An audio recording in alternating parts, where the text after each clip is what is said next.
Dudes and dames, sirs and ma'ams, ladies and gentlemen, everyone, howdy. Welcome to the Sorceress Endgame Domination, where we're trying to find our final tempers so we can easily slide into Torment 4, because we're missing that godspedarned Hydra head temper. We're still going with the same skin as it looks good. Technically, we can jump into Torment 4 already. Technically, we are strong enough. Practically, I just need that last little push to really feel good. Yesterday, we found our 93% Obsidian Iris. Mick, good to see you there. Seahawks, Bearded Chippy, Guten Morgen. How are you doing, lads? But we only have a 2 Hydra head temper, so that doesn't really feel that good. Because instead of 4, it should say 6. And 6 is vastly superior. That would be another huge damage boost by 180%. So, let's try to get things better. We also need to find the last glyph, because why would you have all the glyphs, right? That would be a shame if you actually had all of them. Good. We can probably boost our resistance to elements a little bit further, so making sure we have everything unlocked. We get these going on, but we get more dexterity that we actually have this. I do also want to have the damage reduction from up here, and I'm going to take like every single blibbity blop available. And we're probably just going to swoop into the maximum life on this side as well. Good. Now, first things first. Oh, we're going to push her over. Hope that she has some stuff for us. Are you not using a wand and an offhand? Chippy, the reason I don't use a wand and an offhand is quite simple. I don't want to masterwork 2 items. And I think everyone feels the same like me. If I'm going to masterwork something, I'm going to masterwork 1 staff. And I'm going to try to get those double hits on the Hydra heads 1 single time. I will not do it for an offhand as well, because that just leads to absolute misery and me just hating the game, right? I really don't want to do that. So no, I'm not going to go for the offhand main hand combo, especially since the power difference is minuscule between wielding a 2-handed weapon and an offhand main hand. But the quality of life difference is humongous, right? Just made a Sorc like 5 hours ago and already got the mythics need to make it broken. DJ, it's crazy how quick Sorc gains in power. This character is 5 hours old. We're sitting at the precipice of Torment 4, and it's really just a little bit. It's not massive. We get already our pants with 74% resource generation. We get our helmet with 6 ranks to Hydra. So it's like the things we've just gotten, the power we've gained is crazy. And that with really minimal efforts. I mean, we can even speed farm Torment 3 Balile already. It's like, shouldn't even be a thing, right? And yet here we are with massive regeneration of our mana pool, that we can then keep spamming our things. I wonder, with the amount of bonus resource you're getting, like here, this is bonus resource, right, by 74.7%. How much worth, like, maximum resource is really damage-wise? Dibbly, good morning. Sylvia also. Greetings. Sylvia, welcome back. That must be a big streak. Who's been here quite many days in a row, chat. Absolute lad. We should be able to get Torment 4 today, but I don't think I'll rest until I've hit Pit 90 at least. So we're going to be speed farming through everything. I mean, as soon as we get that temper, we're ready to roll. We found new boots, so finally, oh my lord. I want to say we finally found Greater Affix boots just to witness that these boots are absolute sadness. Not a single temper recipe. Robbery. Playing your druid bid, how do you lower your cooldown on the ultimate so you have it almost permanently? Tempers, Silvio. You temper the cooldown reduction, and if you don't get the overlap, you also temper duration. Okay? It is done. Fragments, one-handed weapons, chaos. Chaos. Because I don't want the one-handed weapons, as again, I'm not planning one-handed weapons. You carry 4 men through everything. That is certainly something the build can do. It can absolutely carry 4-man teams through everything, which is a very good thing. I mean, who does not like to just carry teams? Like when you do Balile and you just like, leave it to me. I got this covered. Who doesn't want to do that? What would you recommend for someone that hasn't really played since season 1? Either Necromancer with minions, because Necromancer with minions is just really straightforward to play, very fun and quite interesting. Or Druid, Pulverize, and potentially the Sorc. Sorc again needs a little bit of knowledge on how to survive with Sorcerer, right? That you get used to the damage reduction of Sorc and whatever. Like I run around with minimal HP, but I have a lot of damage reduction. But like Sorc, Druid, Necro, all three are good choices. You pretty much just gotta find out what kind of build like resonates with you, right? Do you want to pulverize things? Do you want to play with minions? Do you rather looking forward to I need to go in that direction. Rather looking forward to summon Hydras and eat everything up? All are possible. Have they buffed minions a bit? I always loved minion builds. Oh, minions are huge right now. Like they're the top super S tier build. They haven't actually like they buffed minions, but there's also a lot of bugs with minions where aspects are working that shouldn't work, where they're getting more strength than they should be getting, and that among the things they're not getting, they should be getting. So like it kind of balances each other's out. It's quite incredible how strong minions are nowadays. And how stupid it still is that not everything is working, but that's beyond the point, right? Ah, goodness, this is criminal chat. Okay, I'd say we're gonna probably take another 30 minutes to be ready for Torment 4, because we really need to get that temper recipe, right? The Hydra heads temper recipe and we're done. We're instantly gonna jump into Torment 4. Hey, Florian, so good to see you there. Good morning. How you doing? In Diablo and Blizzard, nothing ever works 100%. I mean, I don't mind things like being slightly broken, but if the same thing is broken forever already, it's always somewhat like, yeah. A 3 GA Mythic Helmet dropped. Oh, that was definitely in Adariel's Visage, my friend.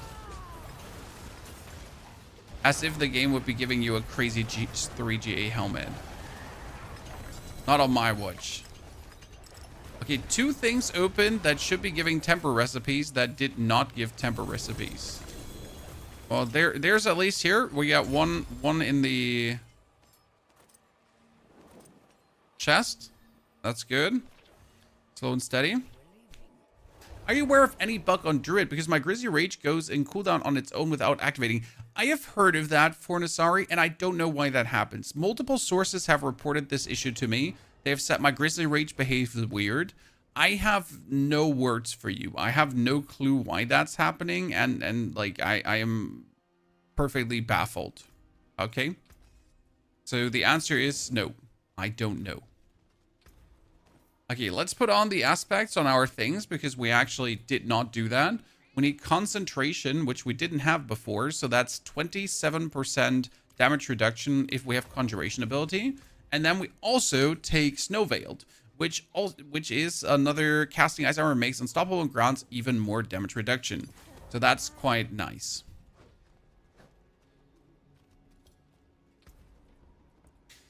Now we're going to do a Pit 50 again, 54, sorry. I don't want to jump into Torment 4 yet. I mean, I can, but it's just too tedious. It's too slow. We need that little bit extra damage boost. On Pulverize, sometimes mobs are being pulled in. Are you playing Iridia's Inexorable Will? That might pull things in occasionally.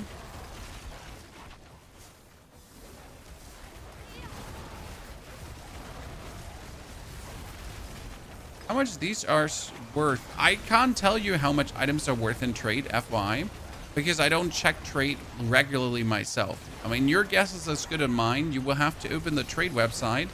Go on the trade website, check the prices there, and then you know, like, sell your item. I don't know. Usually multiple greater affix items from 2 upwards are at least worth over $1 billion. Surprise, right? So you can always put them in for 10 billion if they are kind of meta items, and you'll find someone buying them because there's always that Chinese player that has more money than brains, and they'll just throw that at you.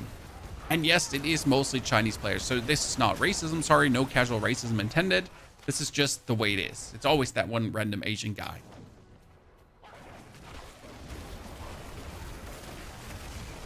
Are they meta items? Nah, crazy. These are not like the Enduring Faith and the well, actually, Enduring Faith is a hardcore item, but sadly you can't sell softcore items to hardcore players. But it also seems to be bugged. So these are items like you maybe find someone who has interest in them, right? So you can always put them up for 1 billion, 2 billion, and see if you find someone. The more aspects someone has, the more likely someone will buy. The more greater affixes something has, the more likely people will be to buy. Right nose, nice videos. I'm lurking. Howdy to the lurker gang. Okay, we're doing this pit here quickly to get the whispers because we're planning to open more caches. My caches have been, Tree of Whisper caches have been the most reliable source of temper recipes. Oh, 100 million hit. Love to see it. Don't know how you feel about that. 121. Cool. What gear or skills giving you the wolves? It's a rune, my friend. And we're using these wolves to actually have the maximum summons of 10 always active at any given point. Because that really helps to maximize your damage with the primordial binding.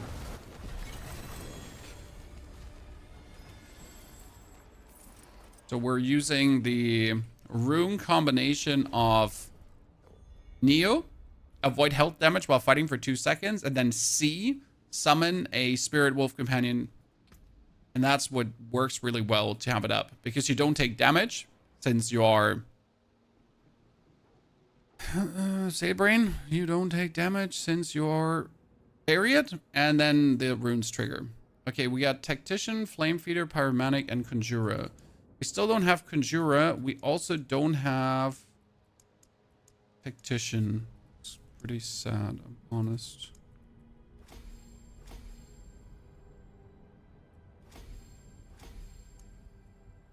But I guess I get more glyphs leveled up.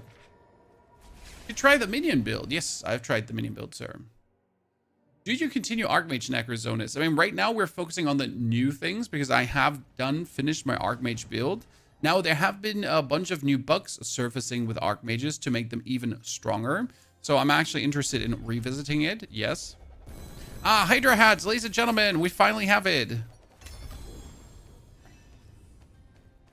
That's what we have been looking for.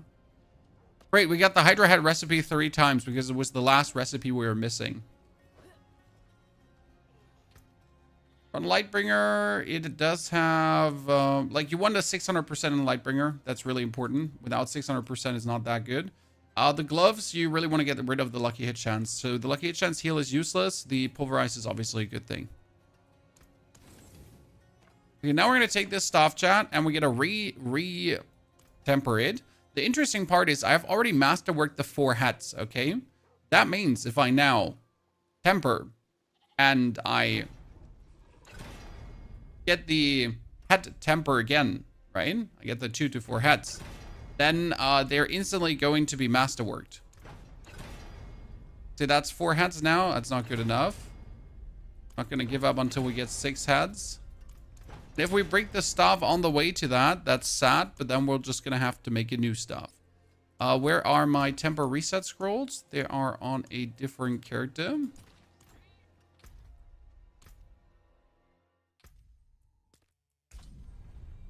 Blue Nile, thank you for the 3rd month of subscriptions. Florin with a 71. Dispatcher with a 6 months of support. Ladies and gentlemen, welcome back to all of you. Very good to see you there. Rip stuff now, Morlock. We have a temper reset scroll.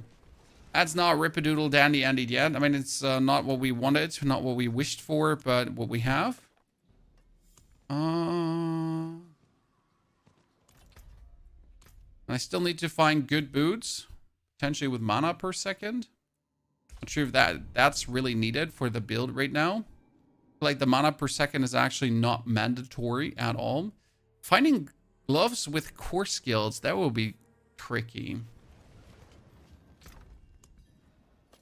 You know what would be one of the best changes to the tempering system? If I could choose to not take the results, right? So I try to temper and it would say, I press temper and it says, oh yeah, these are the new tempers. Which one do you want? Right? It gives you 2 options and you choose. And like you could also choose don't change. 6 Hydra heads, ladies and gentlemen, we got it. Now we need to change the Ice Blade damage over to Hydra damage, hopefully. Thank you very much too. And we got a very good stuff. Now we only need to masterwork it further to hopefully hit those Hydra heads again another time. Sadly not. So now the masterwork is botched and I should reset it. I'll do it another time though because it pushes it up to 8. So I have 8 heads now times that damage. That's actually massive for the time being. If I then jump now into Torment 4 to play into Torment 4, that's going to be a good thing. Destroy some stuff in my inventory.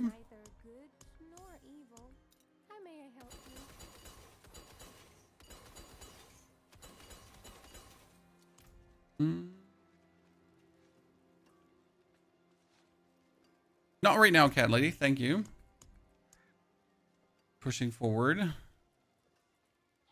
Maximum life movement speed. Nah.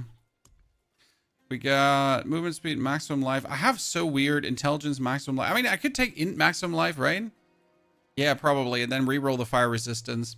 But we probably want to have attacks for evade cooldown. So you don't want the bonus cooldown charges. You would prefer to have attacks for evade cooldown. You know what? Let's take these boots. And we're going to try to temper them. For... if we go Thule Rune in the long run, Frost Nova would be good. We want evade cooldown reduction usually.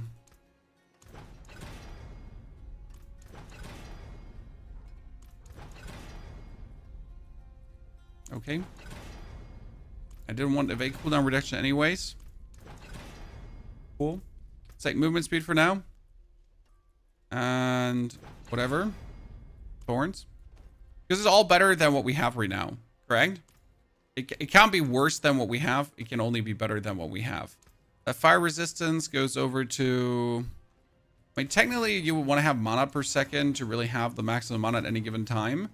But I don't think that will be needed. Still, we can try out. We need Orange Herald.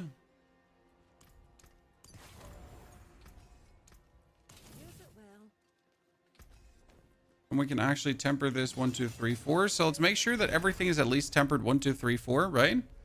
And, oh, we need new gloves. Yes. I don't have gloves with core skills, right? Core. No. And I was hoping that I had gloves with core skills left, but I never had them in the first place. So I need to find gloves that have core skills on them. That's going to be quite the job. Maximum life, lightning resistance, armor, crit chance. I mean, I could re-roll the lightning resistance into core skills for the time being and then just be happy with it. Surely I'm going to get core skills, right? 10% attack speed. Let's roll a bit, but worst case scenario, I'm happy with the 10% attack speed for now. Because 10% attack speed doesn't hurt at all, right? I am getting a lot of ranks. I am genuinely surprised. Look at that. That's ice shards, and we have frozen orb, and all these kind of things. We've had them so many times right now. +1 to core skills. I mean, I'll take it over nothing.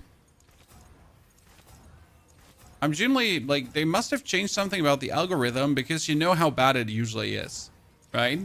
How much you're fighting for survival. How much you're trying to barely get like any kind of skill ranks. And right now, if I want to charge bolts, like look at that, charge bolts is almost like incinerate as well. Almost every roll at this point. No complaints, right? This is pretty good. Frozen orb, dude. I could have been a frozen orb guy in like without a single issue. My magics await your return. Okay, that's somewhat good. Definitely better than before. Let's try to get Hydra damage.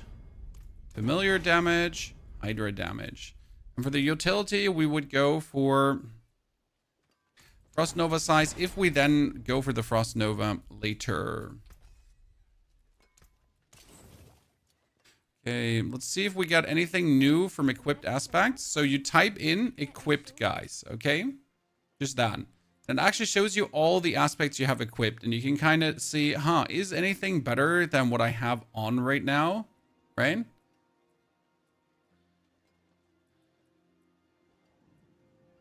Not really. Oh, actually, we need Battlecaster.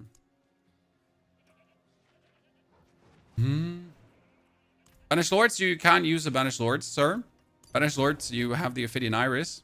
By the way, before we go into Torment 4 now, let's see how quick we kill Balile. Balile killing is always like kind of our lodestone, our testing. We got 8 ranks to Hydra now, which is amazing. I mean, 8 ranks is 8 times 93 bonus damage.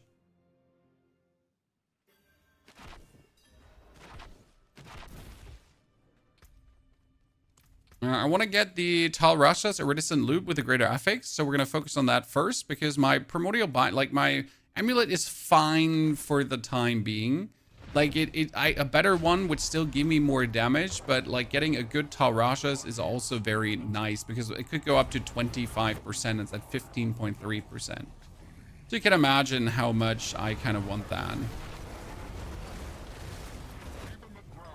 Yeah, now we're doing a good job. I'd like to see that. Nice. So up. We got 12 Hydra head weapon. Well, I'm happy with 8 so far. I mean, I obviously remasterwork that weapon, but in order to remasterwork the weapon, I want to farm on Torment 4. Like you're actually never gonna farm Opticide on Torment 3. That's a waste of your time, right? Because if you're farming in Torment 3, you're just getting way less. When should I swap off Disintegrate as a Pulverized Druid while leveling? Never. I have been using Disintegrate, like, even in the end game. You could technically go for Propulsion, because Propulsion triggers more often than Disintegrate, but don't really feel like it. There's a glitch to collect Opticide. Well, there is a glitch, yes, but do you have to abuse every single glitch, my friend? Or can you also play the game normal? I mean, there's a difference between, like, you know, having something like an aspect double dipping and you're playing that aspect, right? Or having a skill that works better than others because it's just like how the season is, or straight up abusing a bug like that. So I think we're all aware that the 40,000 Opticide per hour popo is not intended, right? And excuse me if I have enough integrity to not abuse it live on stream.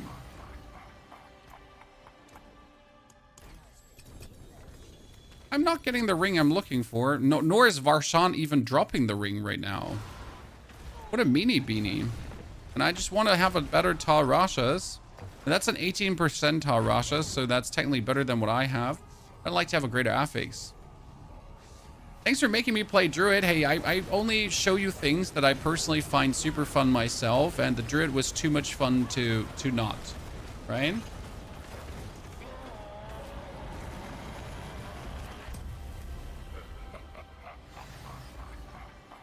By the way, for the people that are also interested in the PoE 2, we have good news, chat. Big new update coming after Gamescom. Life's looking good for ARPG gamers once again. Wow, that is so sad. That's even worse than my current one.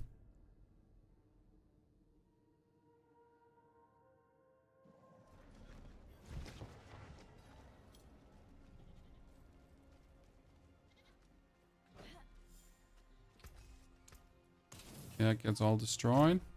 That might be taken. The right aspect on your boots. Oh shit, I thought we equipped Orange Herald. Did not go for Orange Herald? Orangey. It doesn't change much in the way how we play. Should we do the legendary escalation while leveling or save them for higher? Definitely save them for tier 1 or higher. Cider.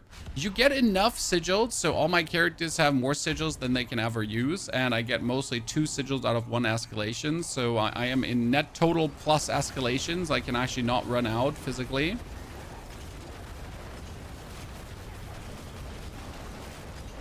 They're just worth it to do later. Like, I mostly don't, like, I do 1 or 2 in Torment 1, 2, or 3, but I mostly keep them for Torment 4, because on Torment 4, they just feel so good. Okay, come on, give me that greater affixed ring with the 25%. You know I want it. Oh, that's potent warding. That's still not what I'm looking for. Okay, we're gonna try one more time. If that doesn't work, we'll jump into Torment 4 and then farm it later. I think I'm gonna put on the 18% one though. That's for sure, because 18 or 15% there. That's a difference on the triple stack. If you get that Tal Rashas here, triple stack, you want to have that as high as possible.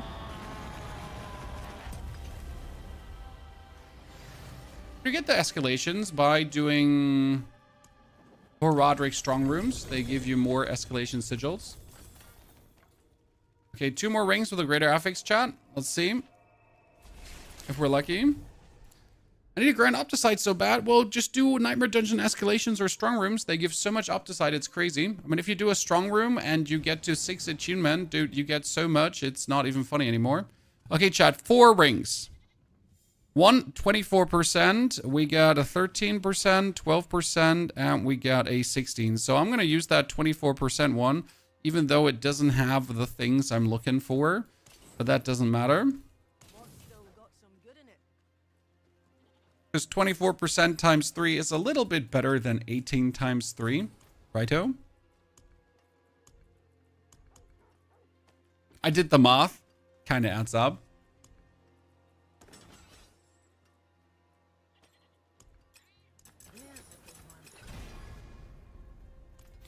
Let's keep it with potent warding. It should be fine. And that one can stay with Hydra damage. Okay, everything is 4 times masterworked. I have armor. I have life. I could actually take the defensive incense. So let's craft 20 of those. So I don't have to... 20 of those. And we're going to go for also the elixir of fortitude to just give me like a little bit more. So ta-da-da-da-da. Now we're going to jump into Torment 4, as we should be possible to.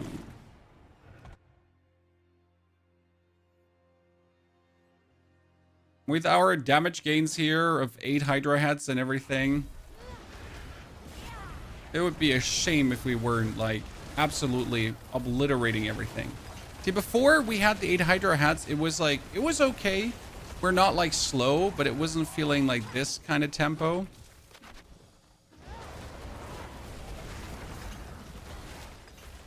You want to put your Hydras down and you want everything to just keel over and die.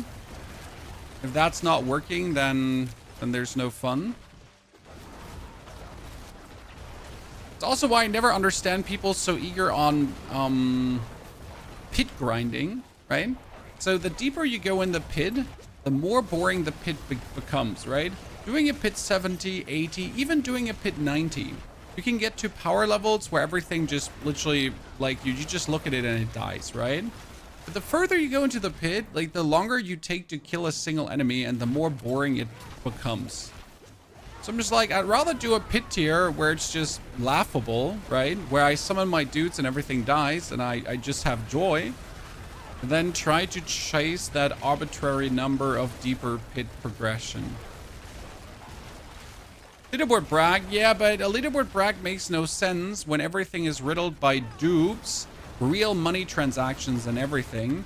When you might have noticed that the top leaderboards are often Chinese players, and that's not because the Chinese are better or they play more. It's just that they're heavily involved in the duping, in the item duping, in like you might notice that every Chinese account has perfect triple masterworked legendaries and so on.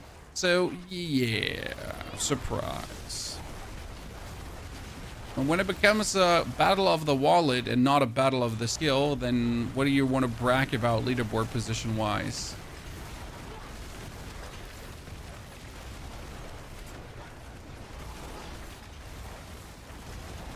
We also expressed this heavily to the developers. Like, if you ever want to do a leaderboard, like, think about it twice how you want to do it. Because right now it would be the biggest joke ever and everyone would laugh about you, Blizzard. Okay, that was a really funny pit 55. I mean, absolutely devastation to the enemy. Still sad that I'm lacking 2 glyphs to actually activate. Get that flame feeder leveled up. The pyromanic as well. I think a triple masterwork asking for a friend. Well, so what happens is that they spam Balile like crazy. with tons of materials, okay? And then these triple masterwork items that are being found in the long run, they're being duplicated because you can also duplicate items. So you end up with like the same glove. Like let's say someone finds a triple greater affix glove with core skills. That item just gets duplicated multiple times over.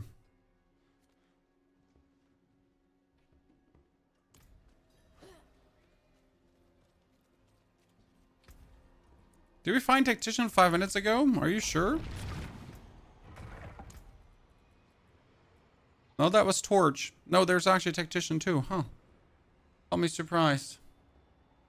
Tactician goes into the early board. And Elementalist goes into the right board. What I've been leveling up Eliminator, but I actually don't even need Eliminator. I need Elementalist. Oops. Will there ever be a season of no duplicates? Maybe.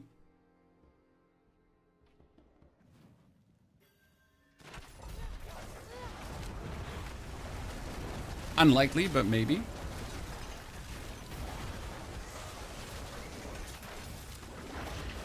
Problem is not the duplicates per se. The problem is that you're not able to acquire the duplicated resources in a meaningful way with normal gameplay. Right? It's not bad that we have duplicates. It's that you can't get Belial's husks in a meaningful way without duplicating. Or without buying them from the market. Right? And if you could get them through gameplay, why would we then need to get things?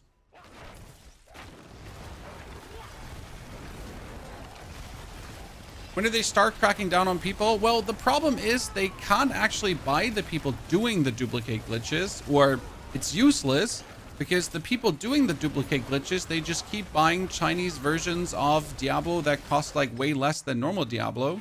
So even if you buy one person who duplicates, then he's just going to buy a new account and keep duplicating and so on. So it's kind of like, what does banning even achieve, right?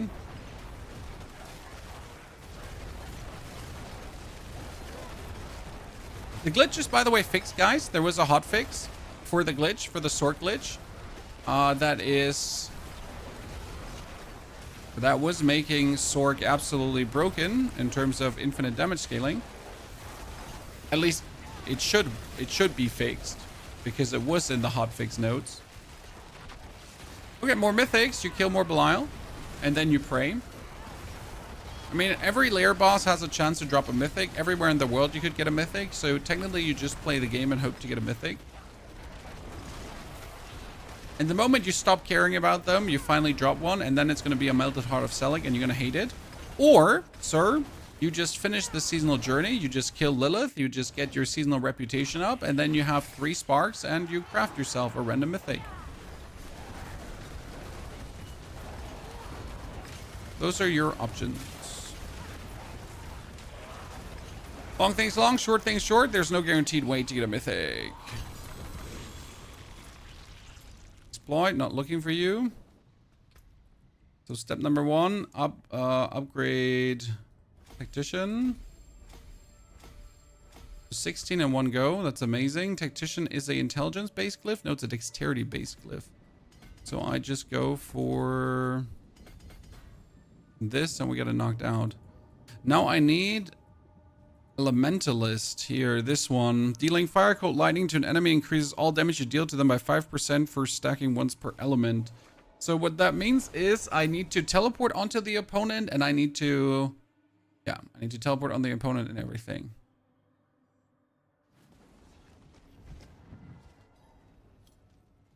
Okay, let's check if I can do Pit 65, because Pit 65 is the most important pit tier, as with Pit 65, you can get your glyphs to Legendary with +2 upgrades. That's why that's my favorite pit tier to clear. So if a build can do Pit 65, you're at least guaranteed Legendary glyphs. Right? I mean, you might want to level further, and you can, but like you're guaranteed them in an easy, digestible way. With 55, you're technically guaranteed as well, but it's just tedium galore because of the +1 upgrades.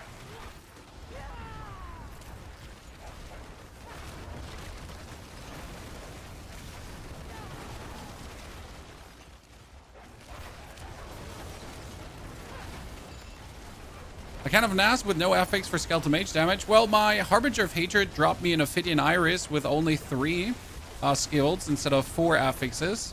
So don't kill Harbinger of Hatred. He's useless.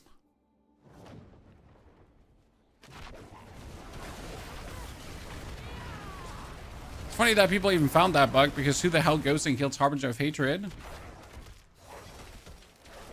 Is it possible build as 2 bottom build? I mean, like, this is a 2 bottom, or this is a 1 bottom build. You summon Hydra and then you just spam your cooldowns whenever your cooldowns are off cooldown, and that's it. Right? I mean, Pulverize Druid is activate Grizzly Rage and then Pulverize, and that's it. If you want bonus damage, you actually go for Debilitating Roar every now and then, but otherwise it's just Pulverize. Blight build is just spamming Blight. In between, you can do a Corpse Explosion you one for bonus damage. It's not like that builds in Diablo 4 require any fancy skill rotation. I mean, right now I gotta cast Hydra when I have full mana to get the most amount of damage out of the Hydra, so I always gotta wait for full mana.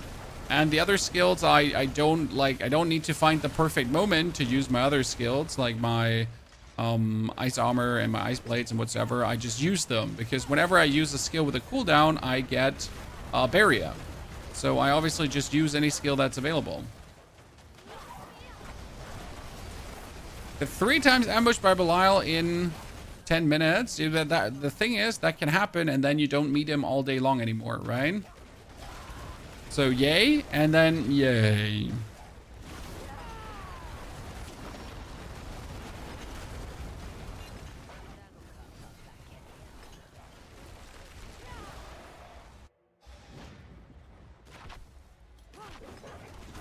Hello, Mr. Scourge of the Land. Nice to meet you. That's a Pit 65 boss. As I said, we need only a couple of minutes to go ready for Torment 4. It was all about that Hydra temper. We're going to do some bosses, and then we're going to do Nightmare Dungeon Escalation in a jiffy. What I want to get beforehand is my last Glyph, so I hope we get this. We get now the Elementalist. Where is it? Elementalist is +4, then +4 again, then +3, +3, and +3. Boom. It's level 18, like there's no tomorrow. We kick Eliminator out, and we put Elementalist in. Elementalist is instantly activated, and that's also another big damage boost.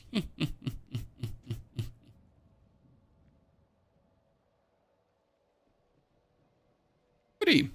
Good. We're very happy about that. So the only thing that's missing now is Conjurer.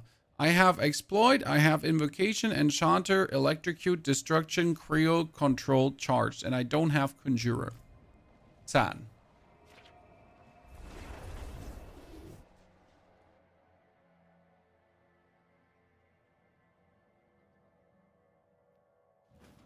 Very sad. Okay, what do we have here? A useless stuff. Useless pen. No, actually, pens are not necessarily useless. You should keep them. That's a ring with int max and crit, but I kind of want to have attack speed. I guess I could rework the... Yeah, I could rework that into attack speed. Let's see if we get the tempers. So I want to have the Inferno cooldown reduction temper.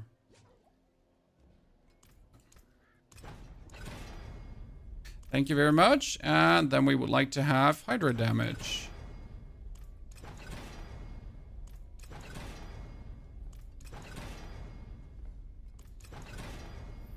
Hydra damage, cool. It was really simple. Gotta re-roll the critical damage into attack speed. Because attack speed is king. Thank you very much. And we're gonna put the Storm Spell aspect on. And we're probably gonna Masterwork I don't actually know what I would masterwork. Probably attack speed.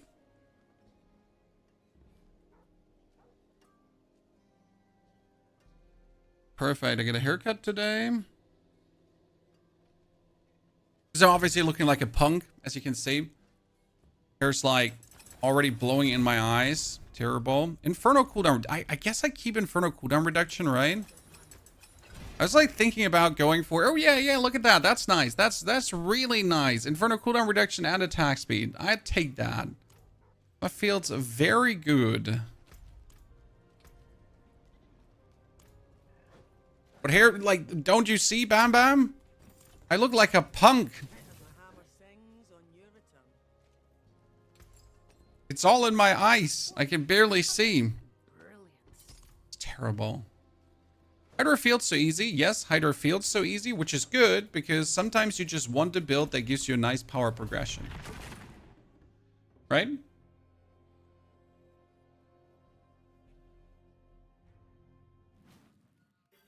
Does attack speed affect your Hydras? All summons, okay? All summons. Get all your stats. The Hydra has the summon tag. So yes, the Hydra does profit from your attack speed. It also gets your elemental resistance, which obviously does not matter for the Hydra. But the fact is and stays that the Hydra gets all your things, okay? That was a 300 million hit chat. We have seen it already. We're not doing billions yet, so we're not ready to take on Balile. But what do you think? Could we kill Torment for Astaroth? With our current setup? I kind of want to get like 1 glyph to legendary beforehand, or 2 glyphs to legendary before we take on Astaroth. I would also like to actually activate my 4th glyph. That would be nice. So let's try to get the final glyph. Then we farm Nightmare Dungeon escalations. Okay, we're going to just blast through them. And we're going to work on getting like that triple Hydra crit, or at least the double Hydra crit masterwork, right? Before I go for the double Hydra though, I'm probably just going to masterwork these done, because my pans are almost 12 out of 12, and even if it doesn't hit the triple crit, it's going to be insane. If it hits the triple crit, it's going to be super insane. So I don't feel like I should stress too much about the Hydra. I have 8 out of 12 possible heads right now. So I guess 8 out of 12 possible heads is good enough for the time being.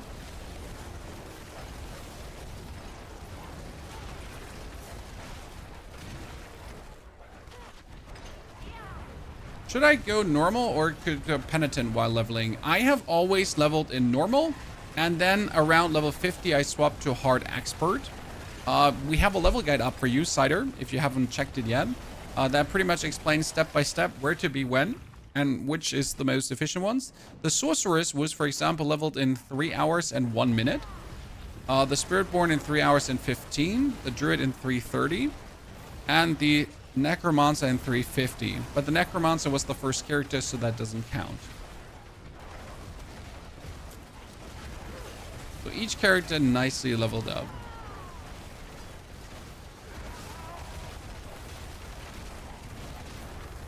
You have 5 different mythics go penitent. I mean, if you by any random coincidence have tons of mythics that you can put on level 35, then in normal, you level to level 35, and then you slam on all your mythics and can actually jump into penitent if you then feel like that. Yes. But who in their right mind has that many mythics flying around?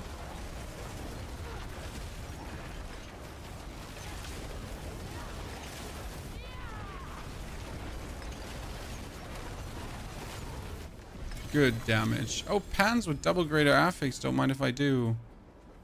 Okay, that was adapt. Should we make flame feeder? Yeah, I'm just going to level this up. 2, 3, 4, 5. Boom. Let's go, chat. First one achieved. Knocked out.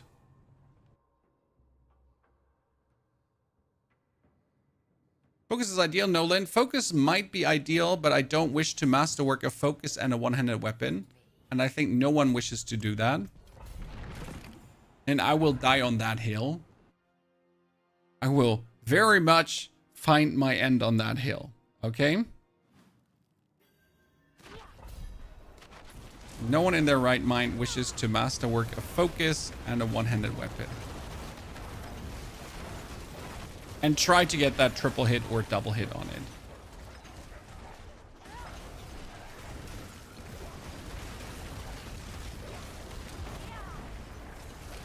I've had 8 mythics so far. Should be a streamer. Hey, you don't want to know how often people had more mythics than me. Like, there was season 7. Everyone had like 3 times the amount of mythics I had. There was season 8. Same there. Season 6, it was actually good. I was lucky in season 6 when it came down to mythics. But yeah, usually my viewers always have more mythics than me. I'm just like, what am I, a joke to you? Seems like it.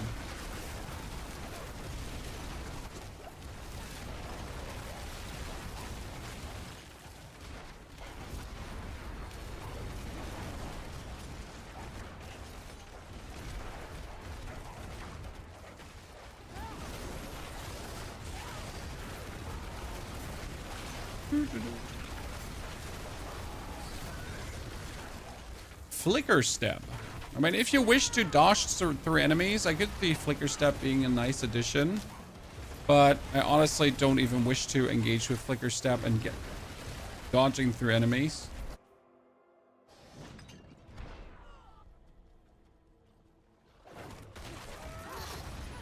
I loved main plus offense when all you had to do was hammer items 3 times. Yes, I'm Morlock, I agree. So when the upgrade used to be just 10 times upgrade, and you get like main hand and offhand upgraded, that was easy.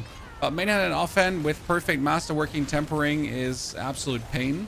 The only time I actually take main hand and offhand is when one of the items is a unique, because then it's different, right? But otherwise, nope. It's always going to be two-handed weapon. Flicker Step is cooldown for Inferno, yeah. I mean, if you want to dodge through things consistently, you can do that. There's nothing wrong with playing Flicker Step. Just gotta always consider how lazy a person is. When you just said it a second ago, someone was asking me, can you have a 2-button build? Now I'm like, hey sir, could you please use Flicker Step to also dodge through your enemies? No, you don't want to? Well, that's a shame. Who would have guessed?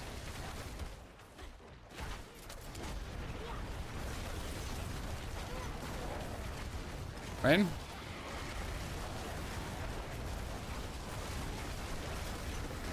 You still need to fight Uber bosses to get mythic items. Well, technically you can get mythic items from the Purveyor of Curiosities. You can get mythic items from every single mob from level 35 onwards. So no, you don't have to fight Uber bosses for mythics. But you probably want to fight Uber bosses for mythics as they just have the best chance. Now that being said, you don't have to have mythics. I mean, no build requires mythics to function. No build requires mythics to really go bonkers. If you then, though, want to farm deeper into the pit and have things really go off the rails, that's a bit different. Okay, ladies and gentlemen, we finally get the final thing, Conjurer. That's been in the waiting for a while. Now my snakes have 15% bonus crit.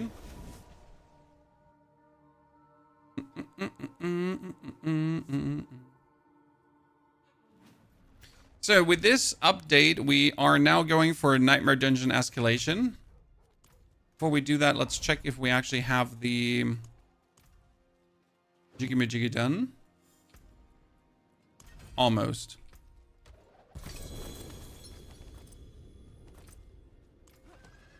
Another Godslayer crown. No, it's an Ale of Verglass. I was like, is it going to be another Godslayer crown? Wow, that's greater affix cooldown reduction. That's cute. I mean, who doesn't want to have something with a greater affix cooldown reduction, right? Everyone wants that. On a helmet, that's huge. Okay, we should kill all of these instead of just jumping into the Nightmare Dungeon escalation. The thing is, I don't need to kill all of these, as I pretty much preferable need Opticide. By the way, chat, Infernal Hordes with a chat together today for some Opticide farm? Yes, no, maybe?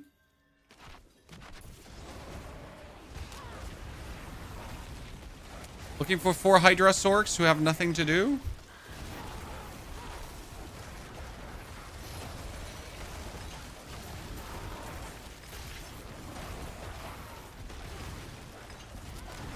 So we could arrange like for 2-3 sessions of Infernal Hordes together.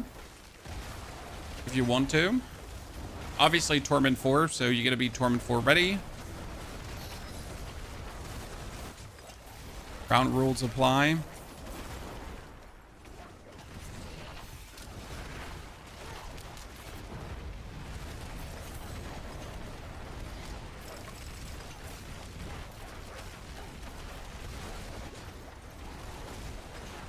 Moinsen, Heribert von Strauß. Very good to see you there. Died.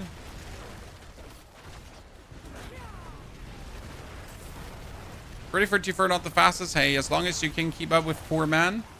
That's the hardest part about builds. Like, if you haven't played a 4 man, you just need to be packing, okay? And you need to have the survival, because if you're not sturdy enough, you'll just die in a 4 man Infernal Horde as things just hurt you. Okay, that was the first one done, ladies and gentlemen. You're German. Überraschung. Bradley, you're going to be pretty much, you get the Ophidian Iris, and then you're Torment 3. I'm exaggerating, but that's roughly the gist of it, right?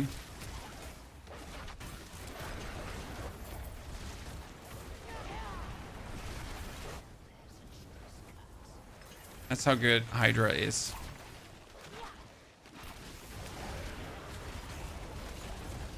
Oh, where's the Jiggy Majiggy to interact with? Where's the Bingo Bongo? I mean, seriously, am I blind? Is it not there? Chad? Oh, there. Like, I was already worried about my sanity for a second.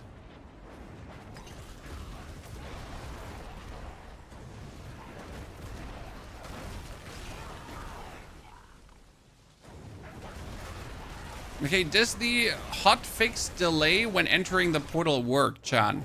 Because in case you missed it, they also hotfix going into the portal. Do you get lags after you TP to the city? No, the lags TPing to the city have been real.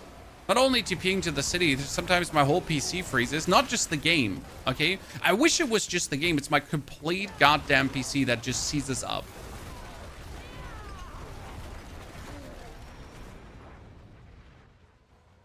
Okay, let's see. We're gonna do that and that.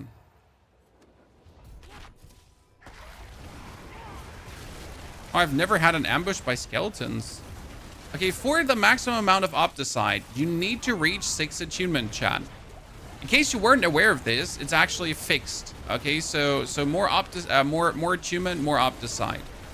I tested that because I accidentally didn't get full attunement. I was mucking around and doing things. Obviously, it was intentional. I don't suck. So yeah, like you want the maximum attunement. Oh.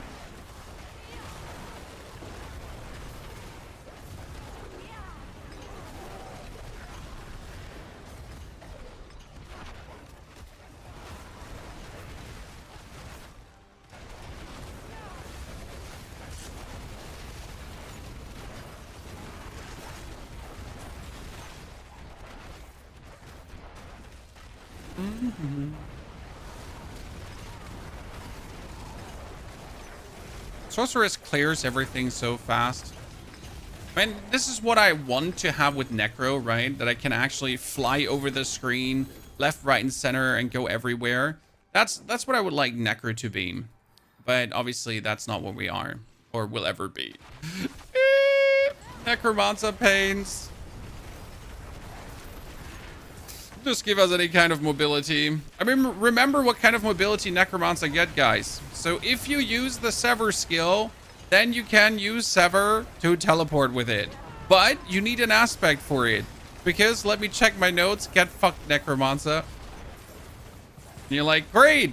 So like, who again at Blizzard thought this would be a good idea? Like, did you talk to a single person who actually plays the game?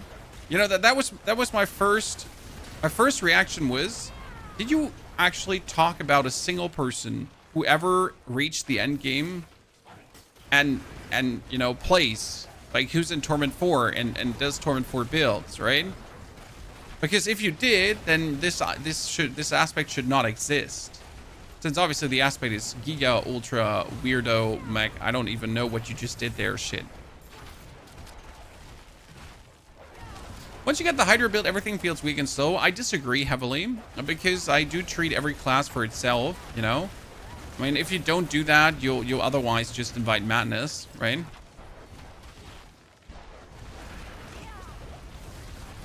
It was a fun time when Sorcerer players started playing Bloodwave. So that was two seasons ago.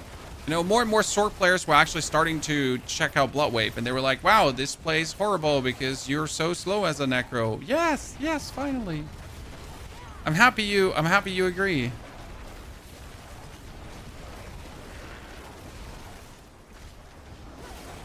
Played a disadvantage by not having runes at all. Yes, but it's a disadvantage of choice. I mean, I don't know why you're not buying the expansion. You might not simply be able to afford it, but it is very helpful to have the expansion, and I highly recommend getting it.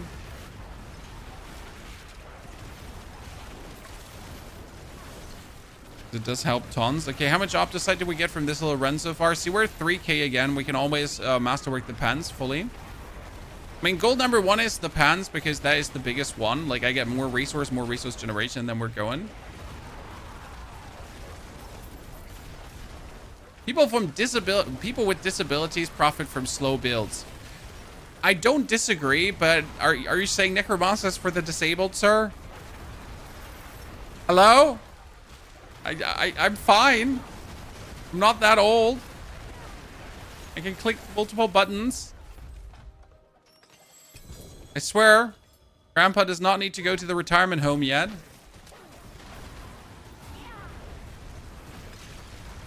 Left you with 200 damage yesterday, and now we're doing 140. Actually, we're doing more, up to 400 million now. What changed? Like, so since you left yesterday, what changed? We picked up the Hydra head temper finally. So we're sitting at 8 Hydra heads instead of 2 Hydra heads. That's a big one. And our Ophidian Iris is finally at 93%. So these two things are a big differentiator in what we have had yesterday. And we are also having all our glyphs finally active. So that has been a while in the making that we get all the glyphs running. Is it better than Spiritborn this season? Well, so the thing about Spiritborn is that Spiritborn is extremely strong, okay? But in order to get Spiritborn strong, you need to hit all the perfect tempers. So right now I have like, this temper is good, this temper is shit. This temper is good, but I actually need a greater affix version of that item, right? So even without hitting good tempers, my build was already powerful. And Spiritborn is strong if you hit everything the right way. But until you hit everything the right way, you will be behind Sorc by a magnitude, okay? Not by a little bit. You will be behind Sorc by everything, okay? Like, it's sad, honestly. So, is Spiritborn stronger than Sorc? No. I wouldn't say. Sorc is the super S tier this season. Spiritborn might have a deeper pit clear, but again, who in their right mind actually cares about that, right? So Spiritborn might have a deeper pit clear, but from an overall gameplay, quality of life, fun having standpoint, Spiritborn is a joke.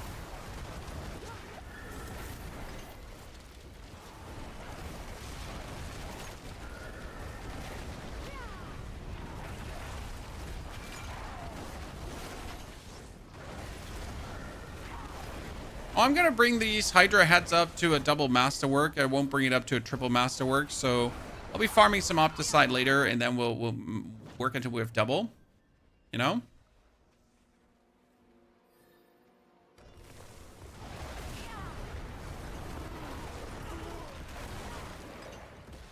Slayer, you just asked me about 2 different builds from 2 different creators. How am I supposed to help you with 2 different builds from 2 different creators?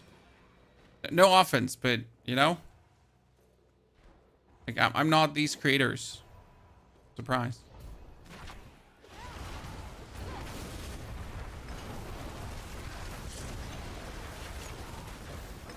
I'm not here to troubleshoot other people's builds. You know, I have my own to troubleshoot. Best way to farm Opticide? Well, there's a bug way to farm Opticide where you don't take the Blood Relic in the beginning, and then you can more or less farm unlimited Opticide in a weird way. That being said, the best way to farm Opticide is just doing strong rooms. So usually if I open a Nightmare Sigil, I go into a strong room, then I finish the strong room and I leave the Nightmare Dungeon. So I don't actually finish the Nightmare Dungeon. And like that can take, one strong room can take like what? You go into the dungeon, you get there, it can take up to 5 minutes to do. But you usually end up with like 4,000 plus Opticide bonus, depending on how much achievement you're getting. So generally strong rooms are just an amazing way to do it. If you then like doing it this way, because otherwise I recommend obviously going for the good old Infernal Hordes. Infernal Hordes are still an absolute banger to do for Opticide as well. And you can open up the chest that gives you the Temper Reset Scrolls. So there is actually double reasons why you would want to go for Infernal Hordes.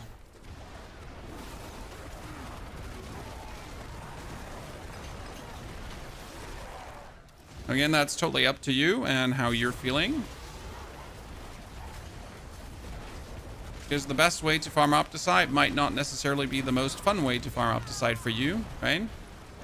If you're not enjoying the Opticide farm, then you might as well just stop playing the game anyways. Because like we're you know, we got no time to do things that we don't enjoy doing. No one has time for that.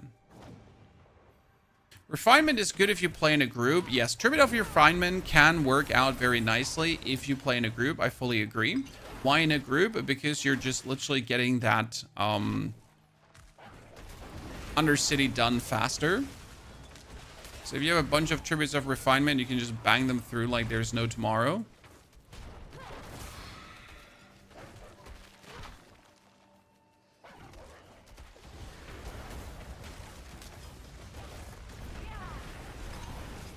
If you have enough Opticide in tier 3, you just played the game. Yep, you think that you have enough Opticide yet.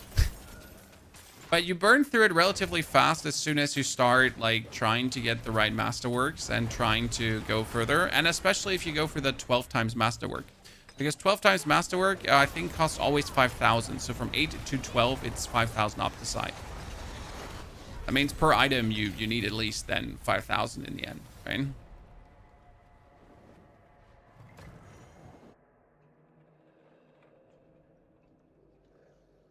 Ginger, by the way, thank you for the 24 months. And Oldum and Dr. Horizon also both thank you for your subscription. Sorry if I missed that.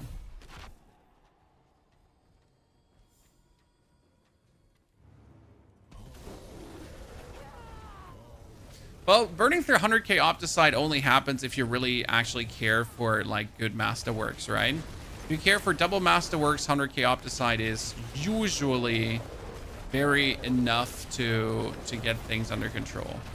Oh, that shield on him was lasting for ages. Okay, Astaroth. It's gonna be like a while until we burn through that shield.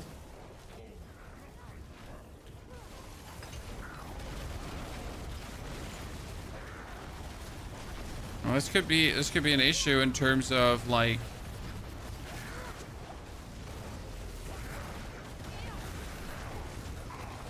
staying power. It's like we have the damage to kill him, but we also need to like not get hit by his doggy Shamambo Bambo Bingo Wingo there.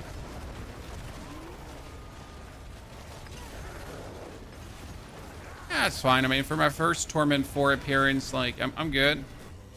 Nice little run. Oh godness, I knew that would happen. I hate that the dungeon effect just continues like going after we're done here. I just wanted to check how much Opticide we got. Okay, how much Opticide did we get in total? Yeah, we're at 6k. That's good. 1, 2, 3, 4, 5, 6. Got no time for the rest. What aspect can I get rid of? Place of Ring of Starless Skies? The Shockwave aspect. Shockwave aspect goes out.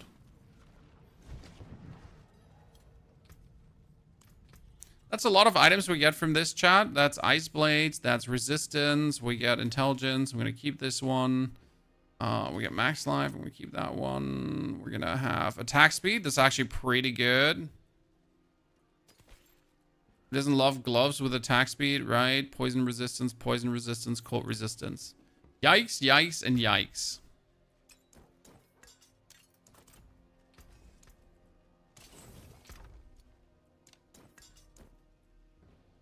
Chain lightning, unstable currents, freeze, and incinerate. And we're just gonna always check if we actually get an update to the Serpentine aspect, because I always miss if I got something equipped.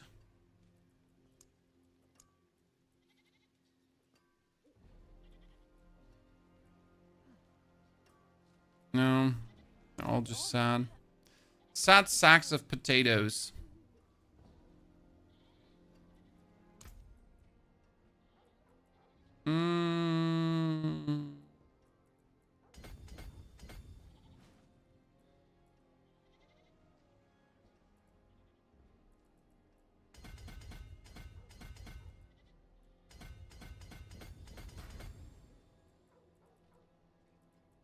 Just taking some more intelligence. Because we can. Okay, that was... Now it's time for the Masterwork chat. Because we got it for the pans. So again, I don't care if the pans hits the triple.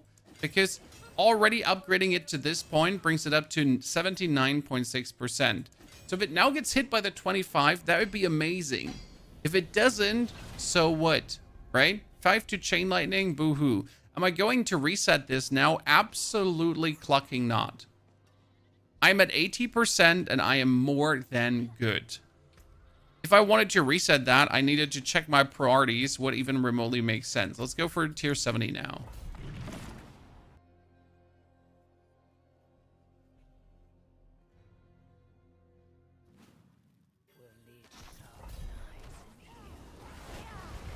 Finally, time to use all these Paragon points. Yes, slow and steady, sir. So 70 should be easy. We're like slowly going to go deeper into the pit now. So goal was today to knock out pit 90. Because my Druid Bear could, after 10 hours, do pit 90. Right? So we're going to see how fast the Sorc can go forward. We also need to farm some Balile today. Because obviously I want to get the Talrasha's Iridescent Loop in perfect. Even though the cooldown reduction is just making things somewhat better, but not like, you know, crazy. Can you boost my Druid input to 60? No, sir. I don't believe in boosting of alts because it takes away fun game time.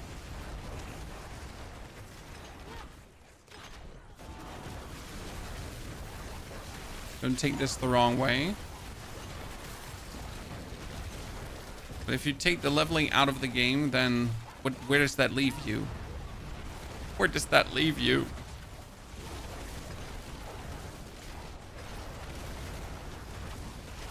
Well, the fundamental fun parts of the game still left. I know not everyone likes leveling, but so sad. The leveling in ARPGs gets ignored.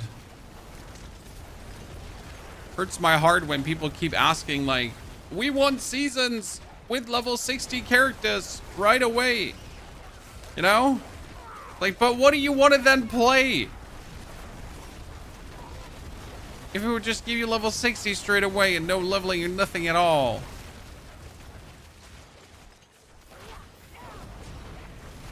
Might as well go play a mobile game with auto passing then.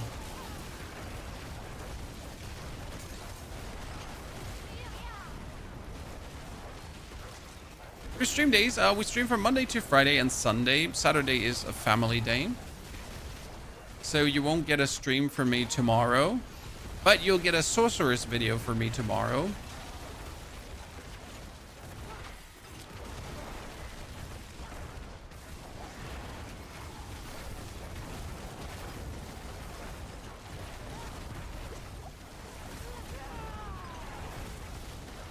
And where did the guy go? Okay, 70 is somewhat slower. Not much, but somewhat slower. And we get the bit more mana now, so we went from 190 mana to 195. But that's 5 mana more per cast of the Hydra. And 5 mana more is going to be 5 times, what, 2.3%? So I guess it's worth it.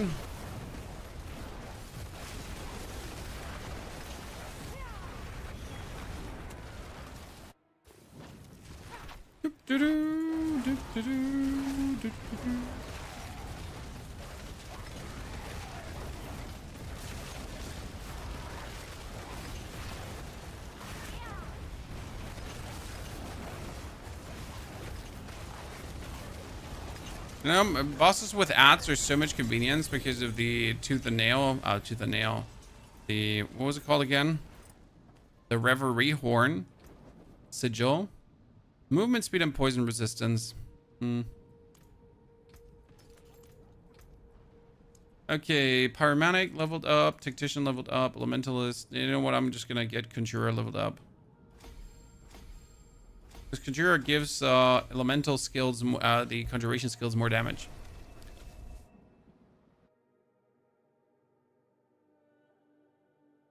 Any idea? Usually the Grizzly Rage gets longer if you overpower. So you can temper Grizzly Rage duration. If you really struggle to get the Grizzly Rage to a meaningful way, you usually temper Grizzly Rage duration. Get that going. Okay, before we do anything else right now, let's quickly kill the Maiden of the Helltide, because it would be waste to not do that. Gonna try Torment 4 Balile? Nah. We need billions of damage for that. Before I try a Torment 4 Balile, I would want to have my Glyphs to 45. And then I would farm him. Because, like, there's another 8% damage bonus, plus all the additive damage bonus I'm actually getting. There is a significant difference there. So I could probably kill Torment 4 Balile now, but it wouldn't be in no means fast. So it would be a waste of like time and effort to actually do that currently.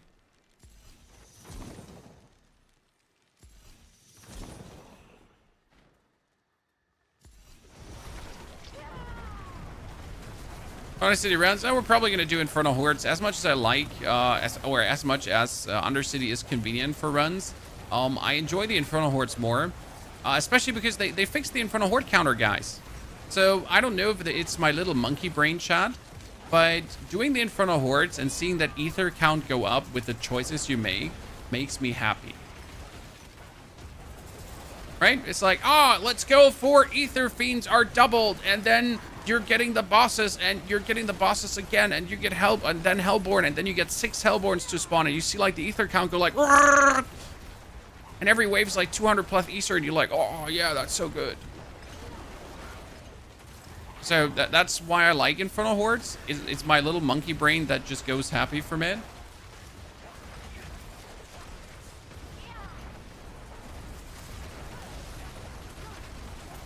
What can I say?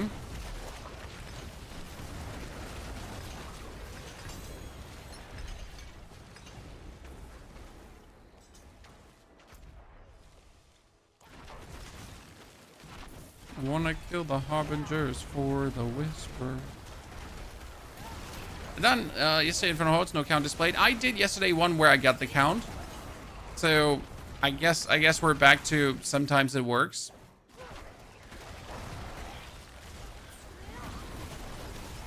The Horde solo too new. We do Hordes with the community.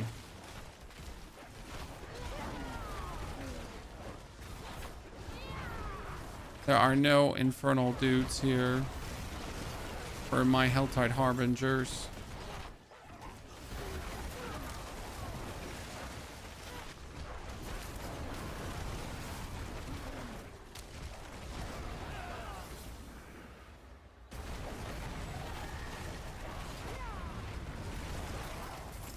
Still no Helltide Harbingers. Oh, there, Goblin. Goblin. Rune Goblin. Okay, now let's teleport down here to kill that one too. Who here plays Spiritborn and can recommend me which build I should play for hardcore?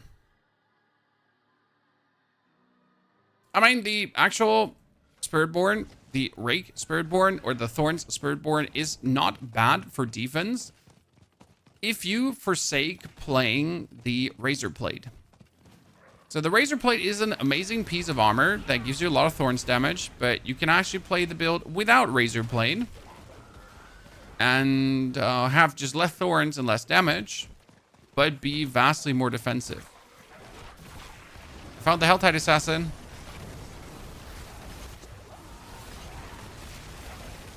Couldn't resist.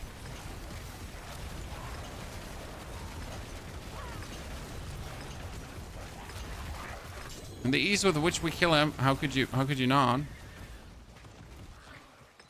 I get a 2J offhand, 1 max resource, the other resource cost reduction with max life and non-J. Should I keep this roll of cost reduction for a cooldown? Should I keep this and roll off the cost reduction for cooldown? Yes, yes. Cost reduction is obviously useless.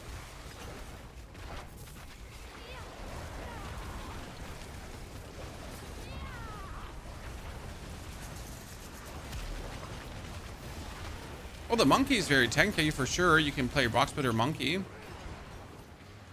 and get more barrier going. But I know tons of people who actually play Spiritborn and like they just literally don't play Razor Blade. That's the secret trick. Just don't play Razor Blade. What runes are you playing? I currently play Neo and C for the doggies, and my second rune actually doesn't exist. It's like currently Surgar for the crit. Because I don't have much crit, right? My crit is sitting at 13% plus the 25% from Surga plus the 15% from the Glyph that we're playing, and that actually brings me up to a nice value. Top 3 favorite builds you played this season: Pulverized Druid, Archmage, Necro, and then the Hydra Sorc. Easy top 3, unquestionable. Razorblade stats. Razorblade is good, but Razorblade does make you more squishy. It's the best, the big problem with Razorblade. Yes, Razorblade is good. Yes, Razorblade makes you squishy. You're pretty much missing out on max life, armor, elemental resistance, a barrier generation temper, an aspect that could be damage reduction as well. I mean, there's tons you're missing out on. So that's a big part of your personal squishiness caused by Razorblade. But if you play Razorblade with 2 GAs, you also get thousands and thousands and thousands of Sorc more.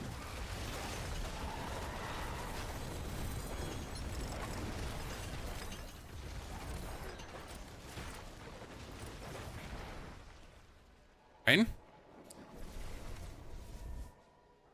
When will you start a character blindfolded and see if you can reach level 60? Sir, this is a Wendy's.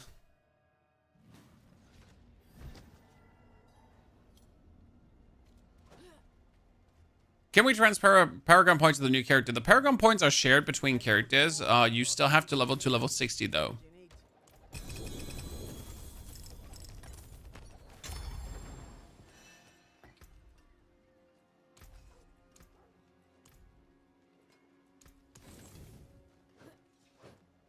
Okay, let's do our Glyph to the next level. Yeah.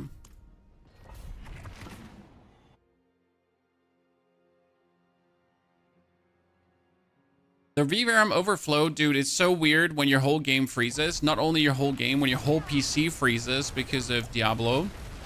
And you're just like, great, great. I totally wanted that to happen.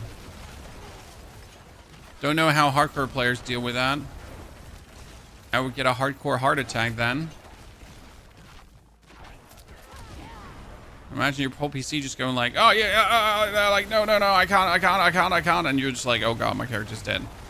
It's Joe Ever. It was a nice journey until now, but it's over. What quest do you have to finish to drop tributes? You have to finish the Undercity quest line in Nahantu. Nahantu has an Undercity related quest line. I think you get that quest line after you finish the campaign. So step 1, finish the campaign. Step 2, do that Nahantu Undercity related quest line. As soon as you have the Undercity related quest line done, you can actually start dropping tributes. Otherwise, you'll never ever drop tributes. Crazy, right?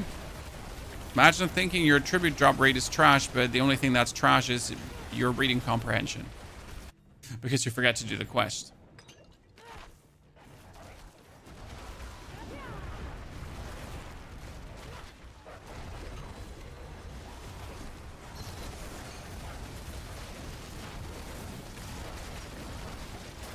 Oh, look, chat. They're all just stuck in this corner back here.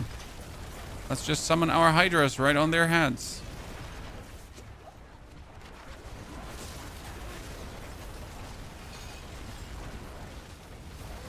If you don't have Vessel of Hatred, how can you activate runes? You can't. If you don't have Vessel of Hatred, you don't have access to runes. They are Vessel of Hatred exclusive content.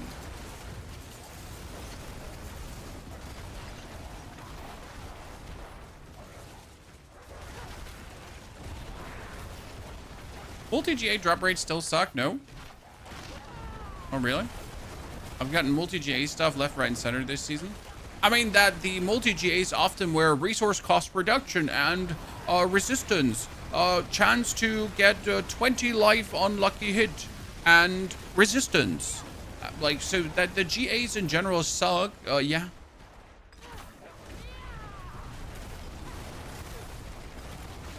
I would like them to get rid of any kind of resistance roll on gear that is not all resistance. Like rain.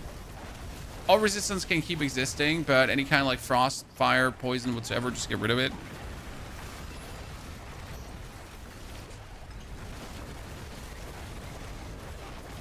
Vessel of Hatred DLC is well worth the price. I mean, if you can't afford it, you can't afford it. Like, there's no way around it, right? But it's well worth the price. If you like Diablo and if you want to play Diablo more in the future, you're just like not doing yourself a favor by not having it.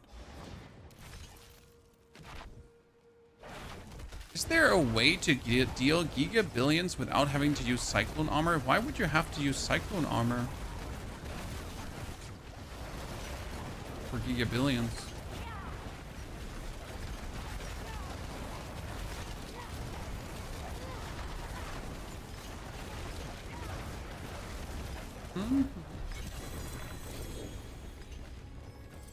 Very good.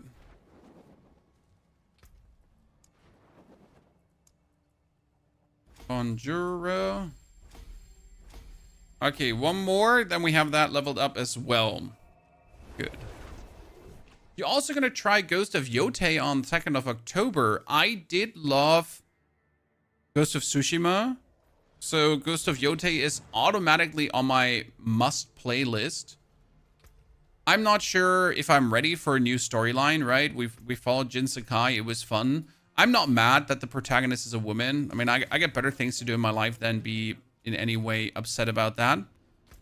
Reminds me that today I saw an article where people were happy that Ghost of Yotei is now also having onsen scenes where you can go into the hot springs and you might see a booty.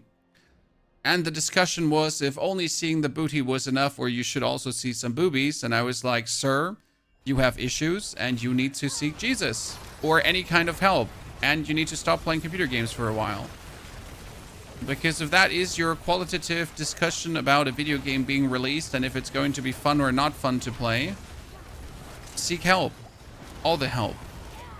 Like, and then even more help. And then talk to an exorcist, maybe. I don't know what you need at this point. Right? And the talk was obviously about gender equality, because in the Ghost of Tsushima, you could see Jin Sakai's booty. So obviously you want to see the booty of the Ghost of Yotei also. Why ever that is very important for you, immersion-wise, for the game to be fun. I don't think I've ever been to a hot spring in Ghost of Tsushima. But yeah. That's just me wondering about a lot of things, you know, like when games were supposed to, like, you know, when the gameplay was supposed to be fun.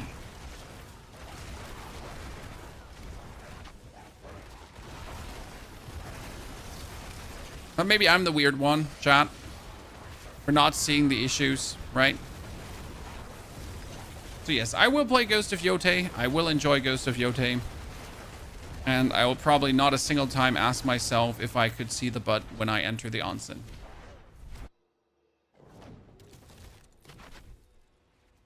Would you replace Battlecaster with Flashfire? I like Battlecaster. I don't see a reason to replace it with Flashfire. I mean, I can look in, we can compare after this, okay?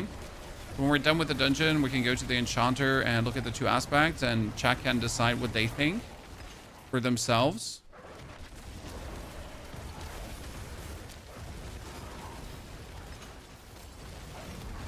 We make a video of Hydra, sir. We always make a video of every single build we do. I know there are plenty of Hydra videos out there, but they're not my Hydra video. So I do believe that we have a nice way of explaining things that is, I would reckon, to say better than other creators do often.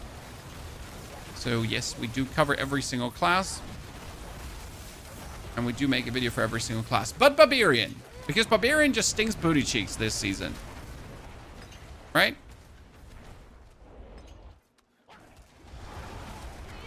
And I really don't want to play Barbarian booty cheeks. I'm very fine with it not. You know? Being played. I mean, once in a while, Barbarian is not the super S tier. Once in a while, Barbarian is not the #1, despite having 4 weapons and more aspects than anyone could ever ask for. So I guess, yeet.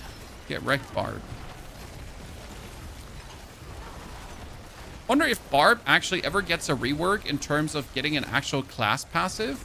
Because right now, the only reason why Barb doesn't have like something like Enchantment Mastery or so on is because Barb has 4 weapons. That was always counted as a class mastery in itself. And therefore, like, Barb never received anything like the Book of the Dead on Necro or something in that direction, right?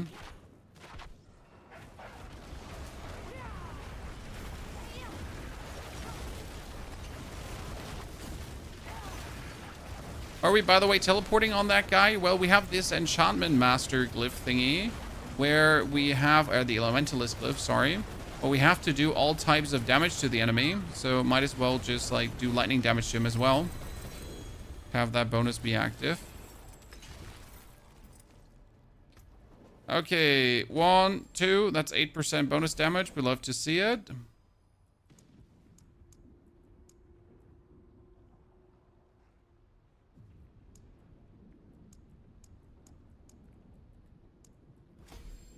And that one is also almost there. Really enjoyed the PoE2 video. Well, I was happy to get the news. I will be at Gamescom, guys, next month for a couple of days. And as it seems, Path of Exile might have a presence there with the latest Path of Exile patch. So maybe I even get to play the new Path of Exile thing early. That would be pretty amazing. Because who doesn't want to play stuff early? Okay, Chad, who would be interested in doing Infernal Hordes? Please post your Battle.net ID in the chat. I can do the Infernal Hordes alone. But if there's anyone that would like to join for Infernal Hordes, give me that Battle.net ID. We'll get you in. We can have some fun in the Hordes. Also, we're doing it in Torment 4, so, like, I guess you should be Torment 4 ready, because otherwise, like, that would be unfortunate. As soon as you get into my friend list, just invite yourself to my party. Don't invite me to a party. Invite yourself to my party.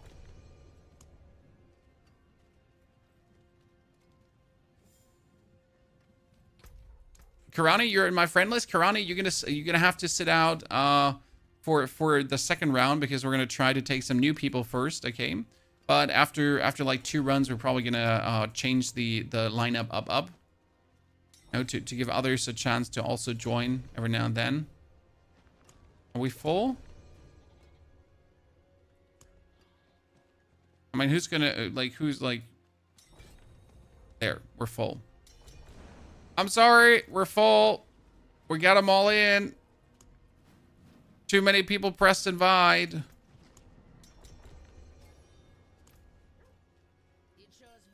So what do we have here? We have the Crazy Cat Lady Druid.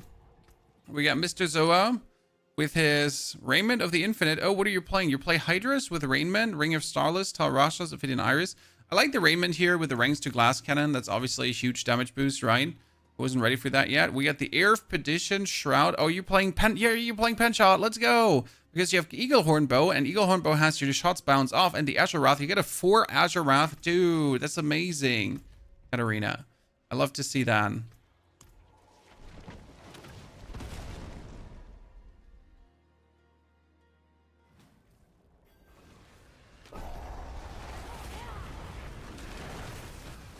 Where am I? Just standing in the middle? With this setup now, we should be actually pretty decent off, like, killing everything. I'll just summon Hydras where they're needed. Have them kill things. Don't actually anticipate to ever die.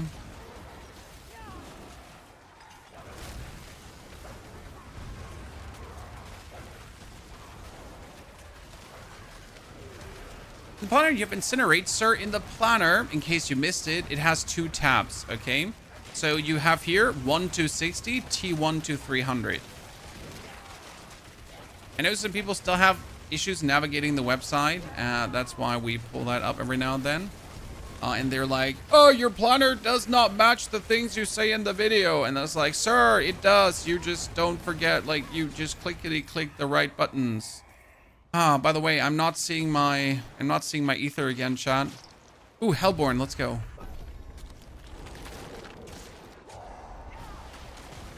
Four people each goes to a spot to not run like headless chickens. But where's the fun if you're not running like a headless chicken, sir?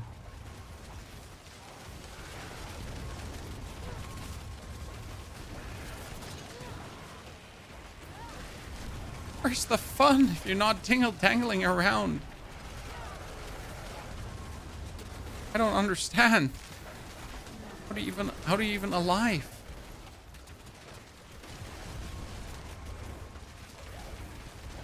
Someone died. I got you. I think I got you. I don't see your body. Ah, there you are.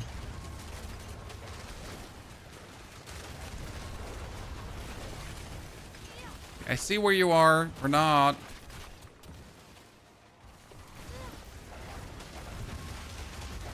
Don't be sorry. Just don't die.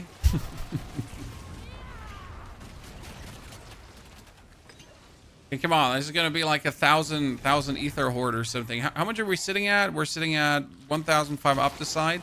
Okay, Burning Rain, Ether Rush. Yeah, Burning Rain it is.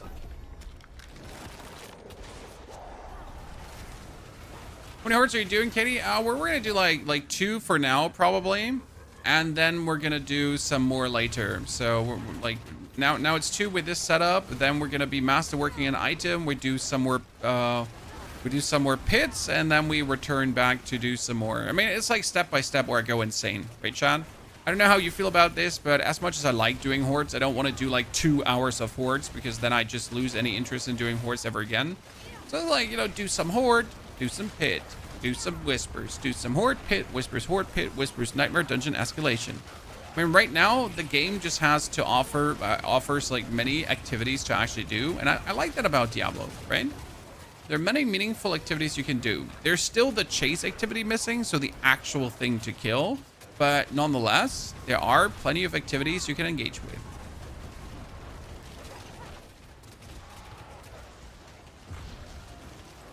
I mean, unless you hate life and you just don't want to have fun, then just don't, right? Hellborn! Yes! +1/+1 chat. Let's go.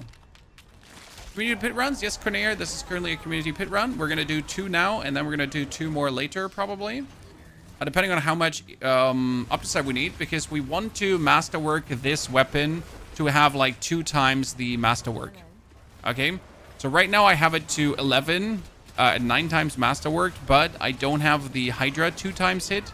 So I'm obviously going to reset that, and then we're going to masterwork to 8, to 8, to 8, to 8, to 8, until we have the Hydra twice hit. That is either going to take us all day long, or we're going to get it done in the first 3 tries.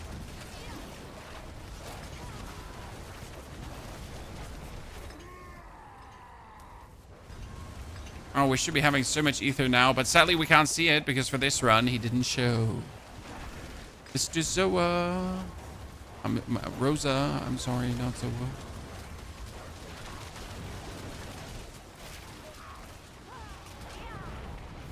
community pit runs. You mean community pits? Oh, no. We're not doing community pit runs. Now I see what you said. No, pit I do alone. Oh, nice. That's another Hellborn. Ladies and gentlemen, we're in wave 5. We have +2 Hellborn, +2 Hellborn Ether. Jeez. 2 surging Hellborn this soon? Don't mind if I get all the Ether. How much resistance do I have, by the way? We're actually almost resistance out. I am flamboozled, Chad. I mean, I already have 230 Paragon points, so I could spend a lot of Paragon points on like things that might technically not be necessary. Right? I could juice out bonus thingies. Critical strike damage. Thank you very much. I'll take it. Like here, right now, down there, all the resistances and everything. Damage reduction while healthy. Sure, why not? I mean, we haven't died with this character at all. Wow, there is so much ether here. I love it. Monkey brain happy, much ether.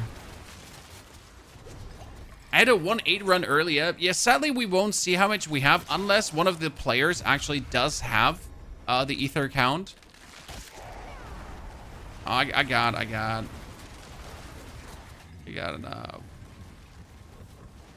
So I'm not sure if someone actually just see the ether count of the people, because for some reason, like, I might not see it, but someone might actually have it.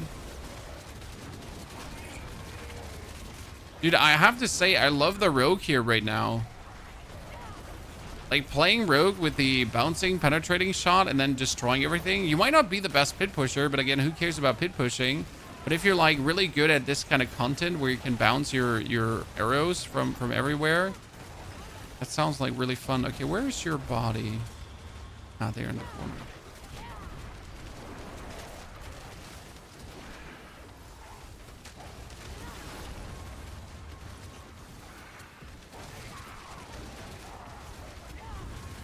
Now, the only thing we now need is ether events are faster, right?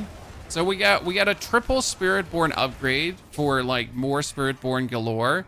If I now get the here ether, oh shit, we should take this. No, we need to take faster, because the problem is if you take the next Spiritborn upgrade, 519 at the moment. Okay, thank you, Katarina, appreciate it.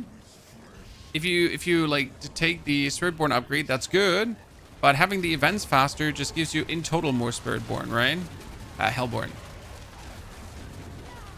What's damage scale of? Willpower or intelligence? You can hover over there and you'll see what your main stat is. In this case, intelligence is your main stat.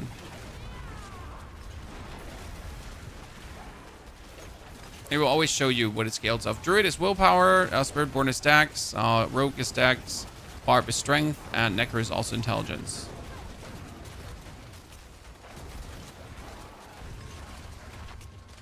Would assume that Templar is also going to be either strength or willpower scaling, technically.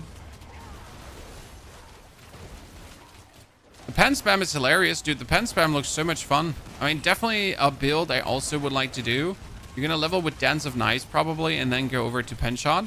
I do already have my weapon laid out for this, so I already have the Azure Wrath.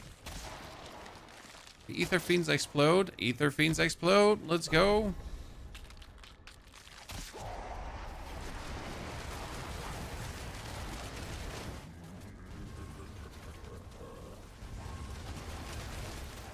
I'm 90% sure the pan spam is lagging me. Well, that's possible. I mean, there's a lot happening effect-wise. Gotta say, despite everything happening effect-wise, you still have an okay visual clarity. Or the visual clarity doesn't matter as much as, because, like, nothing can kill you. Ah, hello, Mr. Hellborn.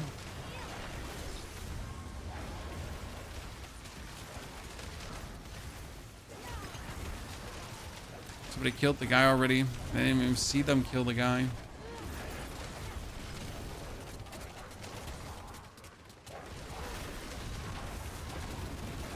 Goodness, we're also getting like very lucky on the Hellborn spawns. Like, you gotta be fair here, right? So almost every spawn is Hellborn.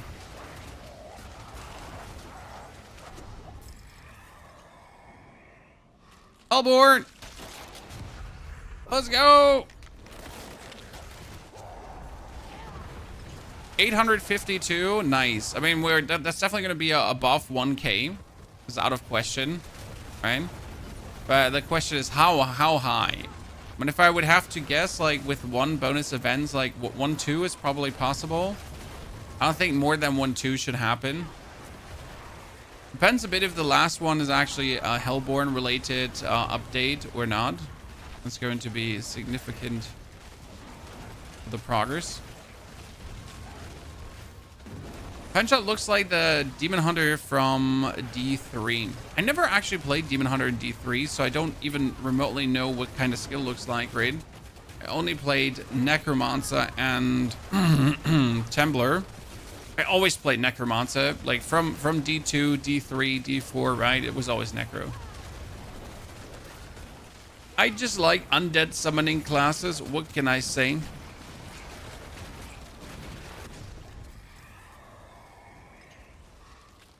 Okay, now we're gonna take the goddamn council instead of anything else that would influence the amount of thingies we're getting. Ranged Rogue is basically the Demon Hunter in D3. I mean, that was probably also the intention, right? To have like the class of Amazon and Demon Hunter be mixed together in one, kinda.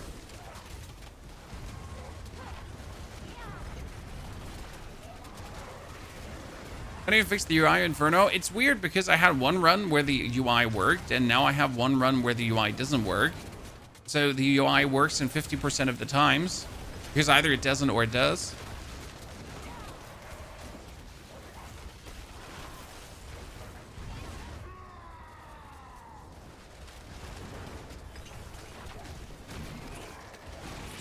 Maybe I need someone else to open the sigil for me to actually get the ether counter, right? Because I'm not the sigil like here. Remember, like I'm gonna have like one of the other lads open a sigil for the next run.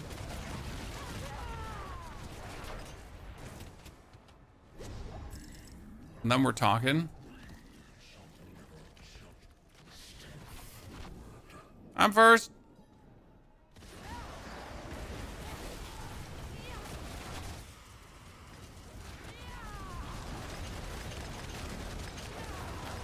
Good round. How much do we get now, Katarina?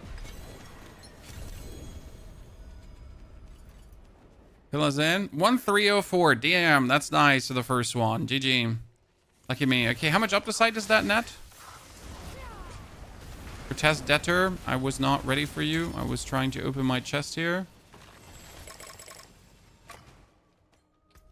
We got 6,000 up to site. That's good. I can work with that. How can I farm boss mats fastest with the new char? Seasonal, the seasonal journey, the reputation journey, sorry. That with the Infernal Horde. So you get Torment 1, then you just do Infernal Hordes and put your reputation up really quick in the reputation board. And Hell Tides in general. Okay, let's temper this one done as well. 1, 2, 3, 4. Because that is the helmet. And we're... Oh, I got the cooldown reduction, chat. Okay, double Hydra, 1 cooldown reduction. Look at these beautiful items. Okay, someone open a tenor, please.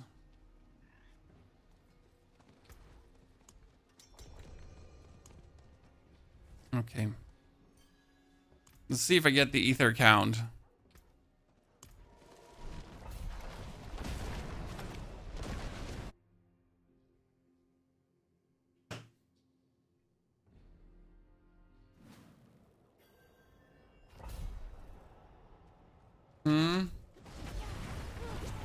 Funny, no ether count. Much cry. Very sadness. No mucho gusto.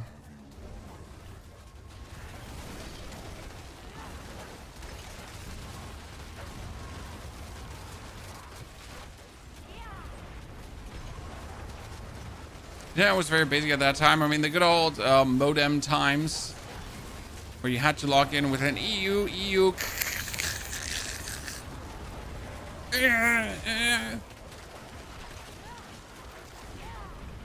People nowadays will never know, and it's good that they will never know. They don't have to, you know. That not everything was better back in the days. Was it funny that we had to go through these times? Yeah, sure. Do I ever want to go back? Absolutely not.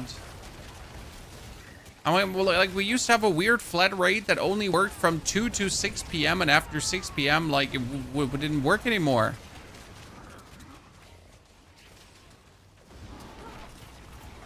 Like, huh?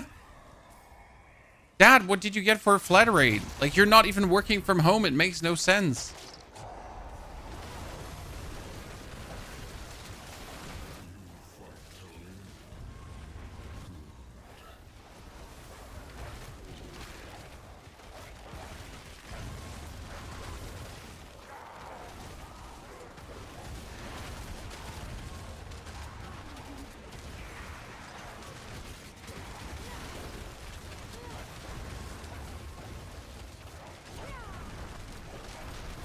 Need to get off of the internet to make a call? Yep. Weirdness all around.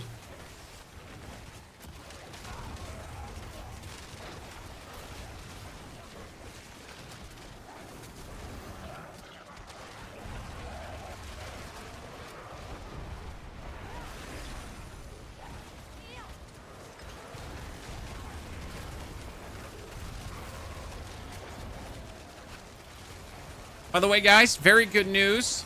Very good news. I told you about our garden project being done, right? And now that was 8 days ago that the garden project get done. So for 8 days, we've now been having grass grow in our backyard, and the first grass has actually grown. Woo! It's very patchy, but like imagine like I don't know, 200 square meters, 300 square meters of barren earth finally sprouting some grass. These are the things you're excited about the older you get. So you finally have like a good green for your children. Soon you can mow it. Yeah, I'm already checking out mowers. I'm thinking about, I'm not sure if I want to get one with fuel or if I'm going to get an electric mower, because it's not that big of a field, right? It's like small enough that an electric mower could do the job. So you know how it is. I'm geeking out. I'm just like, hey, do I want to get an electric mower that fits to all the battery packs that I have at home? Because I like, you know, everything is like battery pack coated at home from the same brand. So I'm now going to get the same mower that fits to all my battery packs or not. Get a robot there, fun to watch. We want to get a robot, I guess, in the long run. Oh, Hellborn, Hellborn.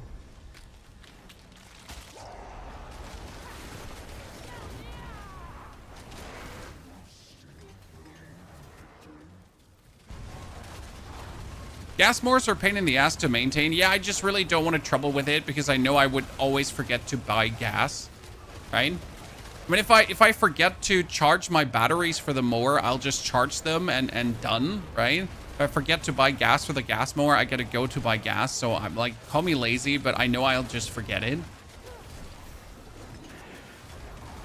You have a robot and it's a game changer. I think that's the long-term plan, as we have just straight property. So we don't even need a special robot mower that's able to go like uphill, downhill, some weird twisty turnies, whatever. No grass left in Windsor, England. King Fats, I heard there have been quite some droughts around. People not even allowed to kind of like water their grass because like it's such a water shortage.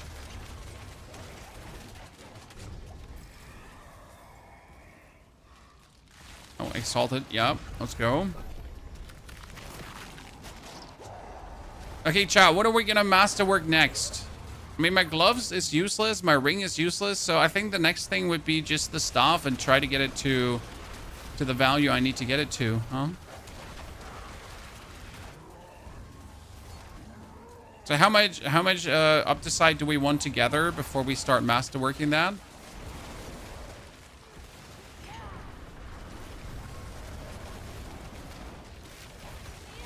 A robot mower equals to a constant golf course. I love mine. Yeah, I heard that robot mowers are good for your grass because they like consistently mow off like the tibbity-tobbity and then the tibbity-tobbity and the tibbity-tobbity. So it kind of like encourages a healthy growth on the grass.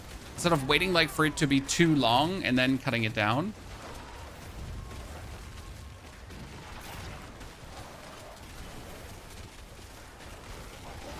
How's Sorc going? Sorc is extremely powerful. I have good items, so we were lucky on the findings.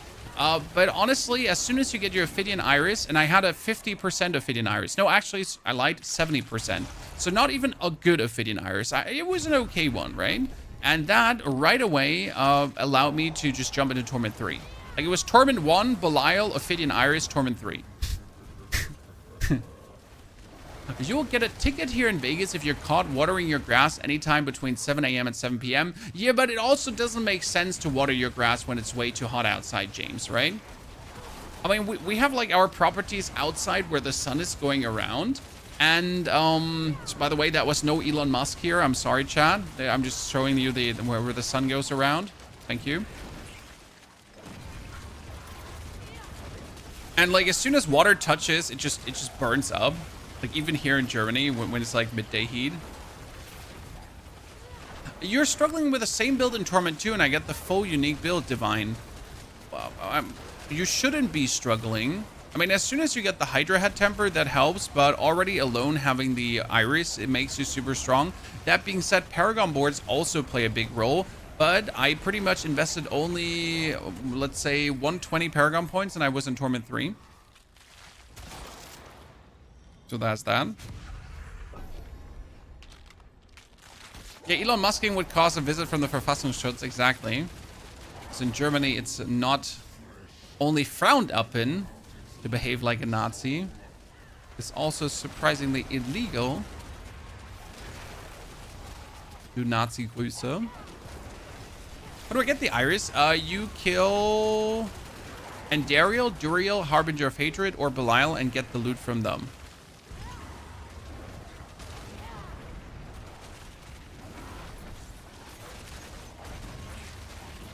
This build is so busted. It is so busted, and that's fine. Right? I mean, the build has a reasonable, easy to understand power curve. I don't think anything is super overpowered about the build. You get the Iris boosts the heads. I mean, the only thing you could argue about is that maybe the Iris shouldn't be 100%. Maybe the Iris should be 80% max or 70% to maybe cut down on the power creep. But like, let strong builds exist. Like, the problem is not this build. The problem is, again, the other builds not being as strong as, right? I mean, I prefer builds that have an easy path to power, a sense-making easy path to power, right? Like the Necro build with getting your minions and then just getting more items with Skeletal Mage Mastery, and then you get stronger. That makes sense. Get Hydra, get yourself Hydra heads, you become strong. Ta-da! I mean, everyone can understand this, right? Any tips on a Hydra speed build? Well, you're kind of, how do I say this now? You're kind of slowed by the attack speed of your Hydras. So the number one thing that you should have is your Hydras to attack faster. Because if your Hydras attack slow, then when you summon them, it just takes longer for them to kill something. Like, no matter how much damage they deal, right? Even if they do a lot of damage per hit, if they're doing not many hits, then it might just take longer. So I think attack speed is kind of like something you really want to have. Because your build benefits greatly from that. Hydra plays like D3, get a key piece of gear and get a massive power boost. Yeah, but that's generally how they want it, right? I mean, as far as I understood what Blizzard is aiming for, it was get unique key pieces, get build-defining unique key pieces, and become powerful.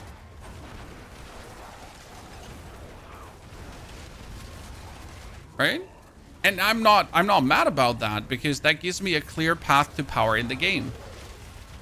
I get to the end game, I get my build defining unique, my build becomes strong. Now we only need all the build defining uniques to be good, right?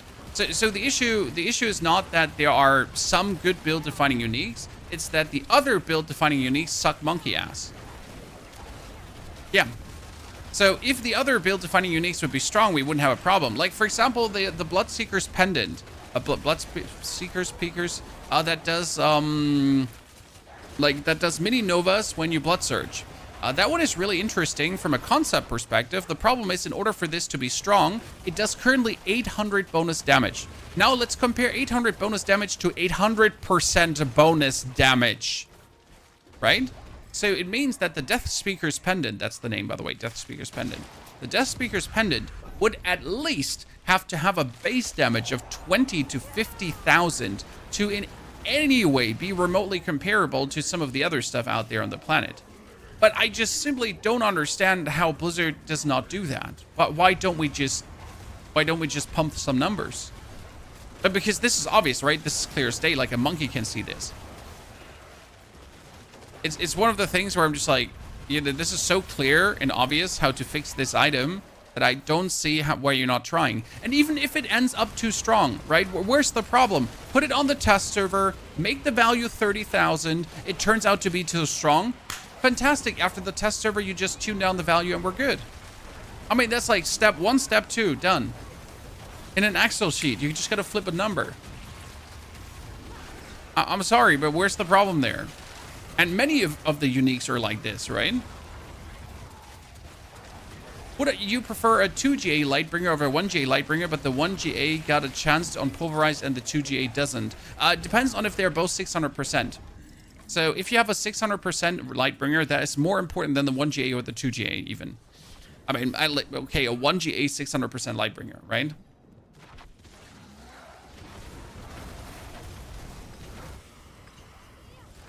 I'm just happy that Hydra is strong for once. I am with you. For me, for some reason, Sorcerer has always been in combination with summoning things. Okay, thank you, my friends, Rosa, Katarina, Druid, for the Infernal Horde. Oh, I don't want to leave. That was great fun. Now let's see that we masterwork our gear further.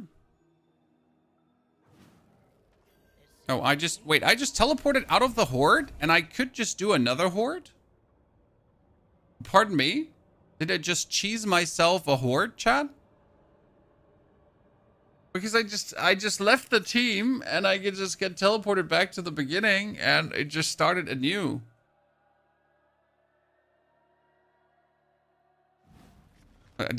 Okay, cool. I mean, not that that's any way useful in any capacity. Not that I'm planning to, you know, do the horde, but it's interesting to know.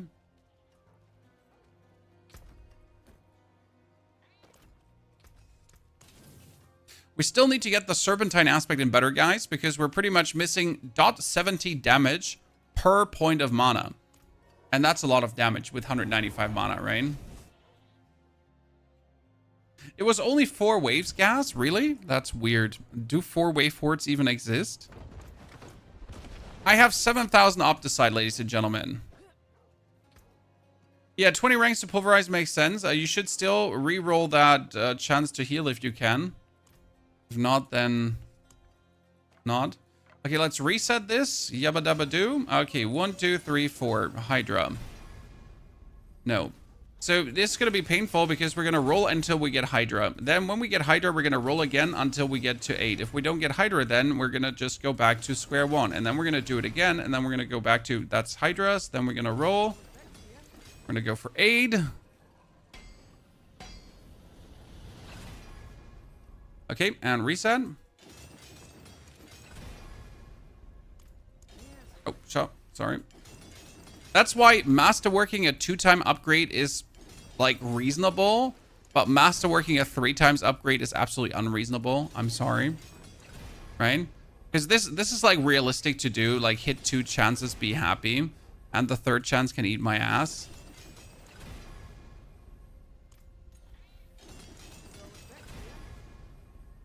Okay, 1, 2, 3, 4. What potions should you use a Hydra Sword? Crit chance and crit damage.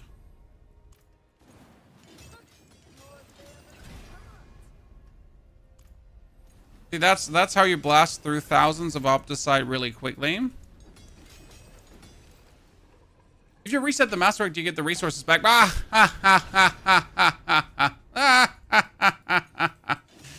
No, you don't.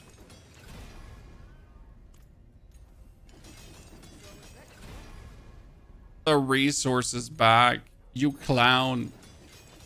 You lose everything and 5 million money on top. So resetting actually costs you also resources. You know, you would expect that resetting your masterwork is punishment enough in itself because you're losing all the resources you invested. But no, it's going to cost you 5 million on top to actually reset, right?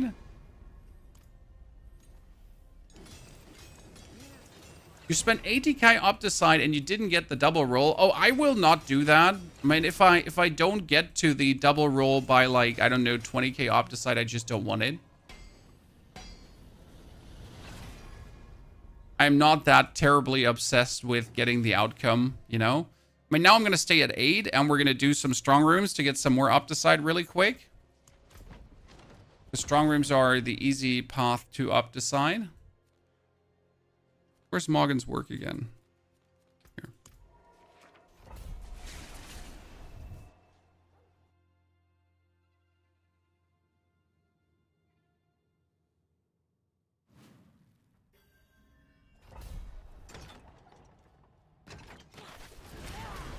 And before you ask, why am I not masterworking a focus and an offhand? Because I don't want to. Focus on a main hand because I really don't want to. The mere thought of doing that already makes me very unhappy.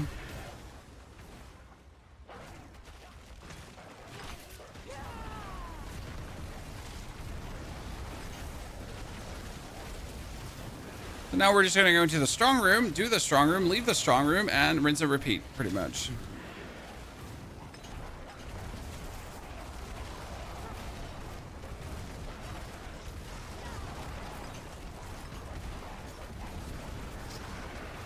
I'd like to see a reset for only one stage, not all the way down. Yep. I mean, imagine good quality of life thingies. Yes, if you could reset one stage, that would be absolutely amazing. That would be such a game changer for quality of life, more fun with tempering. Instead of what it is right now, because right now it's just a mess.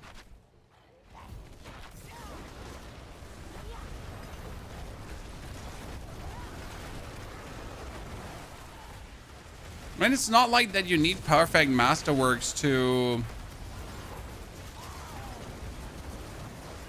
have a good build, right? It just sucks that you're never going to achieve it unless you're very lucky as a casual player, right? It's not that you need it, but the casuals will just never have this experience of having like all these masterworks, and they're always like the content creators, the content creators.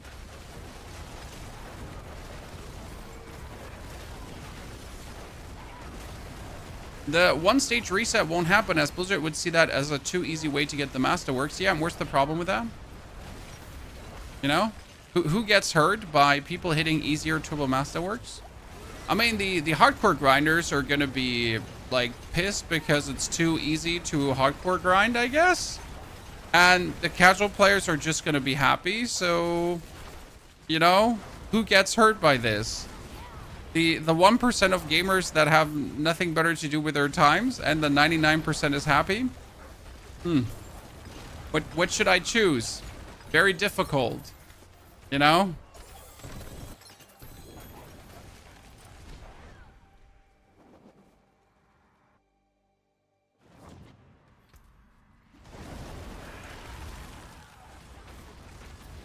Hardcore grinders left anyways? Usually yes. That's the thing. But not true, Morlock, because you underestimate the hardcore grinders trying to get 2 or 3 more pit levels. You know?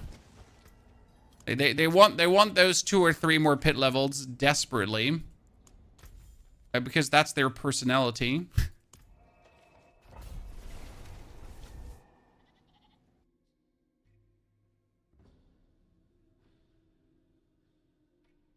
It seems you spend most time crafting in some way instead of playing. I would just wish for more choices crafting. Because right now you play to then gamble. To play, to gamble. To play, to gamble, to play, to gamble. I just like to have choices personally. I'm a fan of choice. And right now my choice is just how much do I want to gamble, right? That's not a choice. or not a choice I wish to have. And it's not like that other ARPGs are better off. I mean, Path of Exile is even worse. In Diablo, we at least have choice to a degree, right? I mean, in Path of Exile right now, you get your currencies and then you slam your currencies on an item. And like, if you're lucky, there's an outcome that is somewhat good, or you just break the item right away and start crying. Because what the fuckery? So that being said, we could have it worse, but we could have it worse doesn't make it better, right? I mean, it doesn't make me more happy that we could have it worse.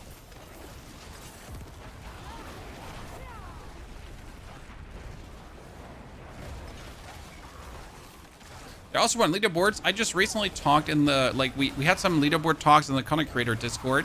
I'm a bit worried for season 10. That they might do like a knee-jerk reaction of getting a test leaderboard out. Please don't.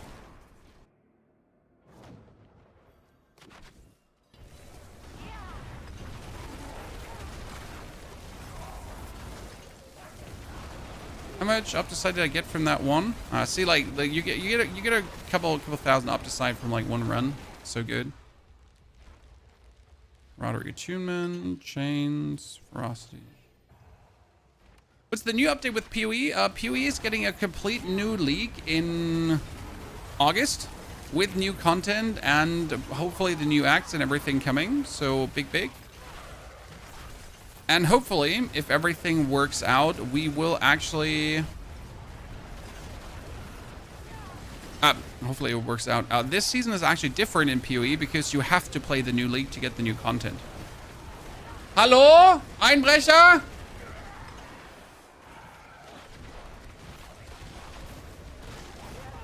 Sorry, my wife just vacuuming and hitting my door with the vacuum.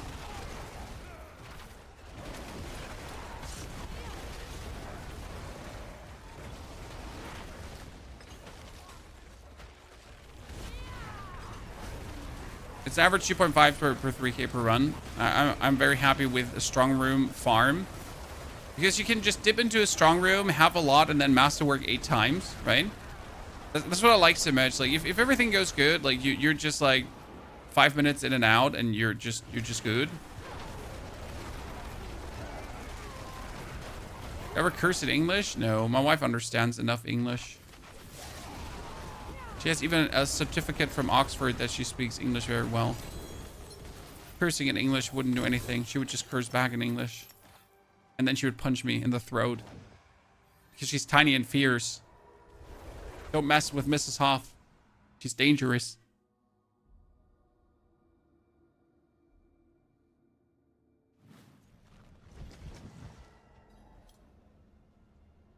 Was ist hier los?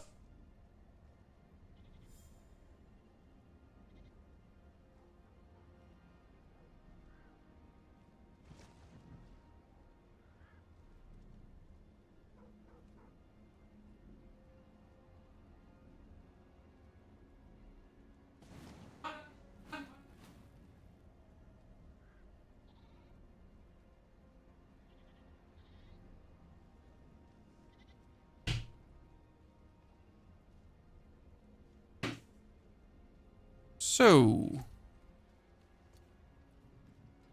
that's so useless on an overpowered damage mace. The amount of times I have seen also resistance greater affix. Would everyone agree, chat, would everyone agree that resistances should not be able to get greater affixes? I don't know if that would be too easy for some things, but it's just so frustrating to just see these things and be like, that's just sad. You know? Okay, let's reset again.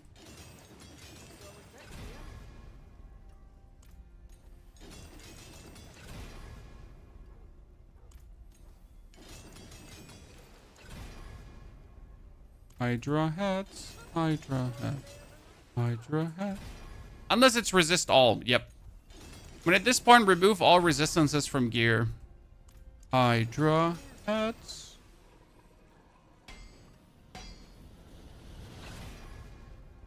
No Hydra heads. The only time it's worth it to play the animation, right?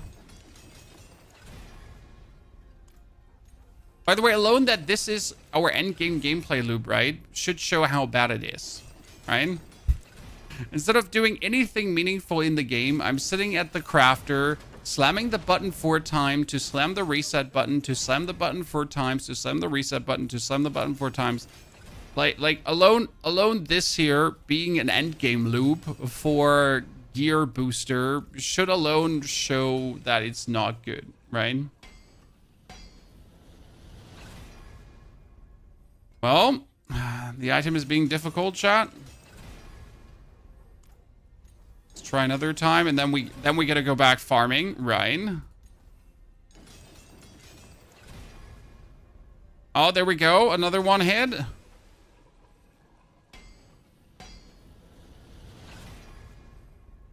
Switch blacksmith. No. But what we need to do is now we need to test if we can actually kill Balile. Because Chen has been asking, can we kill Torment for Balile? I don't think we can yet.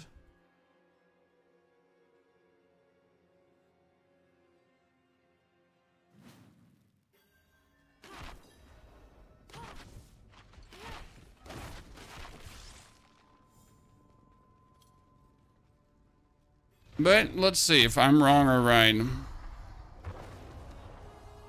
Well, we potentially have the damage to down him.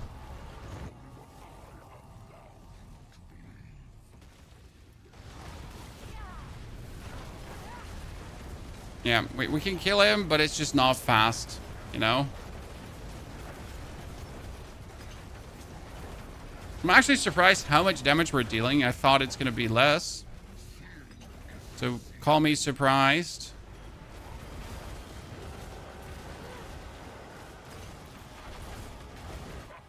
But I did not expect that damage output here. Oh, careful now! Yeah, that was faster than I gave it credit for.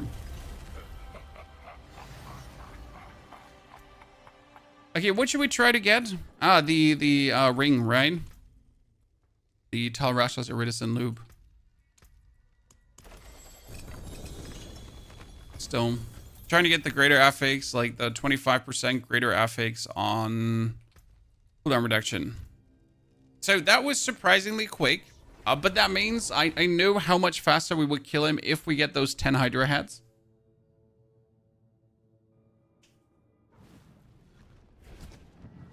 Now, before we do some more masterworking, though, let's actually...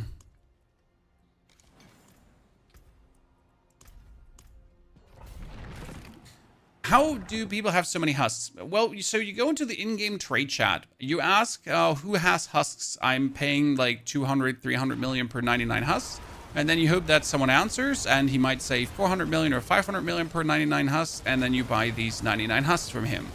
And you're never going to ask where he has them from because you don't want to get in trouble with the police, okay? Because there is a heavyweight husk burglary happening 3 towns away.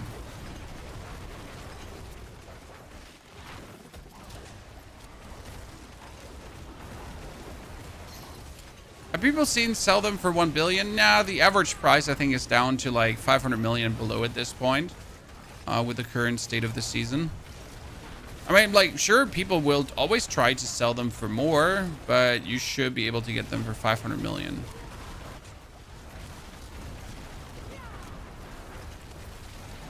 It's a lot of gold for a stack. I mean, like, gold is cheap to come by. You just trade an item and you're rich. I know we keep saying just trade an item, but like as soon as you get husks, you get more items to then get more gold, to then get more husks, to get more items, to get more gold, to get more husks, to get more items, to get more gold, to get more husks, to get more items. You get the drift? Do we want to invest into mages or Shadow Blight? Mages or Shadow Blight, both builds are insane fun and work very well. It depends on what you want to play. I mean, the problem with mages is no targeted damage, so you always rely on mage RNG hitting things. Whereas the Shadow Blight build is you zooming forward and actually throwing your Shadow Blight and seeing your damage grow. So, like, choose your poison how you would like to play. And I can't tell you how you would like to play, right? I know one is faster than the other in terms of just overall speed. Both are really fun to play. So it's pretty much down to yourself how you want to play.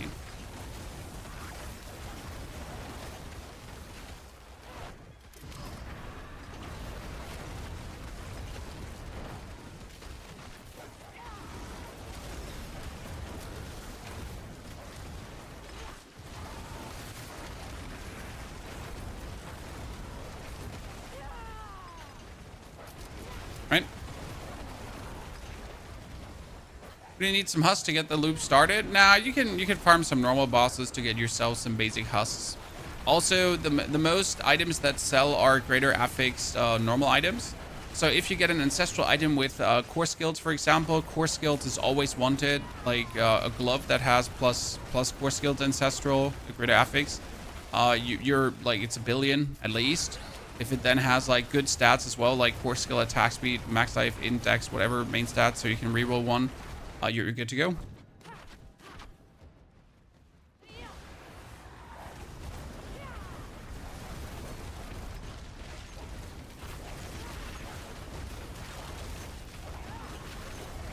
I mean, we're doing a pit 70 in like 3 minutes roughly, so I'd say we could do at least a pit 80 now. I mean, there's no reason to do it, but we could do it. Good to see. How many obols do we have? Almost enough. Okay, Pyromanic leveled up as well, chat. That's 46 too. Nice, Sua. Get that Tactician up.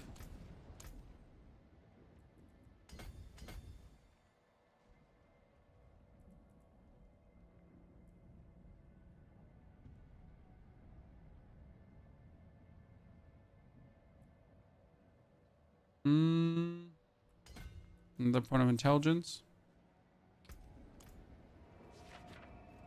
Your 4GA Deathless Visage is crap. I played Deathless Visage in the beginning on my Druid because the attack speed of the Deathless Visage is insane. I mean, you get 60% attack speed from a helmet. If you struggle to get attack speed from other items, Deathless Visage is certainly not useless. Do I want to replace my chest through Arraignment of the Infinite and just YOLO Dolo-chan? That's my big question.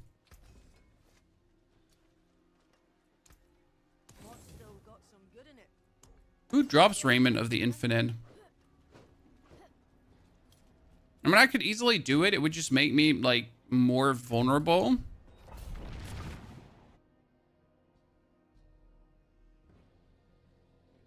Bigger get home. It would be possible.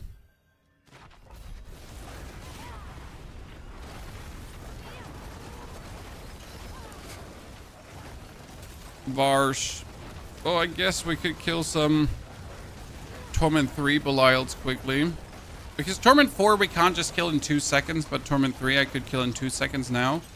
So we could just quickly farm that. What do you say? Should we try out? I kind of want to see like how much the damage would raise through a greater affix glass cannon raiment.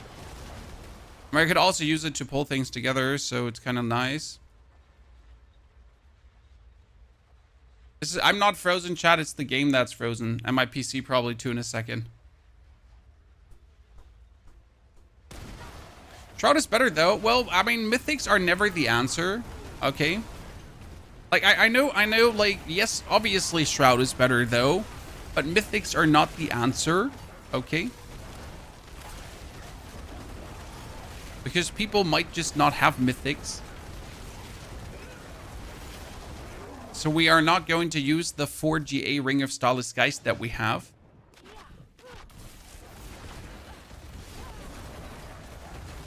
Because that would be too easy. Is it a shame that a 4GA Ring of Starless Geist is just sitting in my bank? Yeah, it is. A true shame. And I'll totally pack it out for my Druid later on. Because that's going to be absolutely brilliant.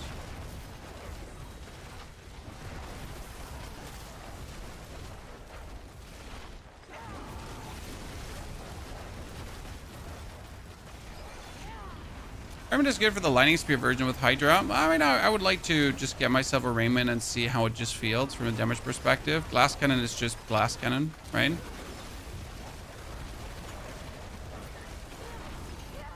There's a straight multiplier to the damage we're dealing.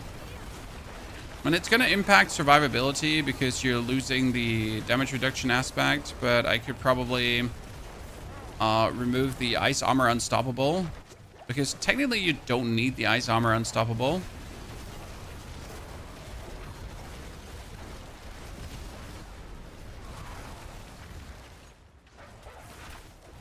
What do you use for your enchantments? We got currently the Familiar and we got the Teleport Enchantment. The Teleport Enchantment is somewhat needed because you need to make sure that you do consistent lightning damage to the boss as we're playing the Elementalist thingy, where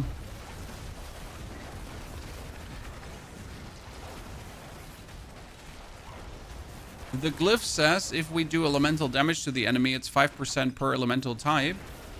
So you kind of want to do lightning damage and you want to do fire and ice. Ergo, we kind of need to, on top of the teleport, have like some bonus lightning damage going on. Hope you're doing it today. Love your builds. My friend is doing a Necro for Endgame. Which is your build would you recommend for Endgame bosses and Pit 7080? All builds, like the Necro, the Druid, and the Sorc, are insane for Endgame and Pit 7080. I would probably not recommend the Spiritborn for now, as you already need to have tons of Paragon points to make it feel very good. So if you already have tons of Paragon points, sure, the Spiritborn doesn't feel bad, but the other three just feel more powerful. And that by a magnitude of many times. Many times. You could use a lightning skill instead of familiar since it casts up with the enchantment. Not enough, dub. But yes, you could.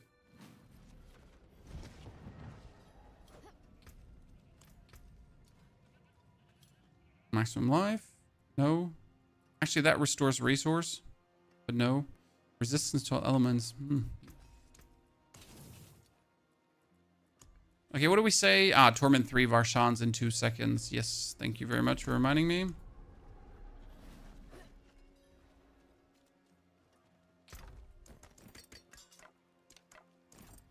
I forge more than horseshoes and nails. Is Shadowfall's Death good on Endgame Necro? Shadowfall's Death is good on anything. It doesn't matter what you play. Shadowfall's Death is broken.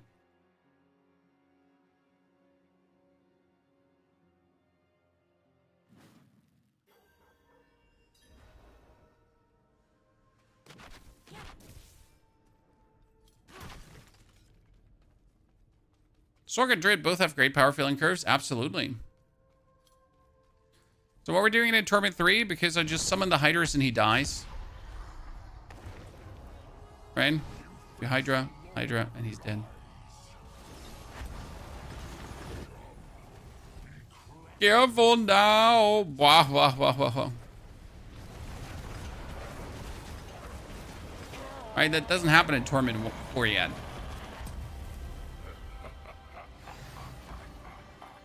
Okay, what did we say? Varshan, yes. For ring and chest. What we're looking for the perfect ring, and we're looking for the perfect chest piece. Raiment of the Infinite with a greater affix to glass cannon, okay? And then we're gonna have to masterwork that bad boy as well. Preferable 2 times, but I'm not gonna care about that 2 times, right? I have a problem to cap out resistances on your Druid. In order to cap out resistances, you need 210 Paragon points, roughly.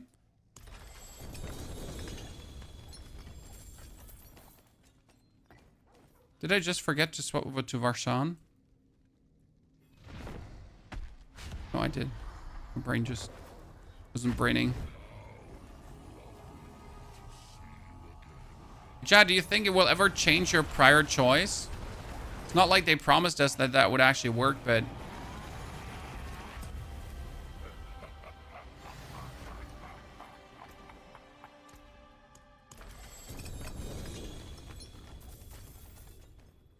That's not what we're looking for.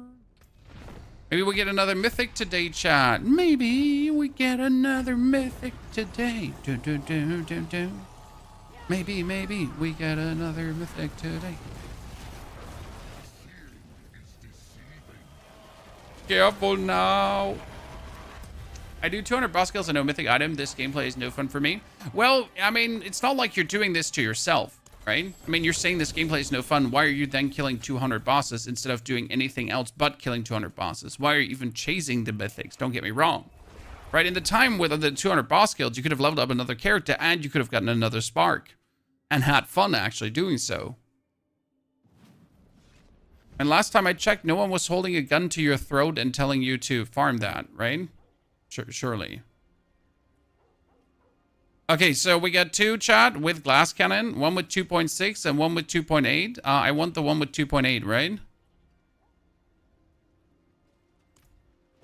It was surprisingly quick.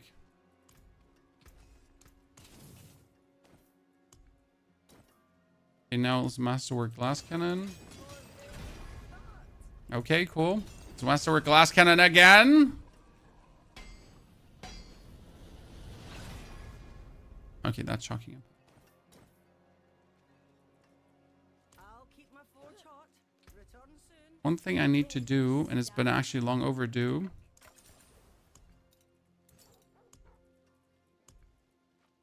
Neo and what was the rune called again we're using? Brain short function. C for an earthquake. Turbo's.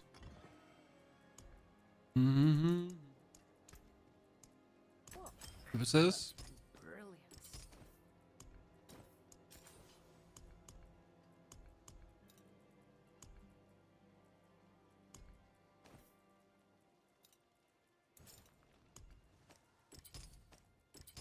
Keep this specific chest piece, obviously. The problem is we're losing total armor, so we're also losing some of our defenses, but it's fine, we can handle.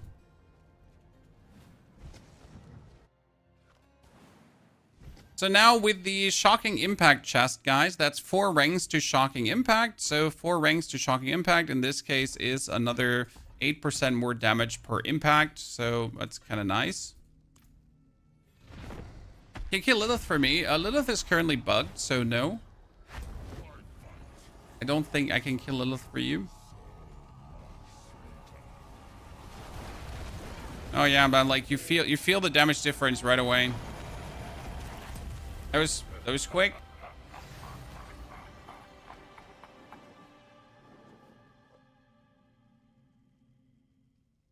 Oh.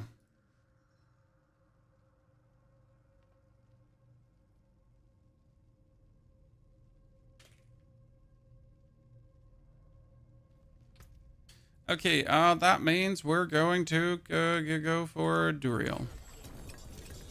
And now the last thing that's left is an amulet with 100%. Right? An amulet with 100% on Hydra. And maybe Primordial Binding Greater Affix, but even if that doesn't happen, it doesn't happen, right?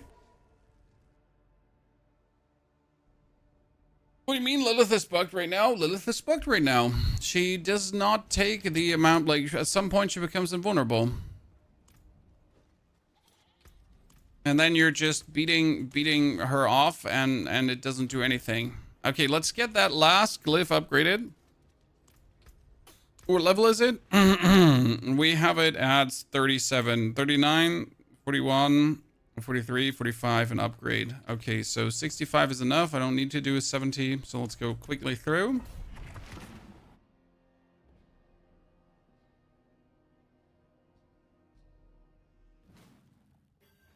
Lilith is only bug when you do too much damage too quickly. Yeah, but you usually kill her in Torment 1, right? I mean, everyone kills her in Torment 1. Look, Mom! I'm teleport pulling things together now! Oh god, I almost died. Where's my defense?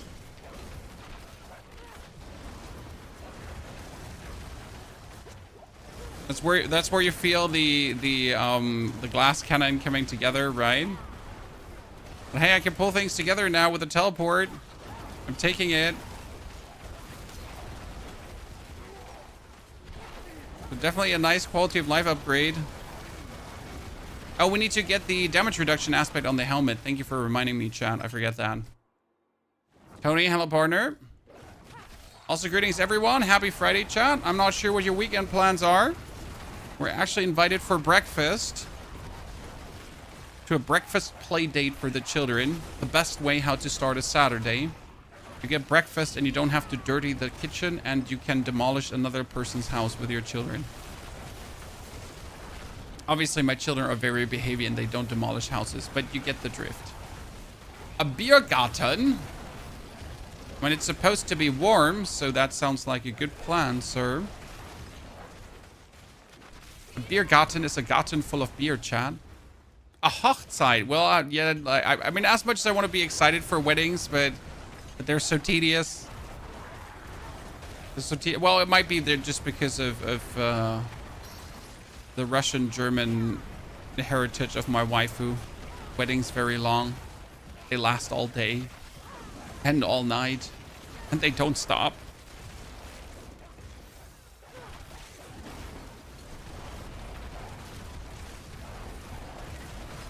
Weekend playdates with food and someone else's house is a 12 out of 10 experience as a parent. Yes, sir. Food, tired kids, no cleanup. It is perfection. The tired kids doesn't work often out because kids just refuse to become tired, but yeah. Food and no cleanup. It's like going to a hotel. Superman movie this weekend. I've heard good things and bad things and everything in between.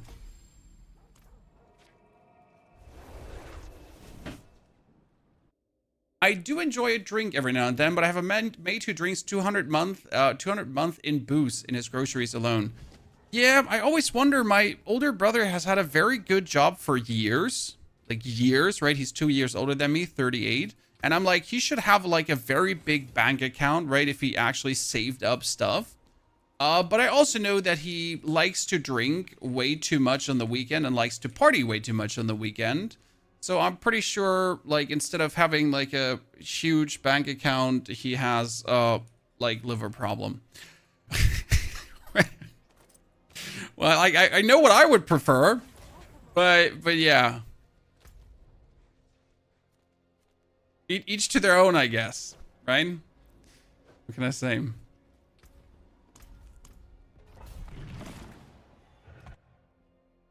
And I don't mind people having fun partying, right? But if you drink like for hundreds of dollars per weekend, we gotta talk about your budgeting.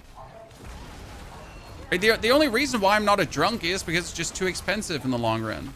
Or why I'm not smoking too over all the years, right? I never had money to spare for smoking.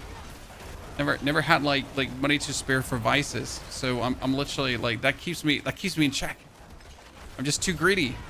I'm a dragon by nature. How could I spend money on stuff when I could pile it on my bank account?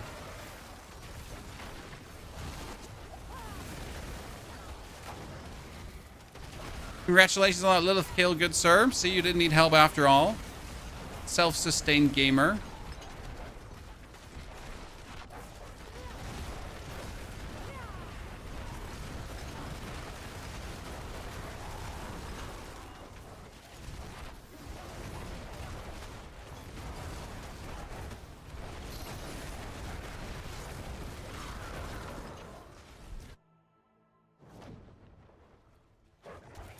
We're south to Grandma's place. The family takes the car. I ride my bike in peace and quiet. It's going to be lovely. That sounds great.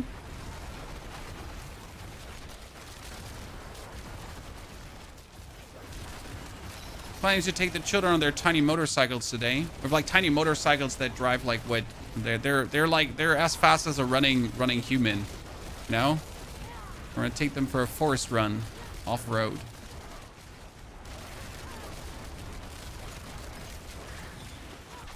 I would have loved to have a tiny motorcycle too as a kid. I never had one. That's why my children have one.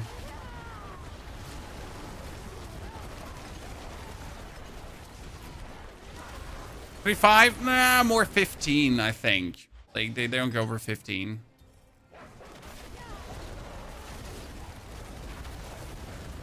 $25 would be a bit much. kilometers per hour. Endangering. Feel on that one, yeah, but like, you know how it is. Like you try to give your children maybe what you never had as a child yourself. I mean, we're thinking about instead of buying the motorcycles, because we got a super deal on these motorcycles. I think they were just 150 per motorcycle, which is actually quite cheap for a good quality build there. And they go up like to 40 kilograms, so technically my wife could almost ride that.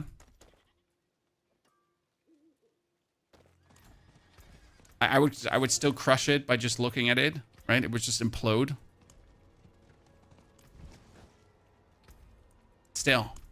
You know, I was thinking about getting them quads, guys. What about quads? Wild Shadow. Thank you for your subscription and support, Wild Shadow. Thank you very much. Appreciate it. Where can I find the Rod of Kapaleka? I recommend to go on Google. You find it there by typing in max roll boss cheat. And they have like this very cool cheat sheet with all the boss drops. Because I completely forget where it is every single time. I always wanted a quad as a kid. Yeah, there are these cool quads, but you gotta be a bit more spendy. Like go at least up to 60 kilogram body weight or something. And then have them just go off-road fun. Like you go jogging, right? Or bike riding, and they just quad around.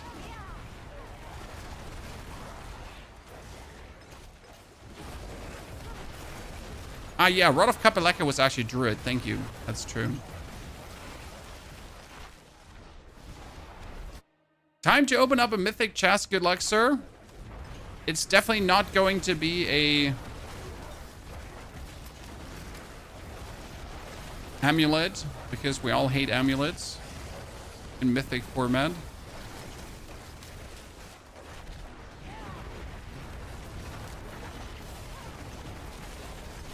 Good morning, Mr. GAP.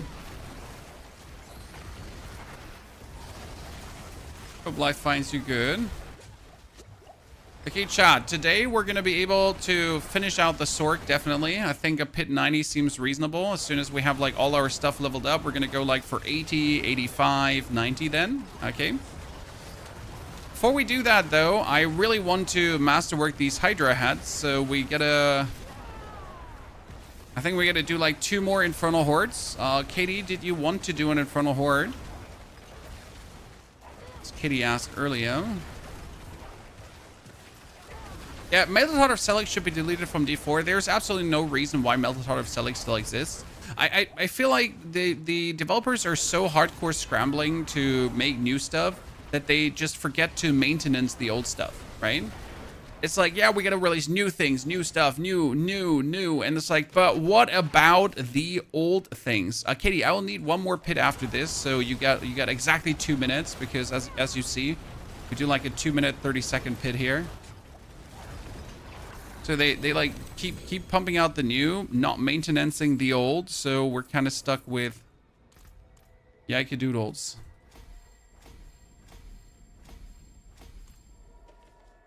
So what should we do? What should we do, Chad? With our obolts, what do we gamble? Gloves with a greater affix to core skills? I think that's it, right? We still gamble gloves, and we still try to get that out. It would also be offensive aspect, so worst case scenario, I get the Serpentine aspect, I guess.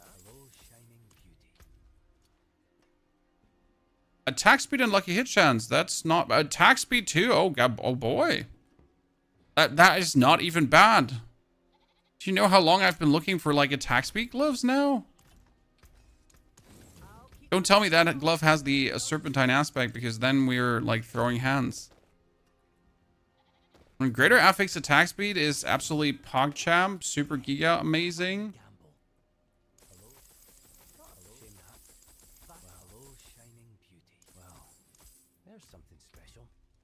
Pain Gorgers and Lucky Chance. Okay. Final upgrade to a glyph. Then we have all our glyphs up to legendary. That was really quick. I gotta say, the sorceress, the quickest right now, from 1 to Torment 4, right? The character is now officially 7.5 hours old. Okay. So it was the quickest to Torment 4. It was the quickest to having Glyphs to 45. I mean, like, you can see this. It's crazy. That's the first time we've died, by the way.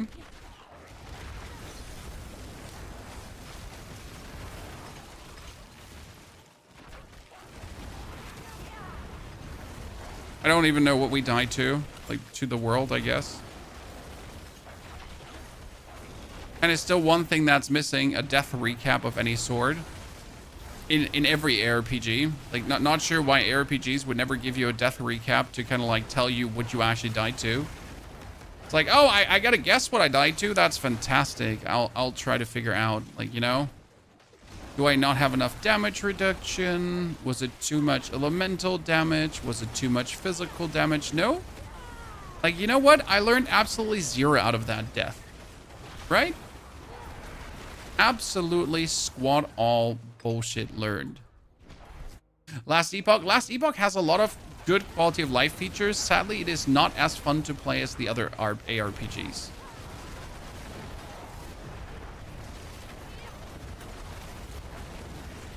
There's just something that's holding it back, and I can't actually put my finger on it. I don't know if it's just simply the graphics, if, like, I don't know what it is. Something is holding the game back. Next week is getting very hot again. Well, please, because I want to have good use for my pool. Because otherwise I built that pool up for a week of fun, and even then it would have been worth it. Because the children loved that week.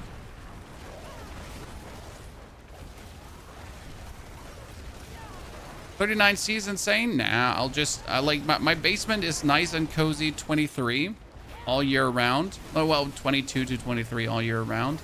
So that's very comfortable. And then I'll step outside in the pool. Done with work outside in the pool. Haha. That's the advantage of working in the basement under the earth with one tiny window for air ventilation. You're cut off from the real world. I also don't know if it's raining outside right now, right? If it's sun shining or not, I have no clue. I'm in a bunker.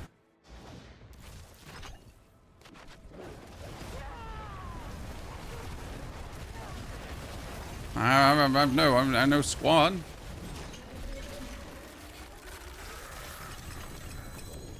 Okay, this is good.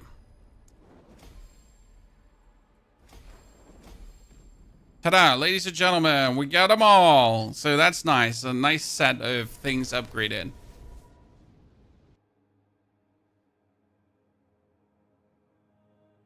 So, Katie, we are getting you in for our little excursion into the Infernal Hordes. We will need 2 more people from the chat for Infernal Hordes. Maybe people that are not in my friend list yet. If there's anyone new, or we'll take 2 friend list people. As I said, no people from our friend list. Well, too late. Someone invited themselves already. Someone wants to join. We'll take in a... Are you you're Sorc as well, right? Nice. So we're going to go all Sorc in. I like to see that.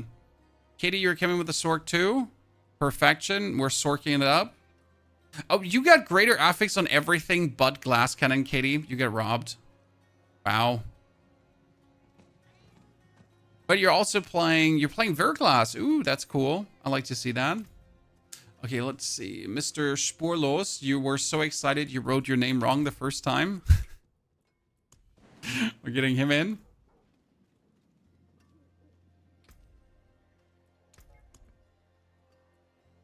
So someone was a bit too quick there. Okay, someone else open up the Infernal Hordes. Wait, like, Katie, I'm going to give you the party leader. And you're going to open up the Infernal Horde. So I get the counter. I don't know what's responsible for the counter or not, but I know when other people open it, right? Oh, we're in Torment 3. Torment 4, please. Accidentally put us in 3.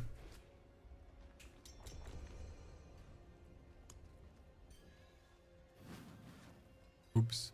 I'm so pissed I don't know how to get my damage up. Do I need better rotting? But I don't want to get one because I don't think I'll get a new one with a GA second. You need core skill ranks. You need pulverized ranks on your gloves. Pulverized ranks on your gloves is pretty much going to double your damage. Okay. I wish I was joking. A pulverized damage on your gloves is like... Okay. So I'm just going to sit in the middle of the map quickly and going to have to run upstairs while the lads keep me alive totally. So I'll be right back.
I'm ready.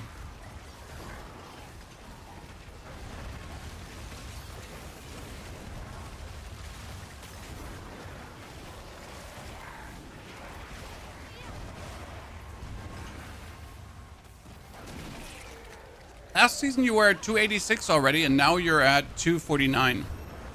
Last season was faster due to boss powers. So I wouldn't say last season was faster, like, per se. So the XP was definitely not nerfed. It was just boss powers made everything faster.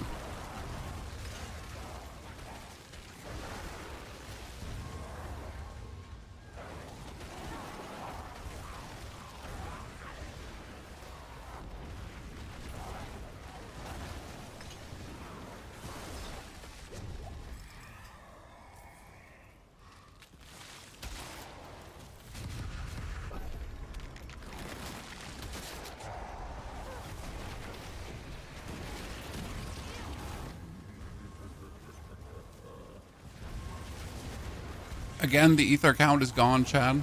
Pure sadness.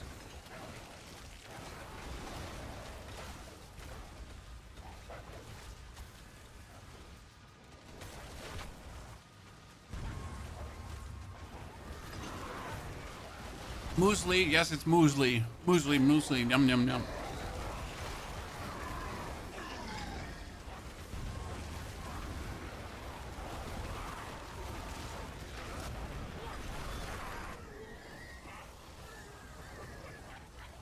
I think it's gone in group play. The problem is that someone in this group has the counter.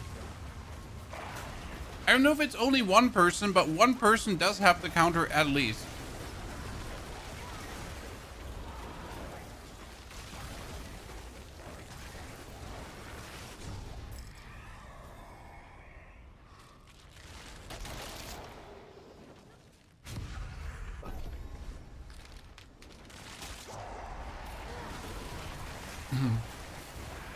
Now we're at 213 already. See? Mr. Spoilers has the counter. I told you, one person has it.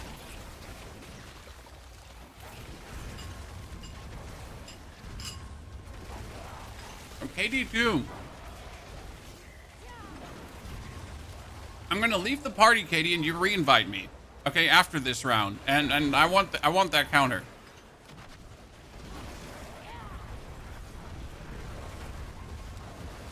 How do I get Mythic Sparks and Low Torment? Kill Lilith, Seasonal Journey, and Reputation. 3 sparks.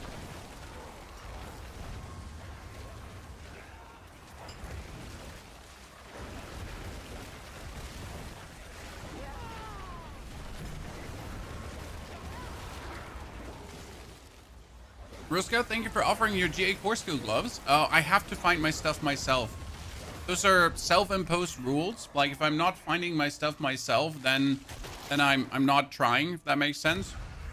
It's important for the way how we play and do things. Okay, everyone has the counter but me. Great. So the one that invites does not have the counter. I will. Katie's gonna re-invite me. I'm gonna leave the party. Katie's gonna re-invite me.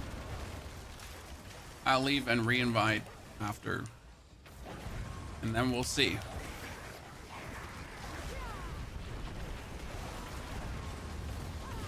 Yeah, so you need to finish this seasonal journey here, and then there's a spark at the end waiting for you. Man, 3 sparks is kind of nice, because if the first 2 sparks give you a shitty item, you can disenchant the shitty item to make another one. I still don't think it should cost 50 million to do this. I'm just sorry, why does it cost 50 million? Like without trading, you can barely afford to make yourself a mythical item, right?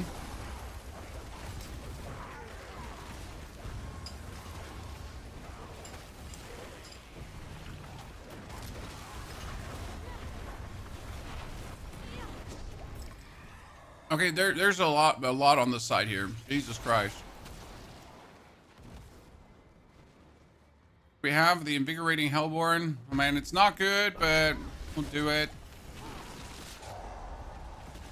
You don't have the counter, but you have a 4 GA Starless. I would trade my 4 GA Starless for the counter in the Infernal Hordes any day.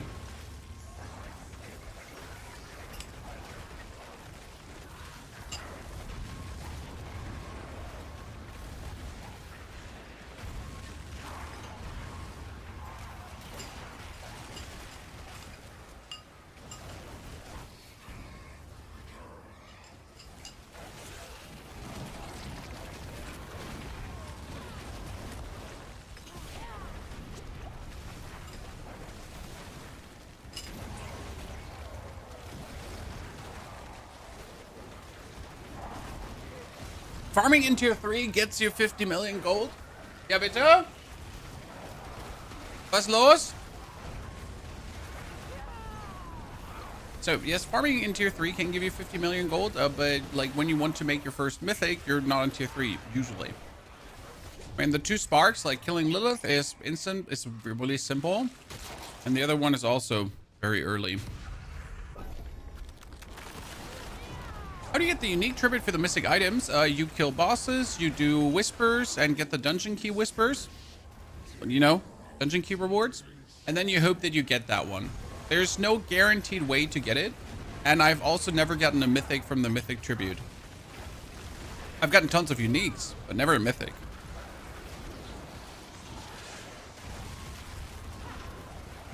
So you try to get the greater whisper caches of dungeon keys. Okay, how much are we sitting at, lats? I don't think we have a lot of, like, this is probably not even 500. I'd say. Maybe 600. Nah, not even 500. Say below. Like, we've had shitty boons so far. We have a good team, but shitty boons. 620? What? But why? You've been sitting on shitty boons the whole time. 3 GA Ophidian Iris, definitely sell Gabriel. Like you can just buy yourself like a perfect 100% 1 GA Iris, you know? Like sell a 3 GA, buy yourself a perfect 100% 1 GA. And that's it.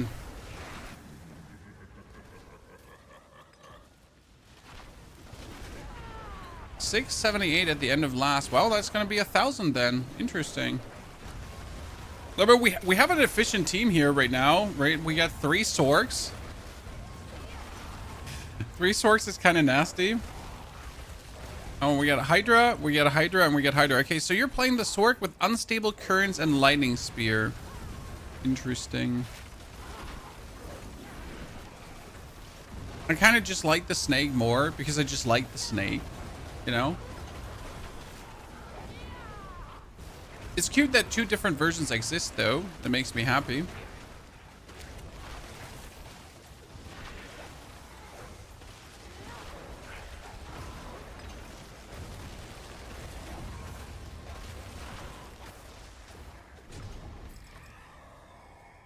What are we getting? Lords, Mosses. Oh god, summon Lords. I don't want it, but we got it now. Any druid chat willing to trade me a decent GA ring and a decent GA amulet? I need that to do big damage. I don't think I still have a decent GA amulet. I get one with a greater affix willpower, and then I rolled Envenom on it. Yeah, that's what I did.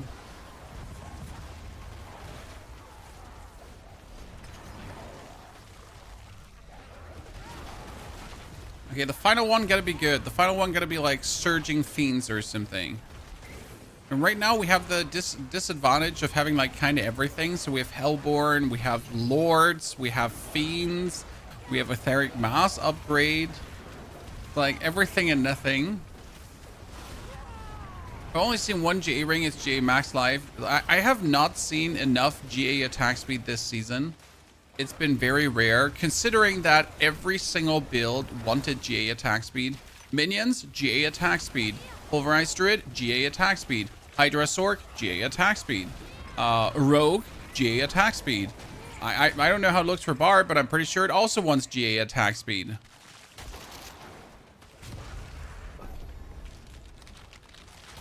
Because why wouldn't it? 980, damn. Yeah, those Ether Fiends are not to be underestimated. It's actually my favorite way to play, apart from Hellborn, because Hellborn are just cool how they pop up, right, when you have all of them. But usually you get yourself the Ether Fiends, and you're just going to be swimming in Ether.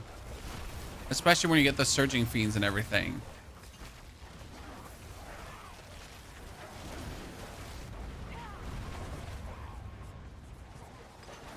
If you only could reroll stuff for gas without having to get ripped. I mean, like, the gold cost I find ridiculous for rerolling. I'm sorry. Like, again, if you're not trading, you can forget about rerolling. Like, if, like, I tried to play without trading in the beginning of the season, and I rerolled some items, and I just literally ended up without money. Right? I would have just been flat out broke. I wouldn't be able to repair or anything just for like trying to hit one single reroll and one single item. Pain.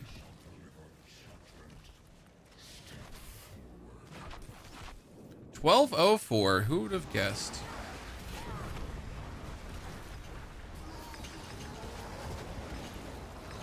Oh, Ismail just died.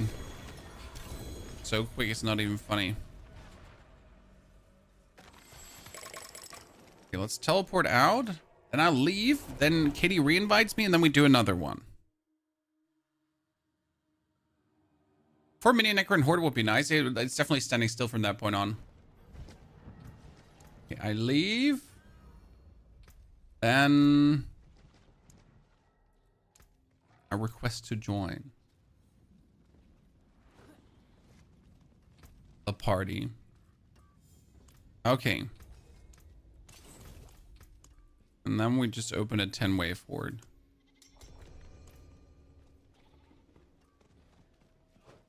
Someone, by the way, was asking about the Flashfire aspect, and I completely forget about his request about the Flashfire aspect.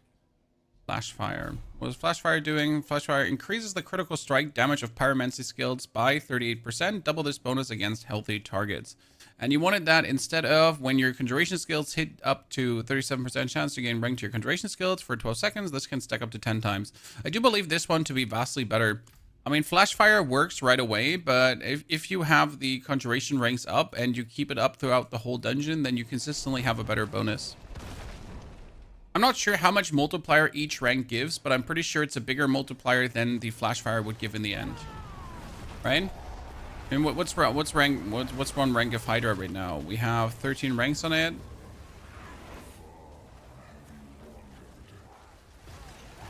So one rank is 3% damage. 10 ranks is 30% damage on the Hydras.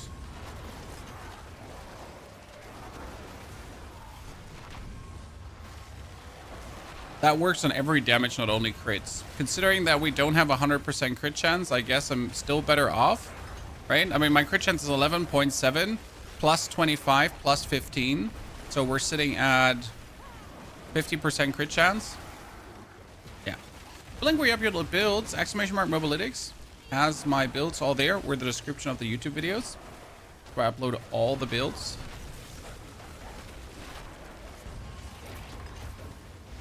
But each build also ends up with a dedicated YouTube video. Okay.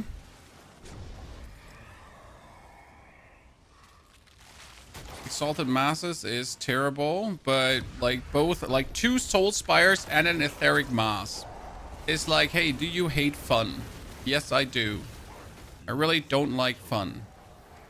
Okay, after this, ladies and gentlemen, we can masterwork our stuff again and try to finally get it to the 10 Hydra heads. Not the 12. I'm not working on the 12.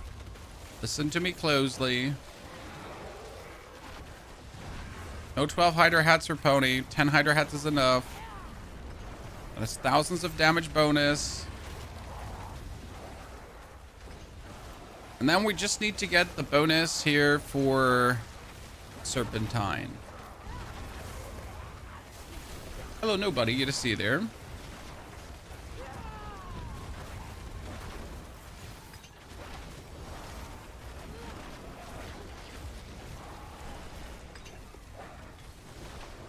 Mm-hmm.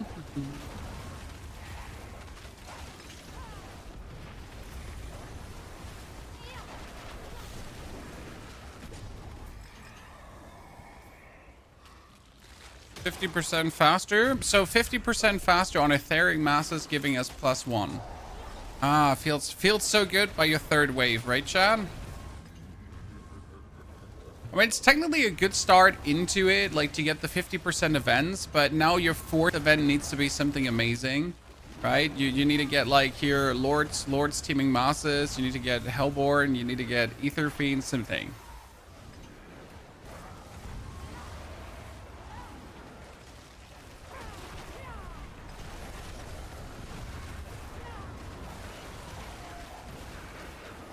I want to sell Ophidian Iris, an 88% one. Wow. And a 68% one. Wow. Why would anyone even want to buy that, sir? Come on now. That being said, you always find someone, right? Someone that's happy to have an Ophidian Iris over not having an Ophidian Iris. We get 10 Hydra heads. Well, so you have +8 heads right now. And if I would masterwork it another time, I would be at 10 Hydra heads. If I masterwork it only 1 time, 8 is the maximum you can get. If you masterwork it 2 times, 10 is the maximum you can get. And if you masterwork it 3 times, it's 12. Bursting Fiends, Ether Rush, Exalted Masses. Great. That's absolutely great. We're going to take Exalted Masses again. Because the Bursting Fiends is useless, considering how quick we are on everything.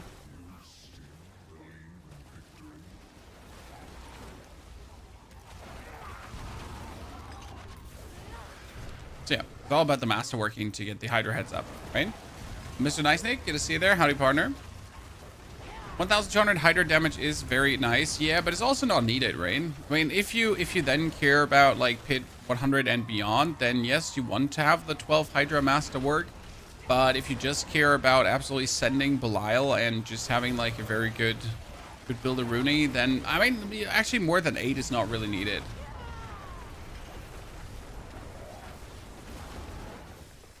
Eight is already fire. I mean, you can do everything in Torment 4. You can get your glyphs to 46. You can kill Balile. Like, technically, you don't need more than that.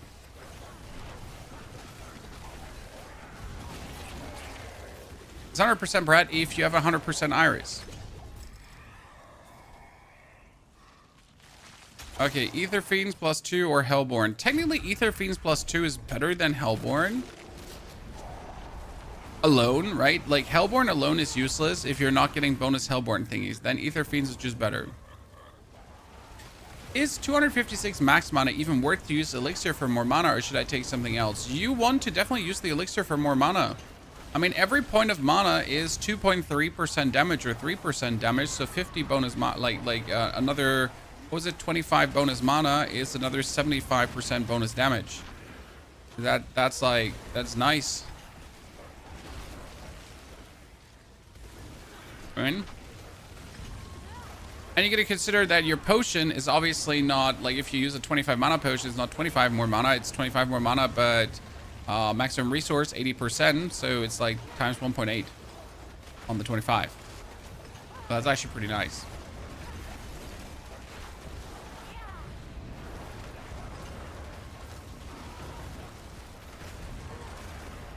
Elixir is 301. Yeah, I mean 301 is 900% bonus damage.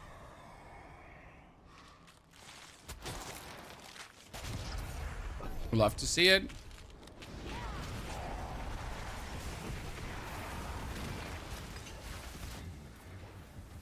I definitely got to work on my max resource. I was thinking about kicking the cooldown reduction out and just rolling for maximum resource just for more damage.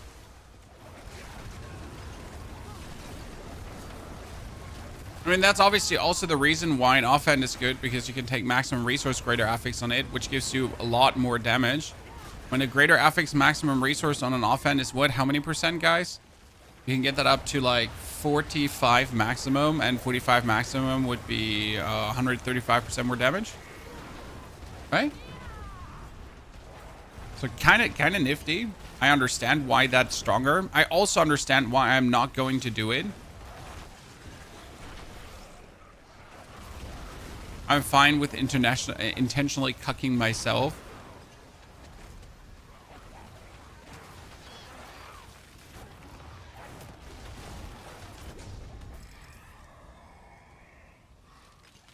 Ether Fiends ×2, better than the Stalking Devil at wave 6. If this was the final wave, I would probably not take the Ether Fiends +2.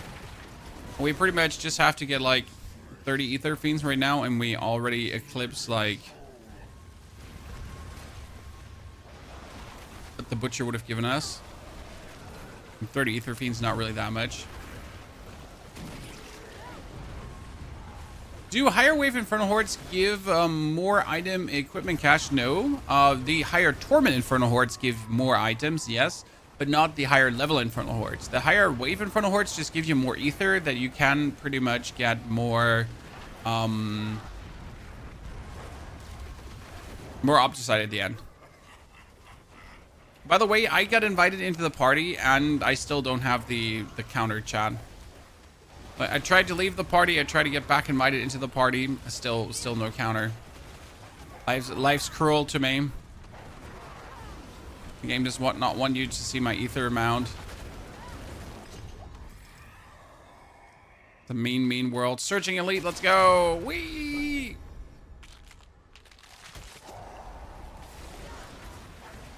What I would wish for Infernal Hordes, 450 only. What? Yeah, I'm not surprised. We've had like shitty boons and banes. We get really lucky to get that higher. I mean, we had a 1,200, we had a 1,300. GG. Did you try repairing game files? Oh no, I haven't had time for that yet. But Vile, the thing is, I've been having the counter back. Like I joined a horde this morning. I know, like, was it this morning? Yesterday? Like, no, I joined a horde this morning for like some recording, and I had the counter. So make of that what you want. But I had the counter.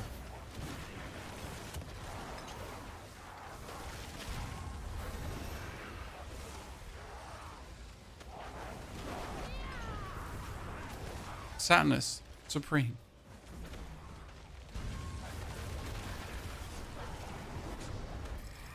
So know the counter exists. Surging Hellborn again. Nice, let's go. Last two waves, Chad. Is Hordes for Opticide not significantly slower than Nightmare Dungeons? No, not necessarily. It depends on the Nightmare Dungeons. So even if you do the Strong Room spam, okay, Strong Room spam, you are getting tons of Opticide here as well. And depending on a Nightmare Dungeon, it might sometimes take a while with the Strong Rooms. Also, you can do this here with 4 people, lean back and enjoy, and you don't have to run through the map. I mean, as a Sorc, I would reckon that doing the Strong Rooms is faster because you can actually travel really quick to the Strong Rooms. But if you're not a Sorc and you're actually walking slow, then traveling to the Strong Rooms might take you longer than just standing in the middle of the room and just blasting everything, right? Sure, there's obviously a bug that you can abuse, how to get like really much Opticide per hour, but I feel like abusing that bug is kind of tasteless, so we're not doing that. I mean, I'm not in so desperate need that I need to resort to abusing bugs for normal game progression.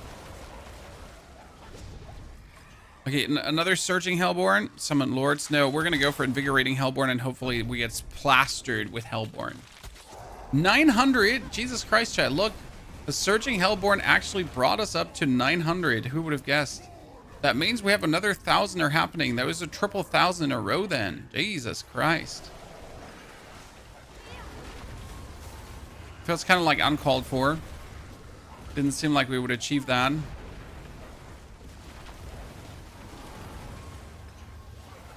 The strong bug is not working anymore. Well, that's good to know.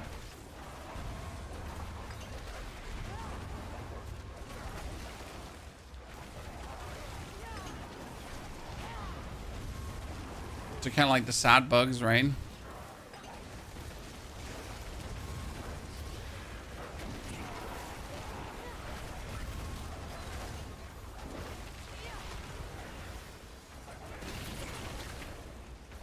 You're level 234. No, 234 are my Paragon points, Funky. So yes, I have 234 Paragon points plus 25.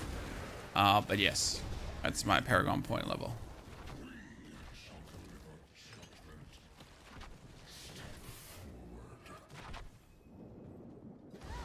$1,083. Oh, it's fine.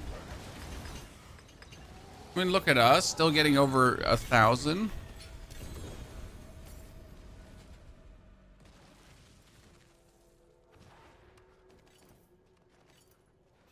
Okay.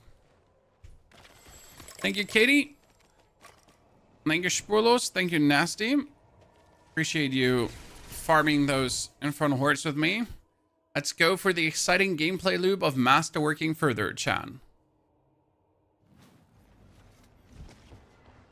Just watched the PoE2 video. Very stoked. Me too, sir. It was not the piece of news that I expected to wake up to. Nonetheless, a very welcome piece of news to wake up to. Oh, Snow Veiled Aspect upgraded. Thank you very much. How about we actually don't play the Snow Veiled anymore? Good. Ladies and gentlemen, we have 11,000 up to side. If this is not enough, then I'll just accept that 8 is the maximum of Hydra hats I will be getting, okay? So let's work to the very end of this 11,000, and if it is not meant to be, then it is not meant to be. I want you all to break out your lucky charms, your, I don't know, rabbit feet, 4-leaved clovers, whatever you're rubbing when you need good luck. Knock on wood, whatsoever. 1, 2, 3, 4.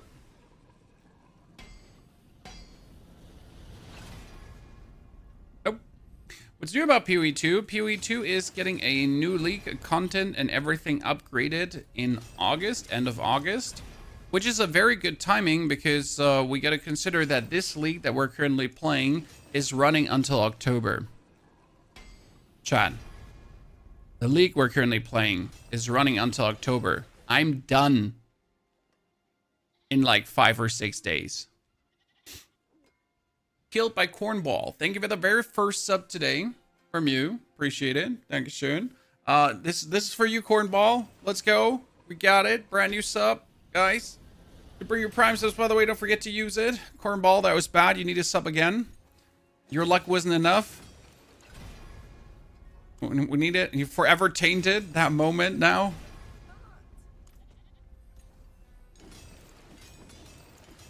You needed 50 tries to get it to 10 hats and you gave up then? No, don't call it gave up, Fit Mind Fusion. You just were happy. As you should be. And 8 hats is like 10 hats is everything you could aspire to. I gotta say we've gotten quite lucky with the six hat tempers here. Right? We've had many tries to push it forward now.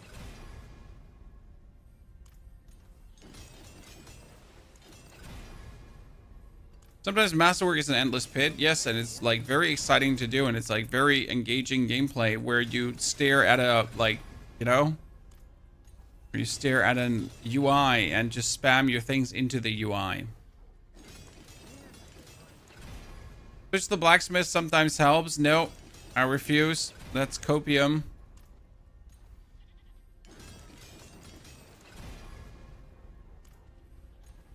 Salt machine. Oh, absolutely. I might as well play a mobile game and open up some packs here, right?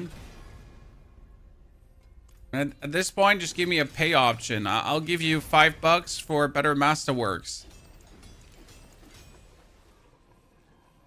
Right? Normal damage.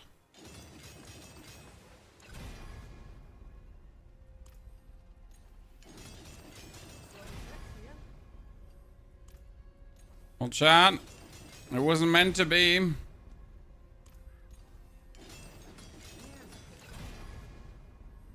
Now the crazy part is, without trading, I would never have the money to actually do this. Alone spamming like the 5 million reset cost is too expensive. Woo! Ladies and gentlemen! It was meant to be. Look at my 10 Hydra heads.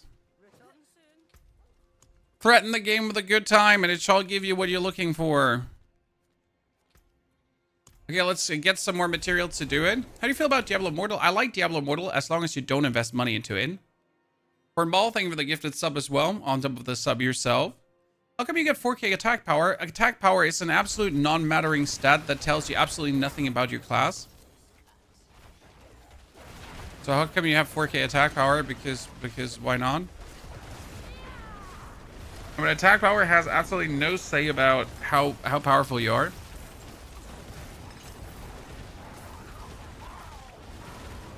It's a non-mattering, non-existent statistic that makes no sense and never has made sense.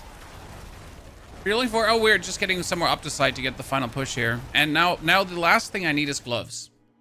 When I have gloves with 1 rank to core skills, and that's obviously bad, so I would need gloves with like a greater affix core skills, or at least with 3 ranks to core skills. And that's the final thing I need. I mean, obviously, like I could now masterwork up my Tal Rasha's Iridescent Loop further, but that would just give us some more cooldown reduction. It wouldn't necessarily make us stronger, so Tal Rasha's wouldn't like improve our power.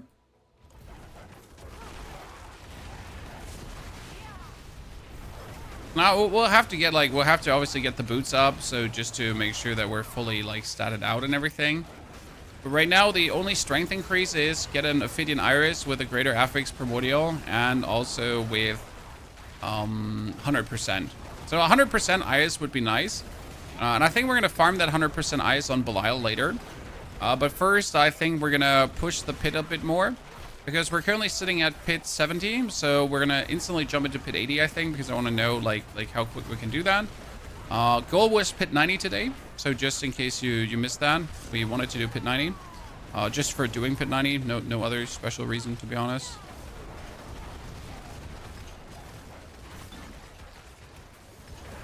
I mean, that would be then pit 90 below 10 hours. We're like 8 hours in on this character. Uh-huh.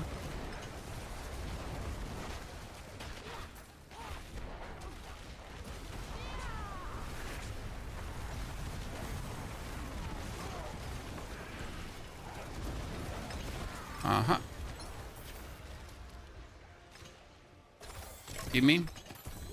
Ooh, mace with 3 greater affixes. Wow. That can only be useless, right? I think it's time to make some of the past seasonal stuff permanent. This is staying, in case you missed it. All the changes to Nightmare Dungeons. The wolves are from the runes, Andy. From the Seer and Sea rune. From the Neo and the Sea rune. Here, we have the runes called Neo and Sea. Intelligence maximum damage. Not really good. Someone's probably gonna buy it. Oh, Serpentine aspect, but I don't think it's an improvement, sadly. Okay, ladies and gentlemen, the final level. Are you all ready? Grab everything you can grab. We're going for 12 heads.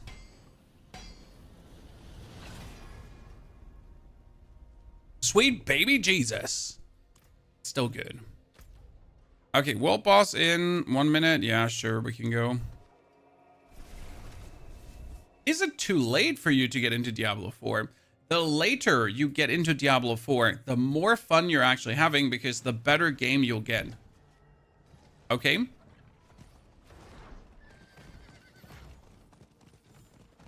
Hydra damage is not bad. Honestly, that was one of the better things to hit. I could have hit max life too, and that would have been not useless, but useless in comparison.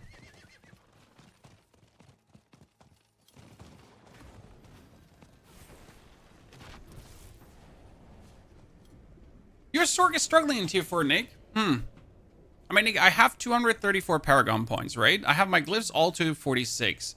We have this to double masterwork and this to double masterwork with the 1 single masterwork here on the chest piece.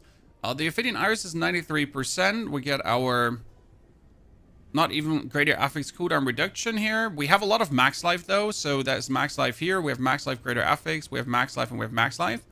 That helps us to be at 7,500. Our resistances are maxed out, or almost maxed out, as we're actually like taking the, what's it called again? We take the incense always. Will you also create a barb build? No, not this season. I'm sorry. Barb is like really not fun this season. I will make a rogue build, but barb is no. I mean, if I have really nothing anymore to do, and I really have nothing to do, might make a barb build. But like from a one perspective, from a fun perspective, no. Barb is not on my list of things that are even remotely interesting. Which class would you recommend? I've never played Diablo before. I mean, like, play whatever resonates with you. I say Necromancer is very easy to start with. Druid is harder to start with due to needing the Spirit Hall to really pop off. Sorc is also very easy to start with because Sorc just does good damage from the beginning on. It gets squishier down the line, but you can understand it, I guess. So yeah, probably Sorc and Necro is usually what I would recommend.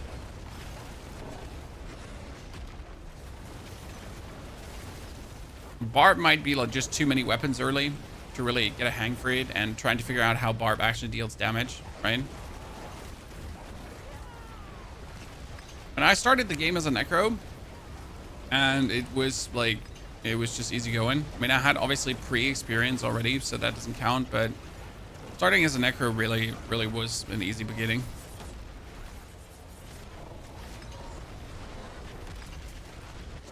How do you deal 1,000,000 damage? I started play a week ago, please. Well, random, it's compounding. Like, the more multipliers you have, the more multipliers you have, the more multipliers you have. In my case, I have an item called the Ophidian Iris that gives my Hydras 93% more damage, or let's say 100% more damage per bonus head they have. The amulet itself gives the Hydra 2 bonus heads, so that's already 200% bonus damage. Then you get another 10 bonus hits for my weapon due to a weapon temper, so that would be 1,200% bonus damage to my Hydras. Then my Hydras, when I cast them with mana, they get 2.3% or 3% more damage per mana I have up in cast. I have 200 mana, so that's 600% bonus damage. That would be 1,200 plus 600% bonus damage alone for the Hydras. And that's without considering any of the other multipliers that I'm running, right? We get the Tal Rasha's Ring, which is another 75% bonus damage. You get the 82% increased damage while Ice Armor is active, so I activate Ice Armor, I get more bonus damage. I get more bonus damage per active summon, and that is how much per stack again? That is 14% per stack, so 140% bonus damage as well. Lots of bonus damage.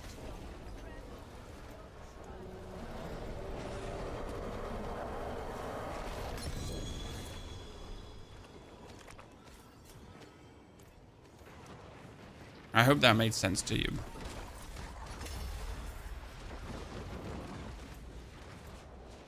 Mariana 2 times. Rahir 4 times. I'll go back to the den. Is damage over time good for Pulverized Druid? No, Kirani. Is doing the World Boss event kind of useless? Now they drop good stuff. And they drop a lot of boss materials. So it's kind of useless if you don't look for the boss materials they have. I'm sorry. I did not mean. Okay, I'm looking for a Serpentine aspect and Masterwork cache.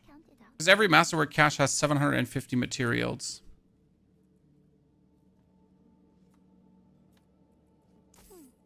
I like seeing what Papa's friends collect.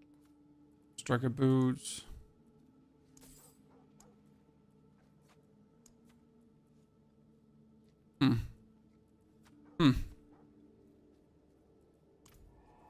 Sad.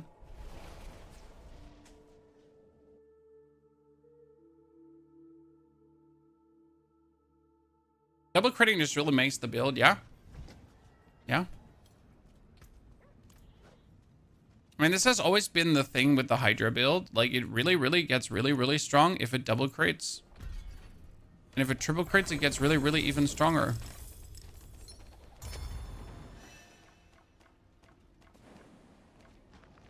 Okay, we got how much? 5,000 sparks. What do I masterwork now?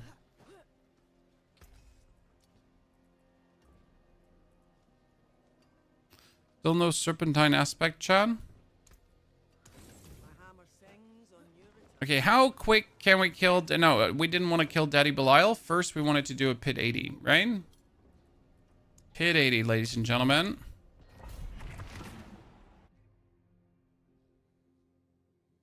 I have 10k attack power on my Necro. Don't look at your attack power random.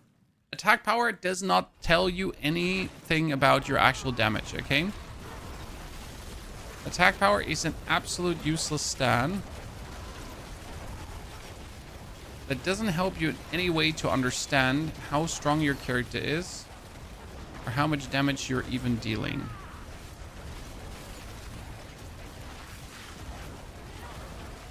It might even give you false information because you could higher your attack power, but you could lose damage. Because, for example, for a summoner necromancer, you can have a very low attack power and do massive amounts of damage because you're a summoner necromancer and your damage are your minions, not yourself. So actually trying to juice your attack power in that case would lead to less damage than to more damage because of the way how summoner works. See, this is what I mean about like pit pushing. So we're doing now a pit 90, right? And like I'm still killing things, but I'm not having like things just fall over instantly. So it's obviously boring. I just saw 1 billion damage.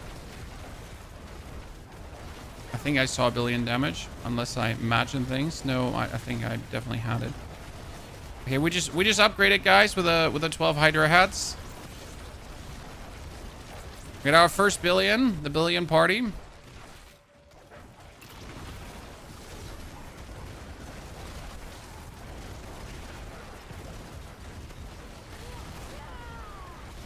There was another billion.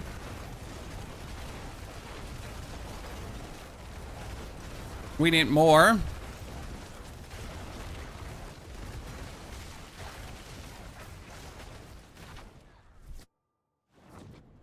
Yeah, follow Pony Huff build. Very obtainable for regular players. That's the whole plan. To make builds everyone can do, and not just builds everyone can do that has no life. Hello, my friend, with the damage reduction going on.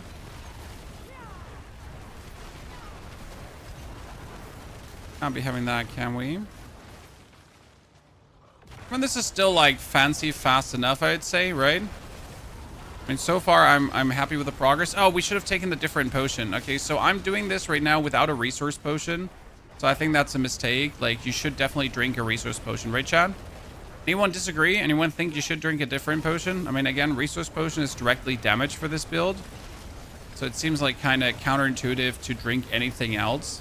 Right? Sure, I could get more life, but I'm somewhat tanky enough, as you can see. I'm not dying. Unless I really just stand still.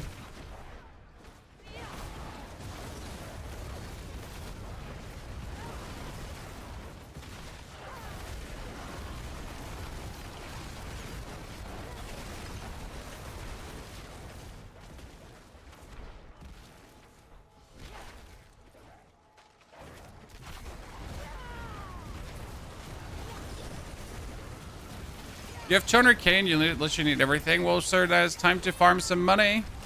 Or time to trade some money. Or time to go on an RMT website and buy yourself some money, but obviously don't recommend that. Just saying. It's not like there's not many ways to get a lot of money in a short amount of time. Like some like cool, some like less cool.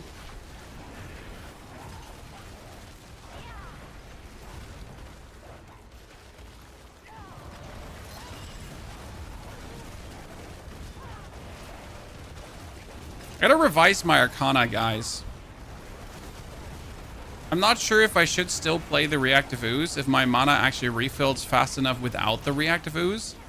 Because right now we're rocking the Reactive Ooze for even more restoration. But then again, I don't even know what other shit I should play. I mean, we swapped already over to the Unstoppable Arcana, so we're permanently unstoppable, and I don't have to, like, worry about any kind of unstoppable anymore. Now, like, nothing can freeze me, nothing can hurt me. It's not even that I actually need it.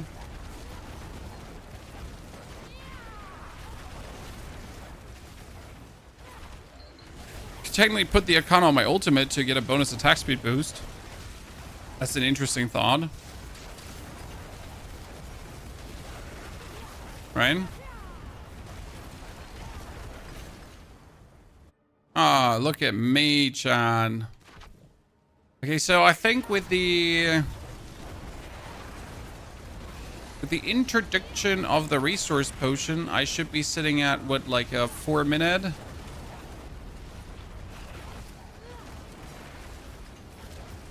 Five-minute. Hit 80 clear. That was a good start. I mean, right now there's obviously like a lot of power to be gained by upgrading our glyphs further.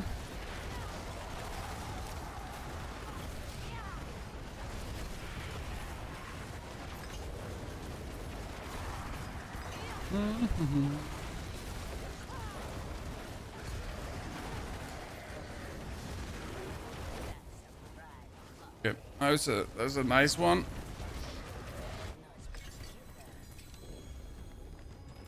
Six minutes, plenty of time left. And the best part, we can upgrade our runes significantly. I'd say Conjura is probably the best upgrade, as Conjura gives us much damage bonus, and it also gives us like more damage for putting points in.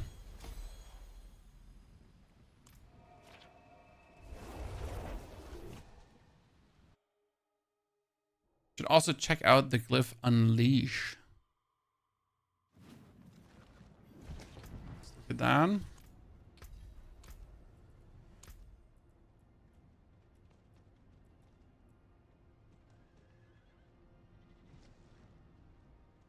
I don't think I need the bonus mana generation. That's the thing. So right now we have a Bottled Wind, we have Reactive Ooze, and we have Tranquil Stone. I could obviously take Pressurized, like here the Execute, so the Bloody Charm, to make things a bit faster. I don't really think I need that. Why is everything so dark? That's weird. Equip. Sadly, Serpentine is still so weak. This would be the biggest damage booster for me, right? Okay, what do we have? We have crafting materials here. Advanced potions. So with an elixir of resourcefulness. Elixir of resourcefulness. It will get our character up to... so we're sitting at 240 mana. That is a total of 50 mana more. So 50 mana more is currently 100% bonus damage. Go with Potent Alloy. What did Potent Alloy do? African Bigfoot?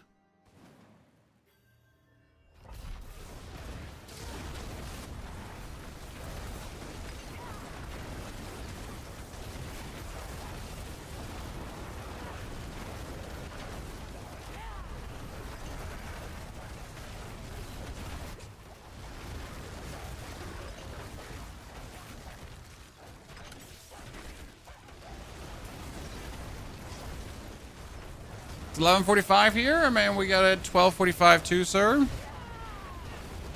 Almost same time zone, gang. Yeah, so with that mana boost, we see the billion more often, so that was definitely worth it. I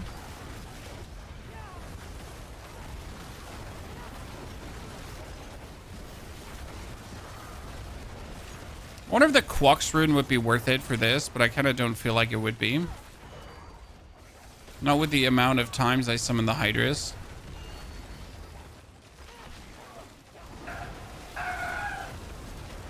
Did you hear the dog barking, Chan? Did you hear the dog barking? Thought it was a rooster. No, it was my tiny dog. I mean, just yesterday we managed to actually leave the house without a key, so we had to call a locksmith to let us in. And while the locksmith was in front of the door with us, obviously, my dog didn't even think about a single time to bark at him. So we had a fantastic guard dog, but if Granny is coming, you get a bark.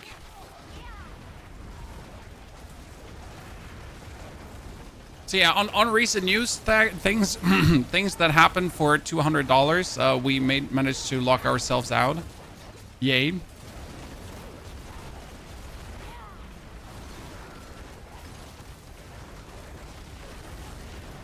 Fantastic experience. From now on, we're gonna have a key probably in need somewhere. Granny, something, jiggy ba jiggy.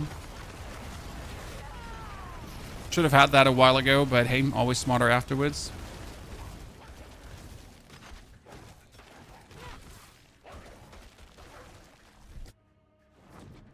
Their max level for Paragon 300, but so the journey to 285 Paragon points is the same journey as from 285 to 300.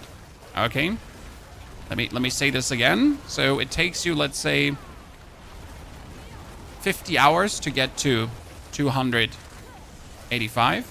Okay, then you're gonna take another 50 hours to get to 300. And while the journey to 285 is actually filled with fun and excitement, the journey to 300 is just brain dead grinding.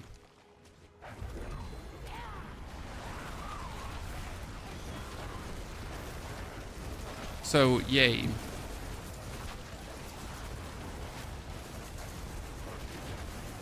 And whatever floats your boat, but it does not float my boat.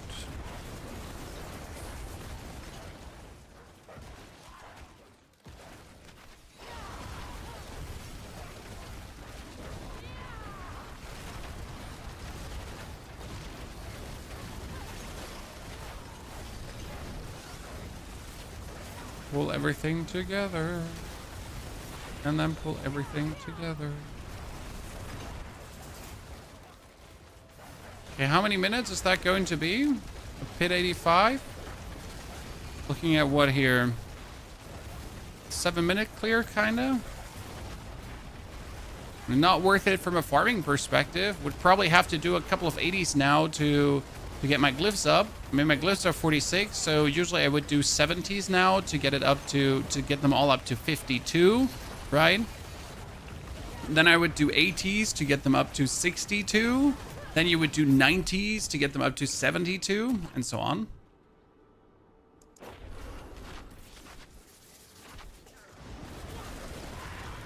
That was annoying, Deathy.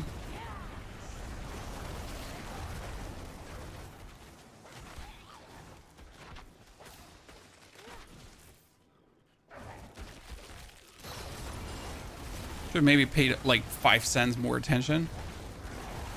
But that's asking for too much.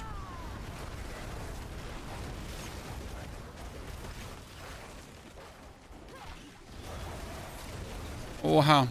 Oha, a full room full of nerds.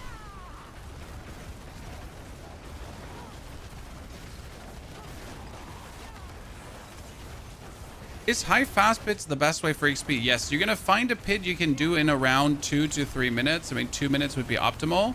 And then you're just gonna spam that pit. You're gonna obviously try to do the highest pit possible where you can do that. I mean, assuming that you obviously have like your glyphs to 100 already. For 100, you might have to like, you know, do a bit higher pits for a while. I mean, again, with pit 90, you're gonna get your glyphs to 70 easy. And actually you can also get them to 81 easy with pit 90. And then after that, you would have to actually, like after 81, you should technically have to do pit 100s to get it like meaningful up. Because otherwise you face like not a 100% upgrade chance, and that kind of stinks. Right?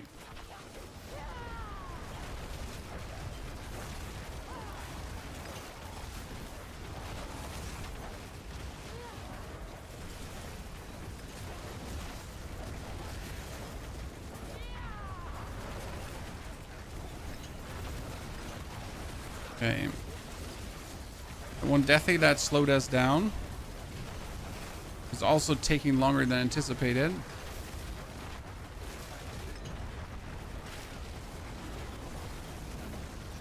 It doesn't help when you have like teleporter bosses that like teleport away from where you root them into place. And you want them all to just stand there, not move. You gifted subs every month. Yes, the sub gift badges, they reset every month. Of course. I'm sorry if you weren't aware of that. We appreciate your contribution. And we do remember. Okay, how long does it take at this point? Oh no, not him. The Blood Bishop. Could technically be scary. So how high of a billion have you seen from a Hydra already, chat? Personally.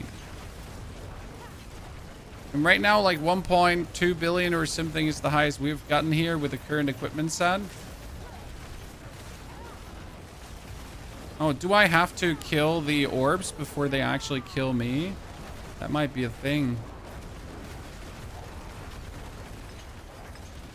We're not talking about your fake trillions of damage. Come on now. Don't you come at me. 22 billion from a Hydra, damn. I got a lot of scaling left to do that. I mean, obviously, Primordial Binding would be like now a very big damage boon. Right?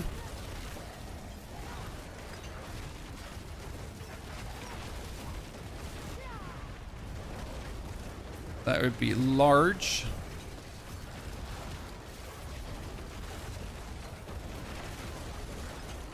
I don't even know if I should resummon Hydra every single time when I have my mana full, but I feel like that's the best way to play it right now. Right? Like, figured out if that is really the best way to play it. 1, 2, 3.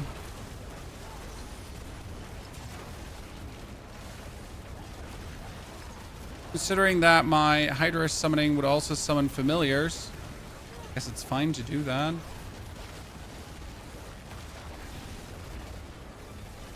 Okay. See, that was a bit longer than we wanted it to be.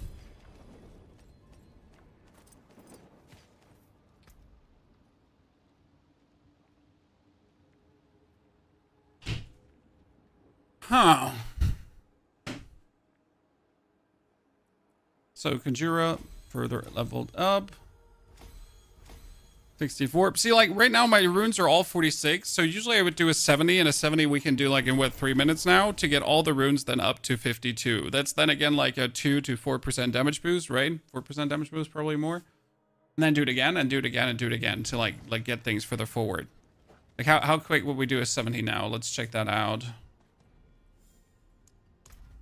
Just in comparison. So that was now a 8-minute clear. 9-minute clear.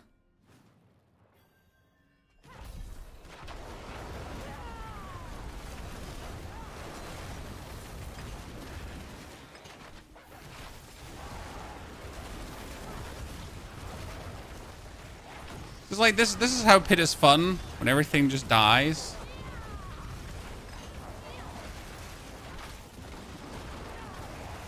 We can keep just silly zoom in.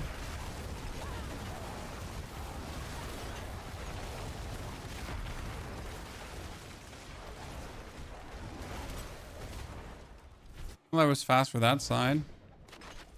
Oh no, this is definitely going to be a pit where I'm running out of monsters. And I don't have enough progression left. I can already feel it.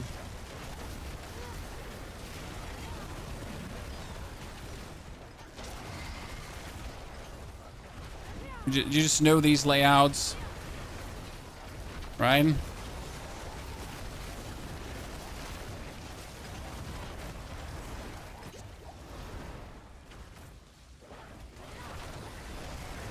Find every nerd in every corner.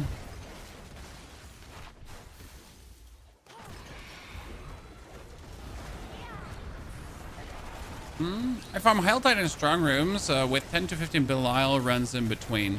That seems reasonable. Do you think you can do pit 75 with one more person? Maybe I could join. I mean, I could, sir, but that's not what we're doing right now. We're benchmarking. Sir, we're benchmarking.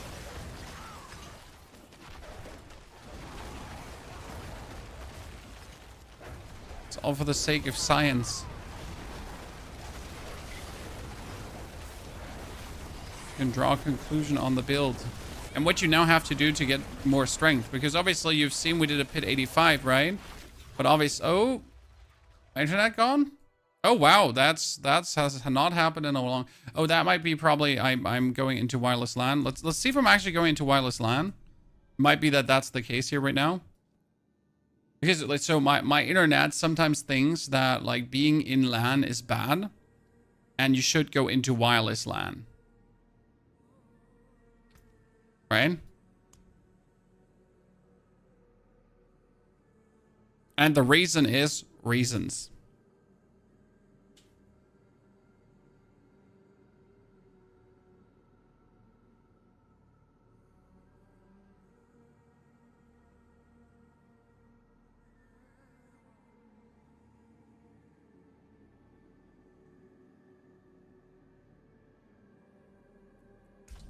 We're just trying to log back in, but my character exists now in the world, and that's kind of sad.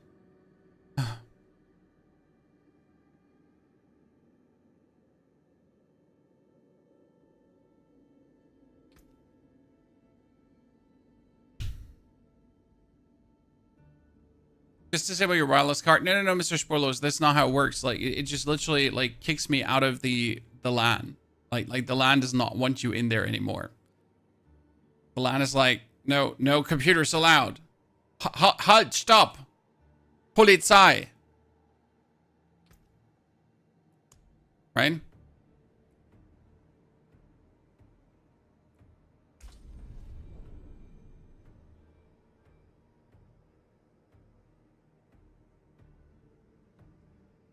Use the Vex rune, but I need my crit, sir. I need my crit. Your character has not finished saving. We are just trying to log into the game. By the way, fancy skin we bought, fancy skin we bought, fancy skin we bought this season, Chan. The Necromancer does not have a fancy skin. But we splurged a bit on the other classes. I'm not sure if the Rogue actually has a good one. Restart Battle.net, no, it doesn't do anything, Thyro. Like, this is right now that your character just exists on the server, and you gotta wait until your character just gets hard booted from the server. That's it. There's no way to shortcut this. You just have to wait. Savannah skin for Rogue was pretty good. I don't know if, like, Rogue has anything interesting this season.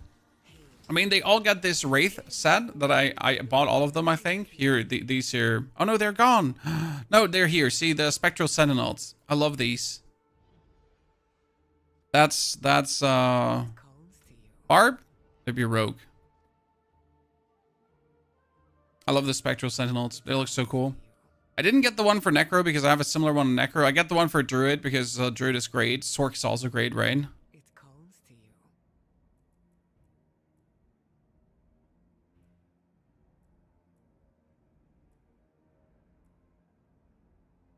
Rogue generally has, like, very nasty skins. Right? It calls to you. Oh, the Jester skin. It calls to you. And that one too. It calls to you. Like, I still feel the guy that made the Necromancer skin has, like, no skill.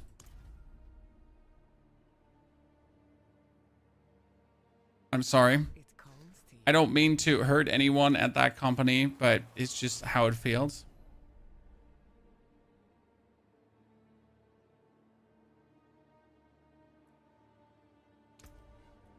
Okay, back into the game.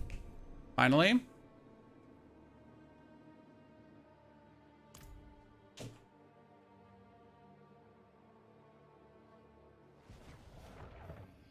Okay, so our pit 70 got cancelled because we were too fast as fuck boy, chat. Oh, wait. Wrong potion.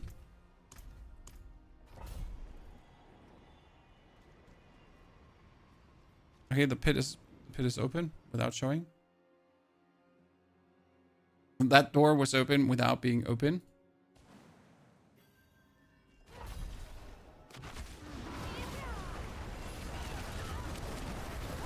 Okay, let's see how quick we can do that pit. Pit 70 should be like possible in 3 minutes, I think. Otherwise, we failed as a creator.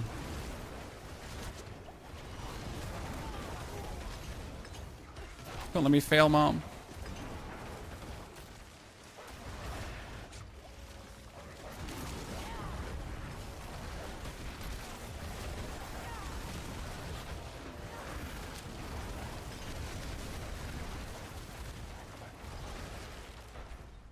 Kill that guy while I'm already off to the next, right?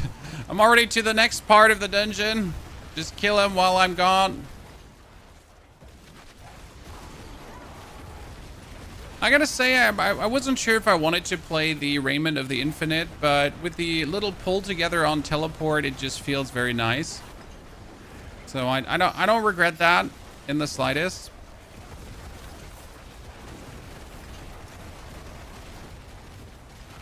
Turns out to be a very strong way of playing.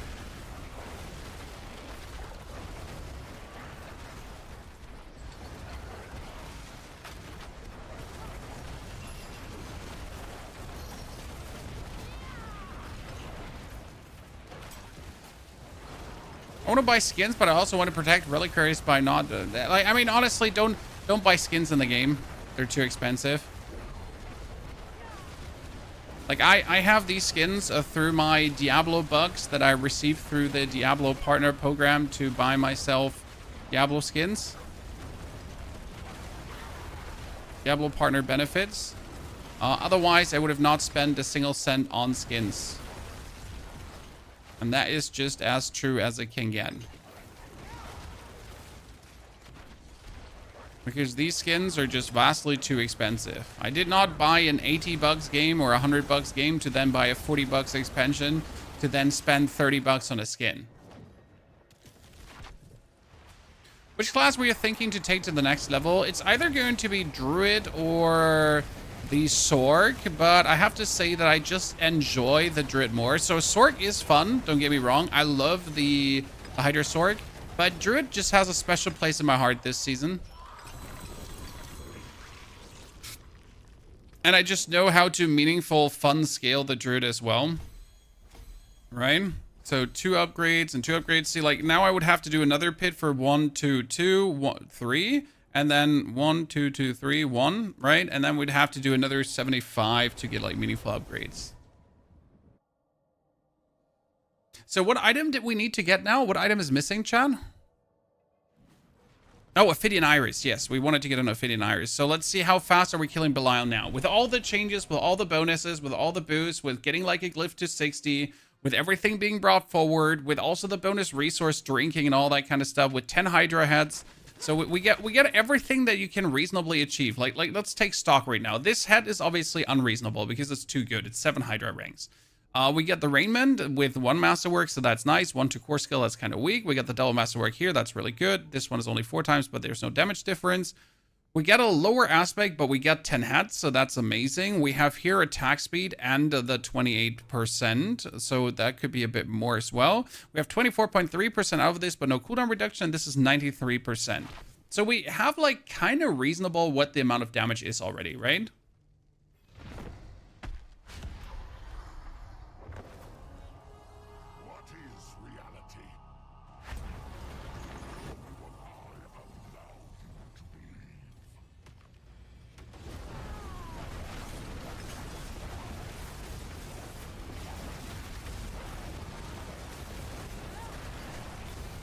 Yeah, this still makes me want to farm him in Torment 3 because I'm just like, I'm taking too long killing him, chat. You get the gems in your rings, you gotta do Horadric strong rooms and then you'll unlock the gems as well.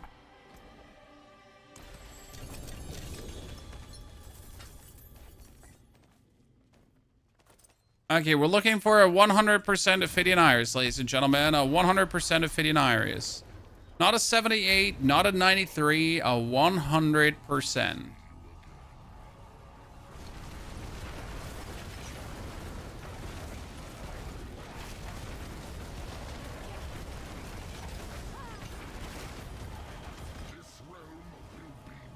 There's somewhat more damage this try than the last try.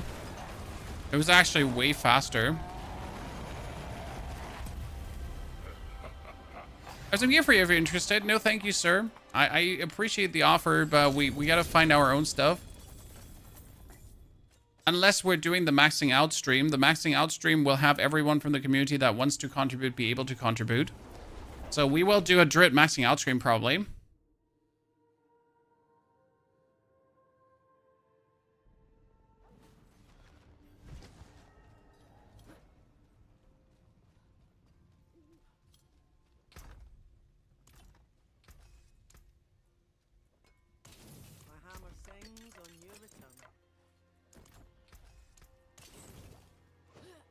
And then like on the maxing out stream, we're kind of like, does anyone have greater affix pulverize? Does anyone have a ring like with a greater affix attack speed he doesn't need? That kind of stuff, right?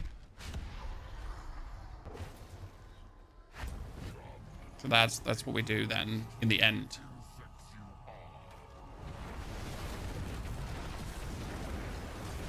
That's not today. Today is the reasonable achievement of power for the guide. So for the guide, we always make a reasonable build with a reasonable power that you can achieve alone as a player, right? And not as a content creator who gets blasted item into his ass. You need runes? No, I have the runes I need. I mean, I still don't have an Ahu. On Barshan and Dariel.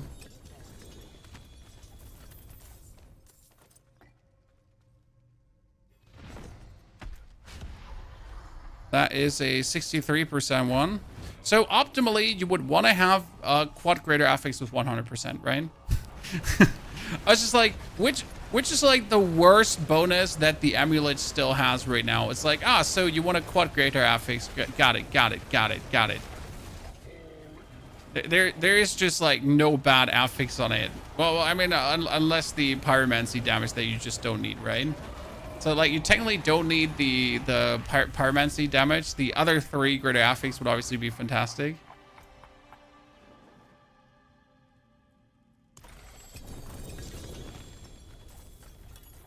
Greater amulet again, but the greater amulet always turns out to be the, what was it called again? Here, the Banished Lord's Talisman. For some reason, that Banished Lord's Talisman is really wanting to appear in my inventory.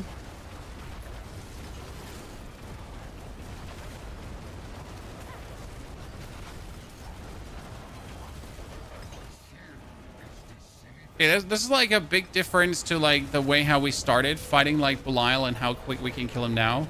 It's quite nice. That 100% ISO would be even faster. Tune. That being said, I don't even know if I have an Ahu by now because I've been getting so many runes. I'm at Igni, Tom, Yule. I actually did not have an Igni as well, so there we go.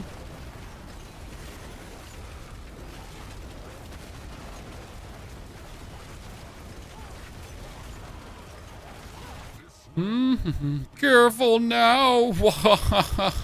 Wow, we kill him even faster before you get that done. So we're gonna do like this inventory full, and then I think we're gonna do another inventory full, and if we don't have then the Ophidian I'm looking for, then we just gotta push some runes. Do the last Masterworks. That's important too, because we're actually not done Masterworking completely, right?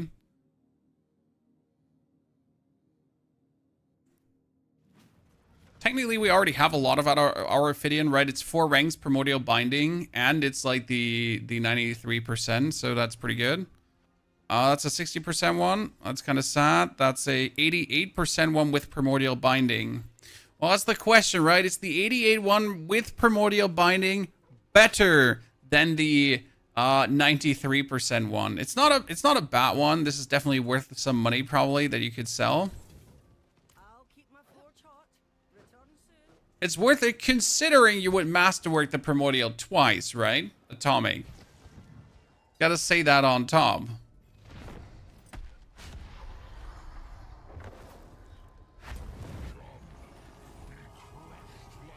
Would a non-GA with 100% be better than a GA? Yes. So if you have a non-GA with 100% over a GA with 70, 80%, definitely better. Maybe 90 versus 100%, you could say that GA wins if the GA was then on Primordial Binding. Because don't forget that Primordial Binding per summon gives you a chunk, a good bonus chunk.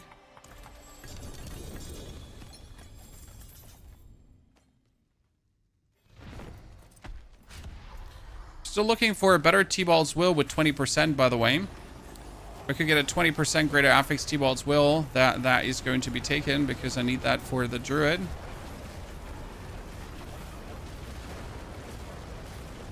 The aspect over everything. The aspect is just the biggest multiplier. You have 12 heads with a 10 masterwork, so the more you have, the more you get.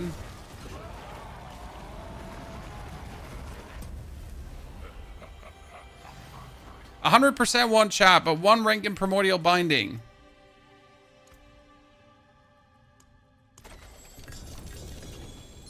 But at least we have finally seen a 100% one, right? That's cool. 90% one with attack speed. But 2 ranks to Primordial Binding. That would be better than what I have right now because it has the like it's like only 3% lower, but I can masterwork it further. So that would be an upgrade to what we have going on right now. But I would just feel bad because it's not 100%. So that's a good one. This one here currently. It turns out to be nice. Don't forget that the GA1 also has just... Oh. I don't need that, but I got it. It's a spark and a half, chat. Spark and a half. Max life and damage reduction. Actually, the best things it can hit. Interesting. How could they, by the way, make the sword better? If it does more damage. So if they manage to have the bonus, like the shadow damage to surrounding enemies, if you could make that shadow damage bonus go completely bonkers, right? If you put that on like very, like at 20,000 instead of 4,000, could be something interesting.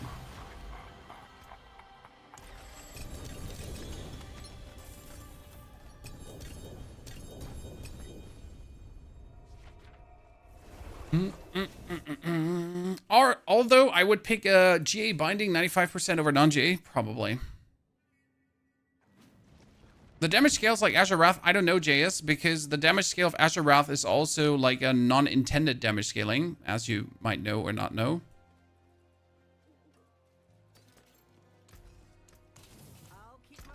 Okay, let's put these 2 away. I think I'm gonna play with the Ophidian Iris here.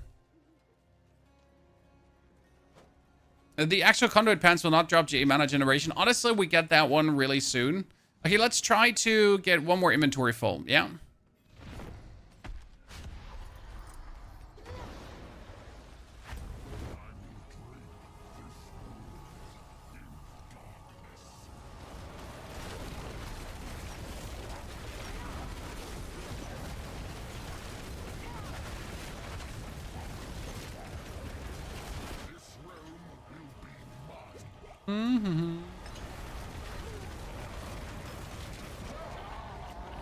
Whee! The Azure Wrath scaling is unintended. Yes, Azure Wrath gets, with attack speed, more damage. I mean, do you think that sounds in any way like it should happen? That the attack speed, that more attack speed multiplies up the damage of the weapon? Does that sound somehow like the way it should be to you? Or does something sound rather fishy about that?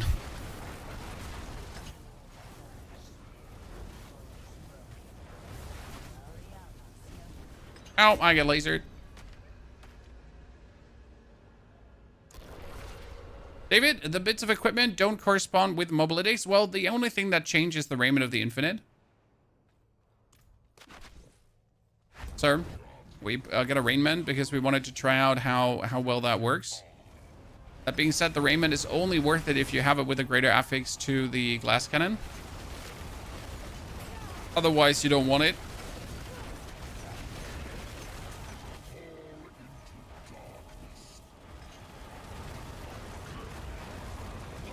Good. Okay, so 2 more, then the inventory's empty, then we masterwork this one up. I like the greater affix to attack speed, by the way. The greater affix to attack speed is not like something I'm gonna laugh about. Actually gonna be working out really nice to probably kill Balile even faster. Do you need a T-Bolt with 20% at the bottom? Not today, Johnny. Not today. Again, for the maxing out stream, when we try to take the Druid to the highest pit tier possible, then we might need it.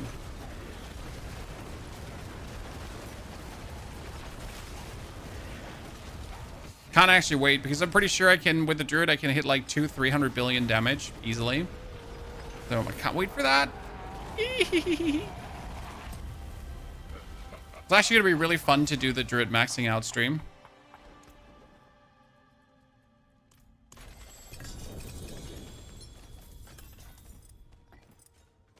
positively looking forward to it. But we will have to do the rogue beforehand. Chat.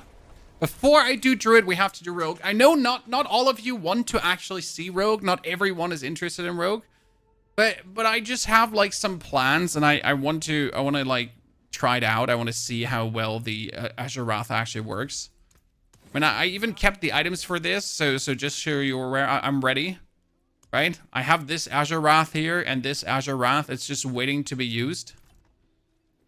Okay, we get the Ophidian Iris. We need to masterwork it, and we need to masterwork the Primordial Binding. At least once. I'm not going to care for it masterworking twice because I really can't be asked. 22 intelligence and... break that one.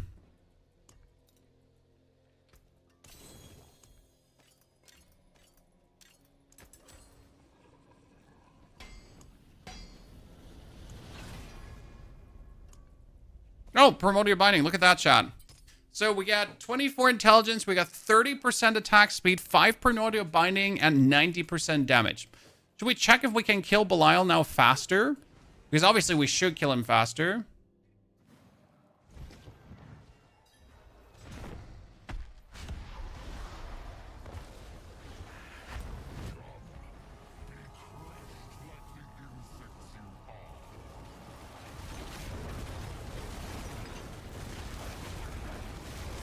Bonus attack speed comes in handy.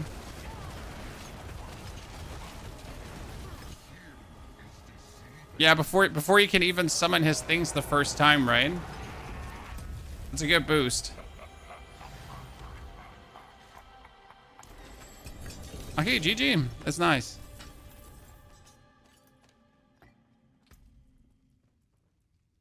Good, now let's get out of here. I'm working on a Shadow Blight Necro build, and I see that at some point I need to pick plus blood damage, but my main damage is Shadow. How does that work? You don't pick plus blood damage, you pick the damage while healthy. The blood damage thing while healthy. It's really good for a character not even a day old. I mean, this character is 9 hours old. Not a day old, it's 9 hours old. Okay, let's do the pit 70 2 more times, and then we do pit 85 to push further, okay? I mean, let's like in the next 30 minutes, let's slowly advance our glyphs to then tackle a pit 90. Okay? For my druid, I also brought glyphs up meaningful. And now that the heads are attacking faster, this is like really cool.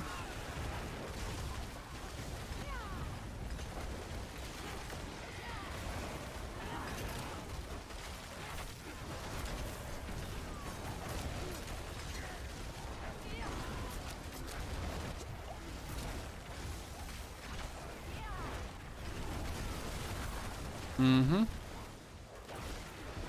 Dead end. No one likes that. Get out of here. Really quick. Are you curious about the card game from Riot? I have an eye on it, but I don't think anyone will ever emulate the success of Hearthstone again. I mean, would I mind playing a new card game? Absolutely not. Right? I tremendously enjoy card games. That being said, I am more a fan of auto battlers as of late when it comes down to my strategic decision making. So I'd rather like to see a Pokemon auto battler, a Lord of the Rings auto battler, a Star Wars auto battler. Please give them to me.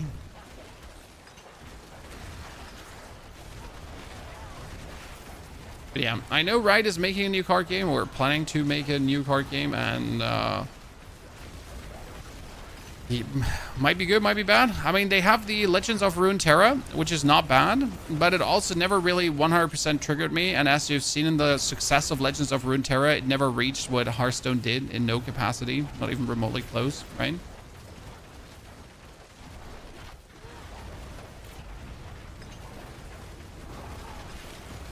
So good games, but just not good enough.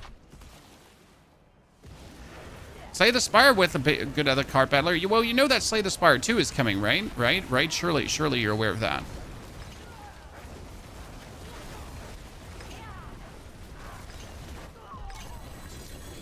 Surely we're all aware that Slay the Spire 2 is coming. Oh, yeah, Slay the Spire 2. Yes.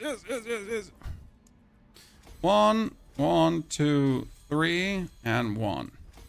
Okay, now we need 2 more and this, and then we need these upgraded to the middle. So I could do a 75 now. No, actually a 74.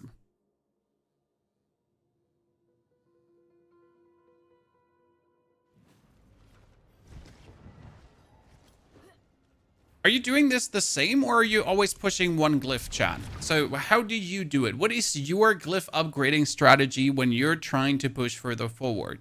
Are you just doing like the highest pit possible, or are you trying to maintain that +2 bonus? That's usually my philosophy, is like maintain the +2 bonus at any, in any chance possible, because that +2 bonus obviously would really makes the difference. I mean, obviously having like +3 would be nice, but like at this point you just don't get +3 anymore. Or do you like just do like one glyph, like always 10 more levels, always 10 more levels, always 10 more levels until you can't no more? Like this creeping forward is a bit better, as it allows you to consistently take on higher challenges.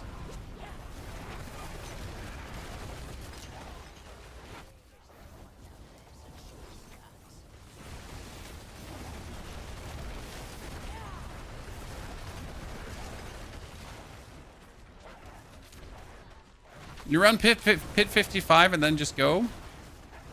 Yeah, I preserve 2 till I can't, exactly. Till you kind of reach like 80, and then you like can't preserve the +2 anymore. Till 46 and then I don't care anymore, which is the most healthy attitude.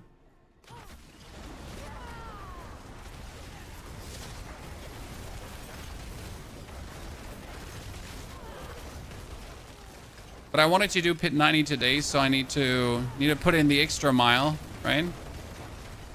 By the way, let's not forget, we're trying to do a pit 90, but we could still masterwork our ring, right? We can still masterwork our chest piece. We can still masterwork our gloves. So it's not that we're actually maxed out masterworking wise. It's just that the respective pieces we have there wouldn't gain too much in damage from what we could do. I mean, we should still masterwork them out before we then take on the pit 90. But I think we're first going to push the glyphs, and then we're going to squeeze out the last masterworking, right? I think that sounds like a reasonable plan. I mean, for the chest piece, I should obviously try to hit the double masterwork, but I don't think I want to. Right, Chad? I mean, would it be great to hit the double masterwork glass cannon? Yeah, it would, but I really don't want to.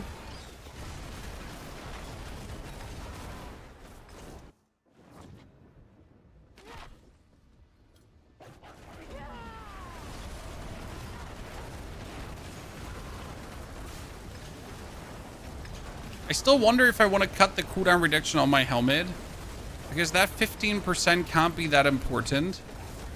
No, I'm getting my summons and everything good enough.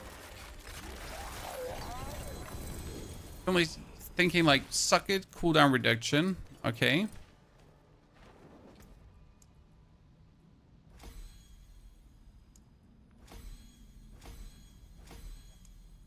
See, we can get them all now leveled up, and then all 4 leveled up to 56 with 1 more. So what I'm thinking about, chat, listen. So you're aware what Ponies has in his fat hat. I would like to take my 240 mana, go for this helmet, and make the cooldown reduction be 27 maximum resource.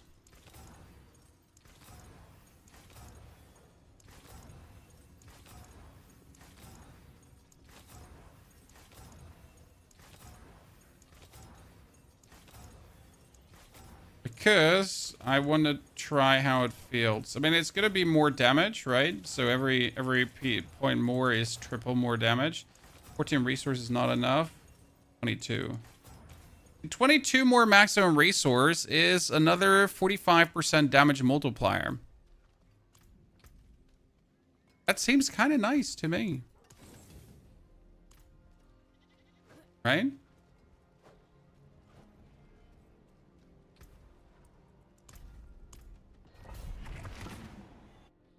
Hmm.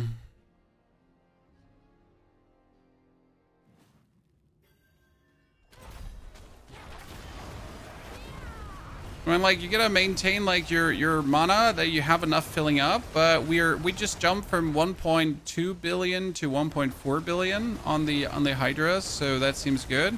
Also sitting at 280 mana.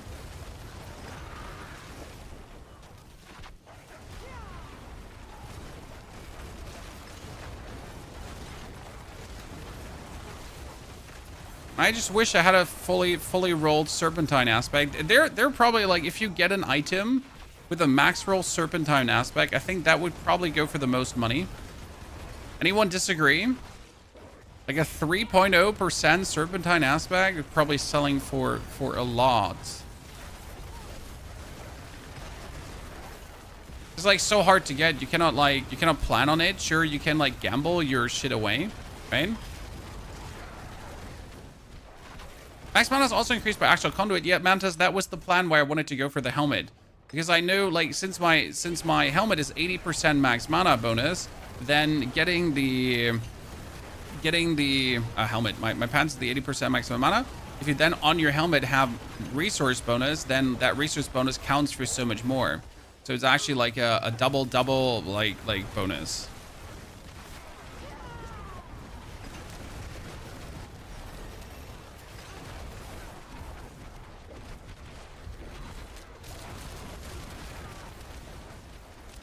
Do my Hydras now? They poop forward the.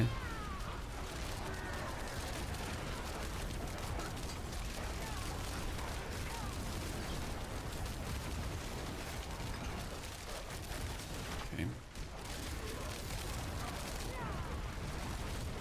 That's 74 out of the way. Where'd the 80? Did we clear the 80 or the 85, Chan? Cleared the 80, I think, right? We didn't clear the 85 yet. Gonna right away jump into a 100 after that.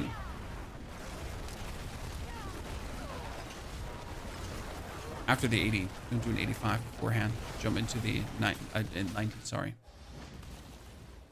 Just landed a triple aspect Ophidian, Iris, Int, ASN Primordial, but is it also 100%, sir? Right, that's the sad part about the Ophidian Iris. Like, you can hit all the greater affixes you want. Is it 100%? Sir, I'm asking you.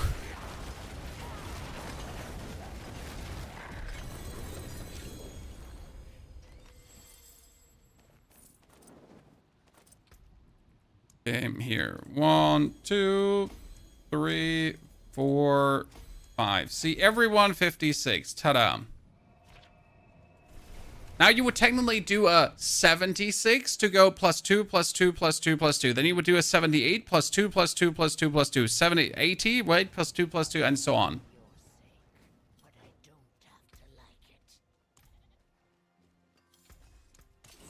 It's usually how I would go step by step by step. Okay, let's roll. Focuses. Focus is the best one to roll for offensive aspects.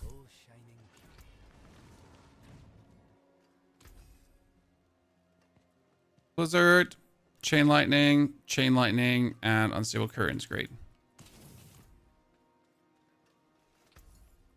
We're not mad.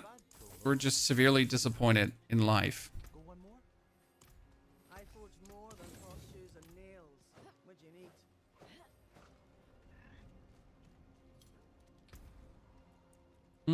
need? So we did an 80. Oh, we wanted to. How much up this side do I have? 100. Yeah? 9. I think I'm gonna get that rank 2 glass cannon up. That'd probably be the best thing to do right now. Boat reserve, strong room. Because if we get that rank up for glass cannon, that's like the biggest multiplier I can just pull out of my hat right now, correct?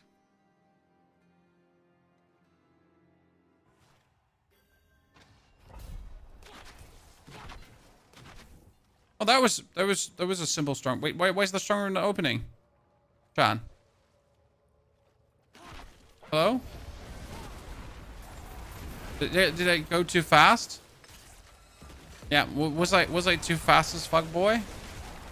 I'm sorry.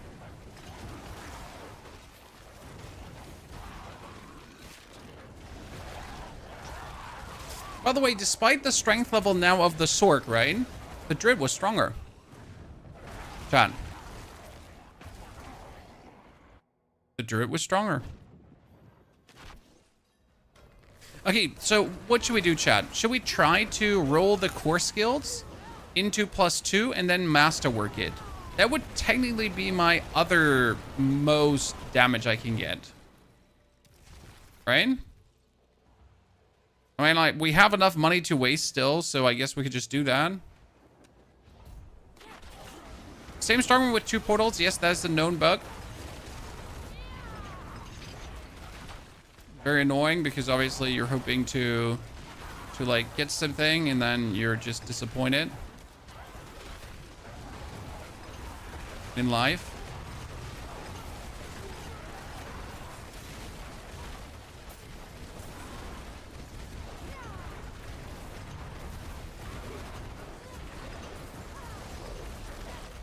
Amalgamation of the station.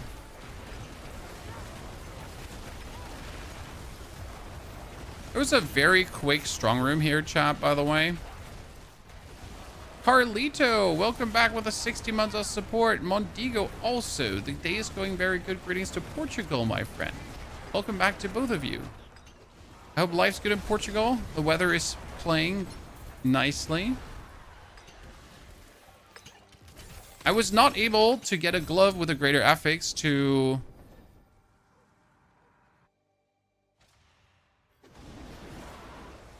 Core skills, by the way. I have not seen a glove like that in 2-3 seasons now. Kind of sad.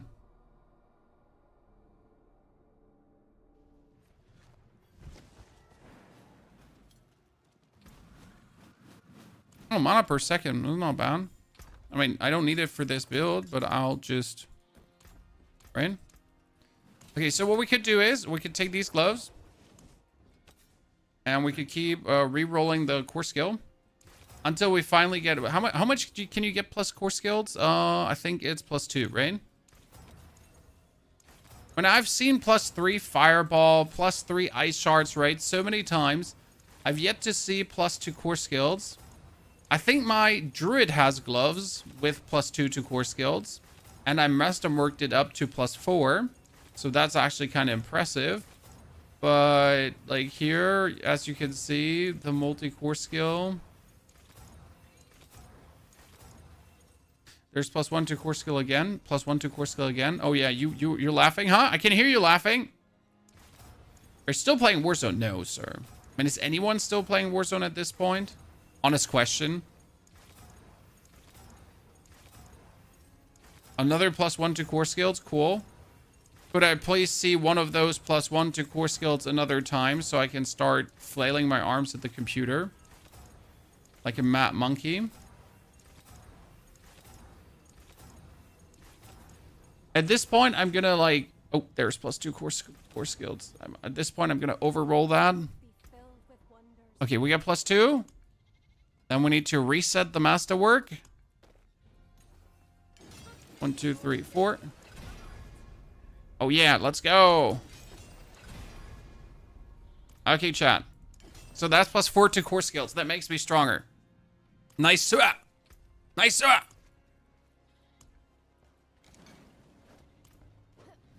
Okay, let's do one more pit 80, and then let's jump into the pit 90.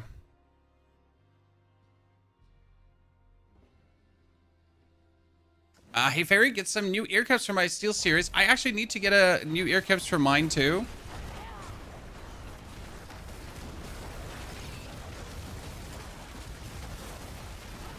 To upgrade my Arctis. I mean, it's not that like we're mostly not wearing headset because I just have speakers going. Like for a game like Diablo, I don't need a headset, right? There's not enough immersion for me to just listen to bop bop bop bop bop bop bop bop. For a story-driven game, enjoy having that headset on for the ambience.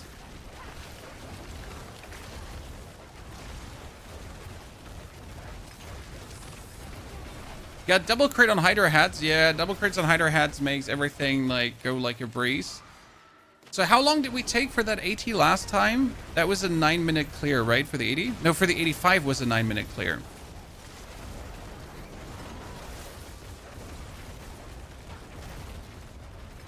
Let's see how fast the 80 is going. The 80 is, this point is a cakewalk, cake park cake.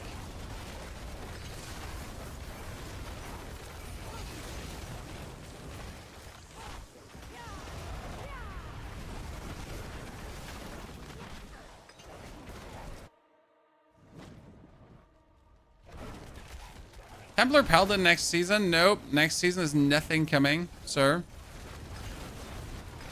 Next season is Infernal Horde rework. There is no new class coming before an expansion. Blizzard will not do a normal seasonal update for a new class. They would be stupid because you're willing to pay for it. You know?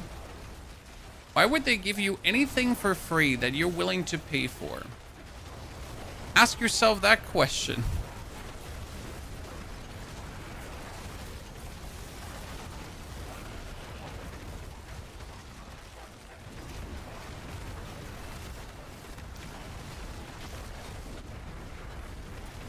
Oh, there's the damage reduction guy.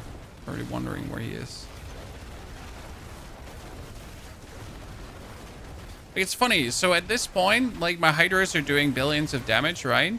But at this point, my Druid was already doing like 20 to 30 billion damage regularly. It's interesting to see the Druid damage curve this season. Like pretty nasty.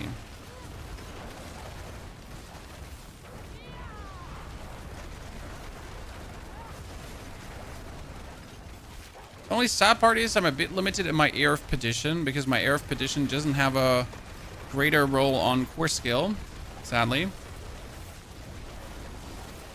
Which one are you playing? This is the Hydra Sorc, and we're playing the flaming version with the snake. There's also the lightning version that plays lightning spear. I do personally just like the snake more because I just like my snake.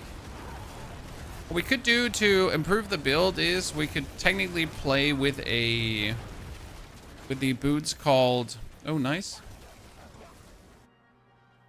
We could technically play with the ultimate boots, flicker stab, to dash through enemies and get ourselves more ultimate cooldown and like keep dashing through enemies.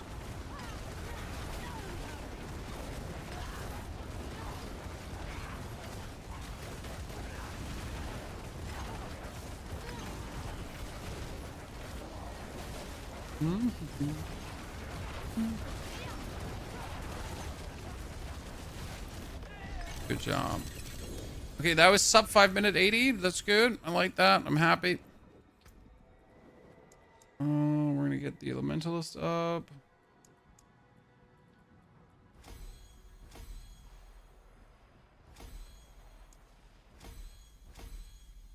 Okay.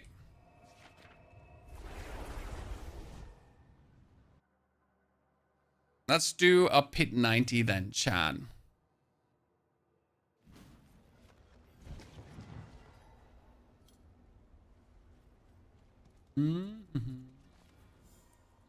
Okay, ladies and gentlemen, pit 90 incoming. Strap in, strap on, get ready. We're taking off.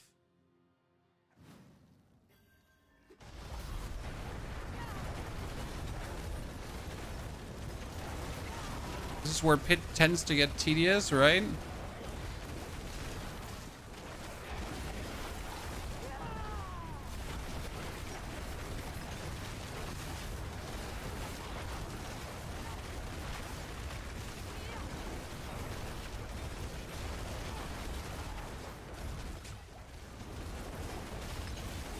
Hey lads, like you're all supposed to stand like here in the middle and not move. Thank you. Good job.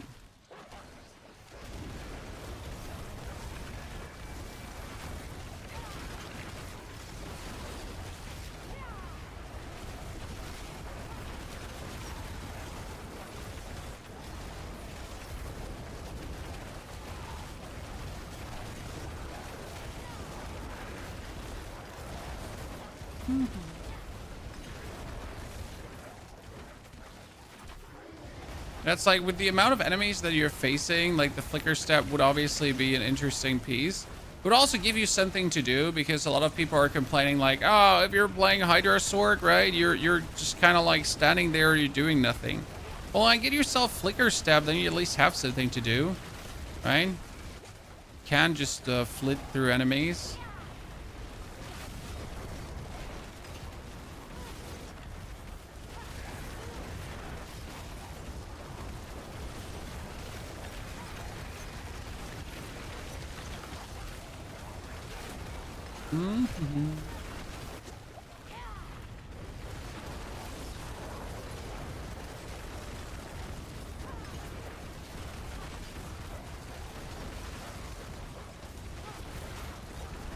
Come all together. Off to the next pack.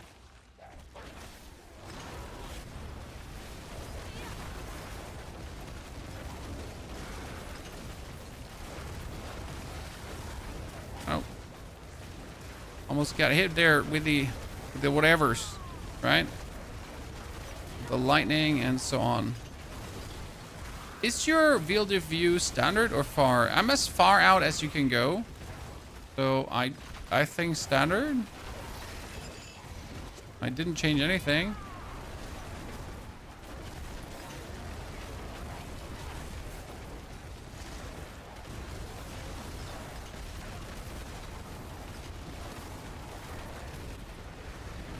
Okay, sir, like here, Mr. Rotten Corpse, could you please come back to the fold?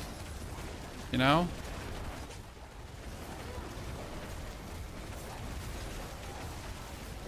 Great if you just walk back here, or we have everyone gathered up in the middle. Right now, I'm not really feeling the cooldown reduction, so that's actually kind of cool. I was expecting like the cooldown reduction would play a bigger role, that you were like, oh man, you know, I can kind of feel it. I'm not getting my cooldowns back quick enough, but I have my 10 summons up all the time. I get my ice blades up all the time. I get my hydras up all the time. I get my ulti fast enough. So I'm kind of like good in that regard.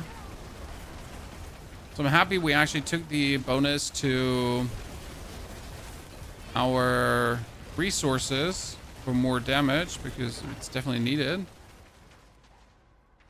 This is how Pit 60 looked with your Paris Spiritborn. Yeah, the question rather is now like, see, this is now the critical point with the Sorc.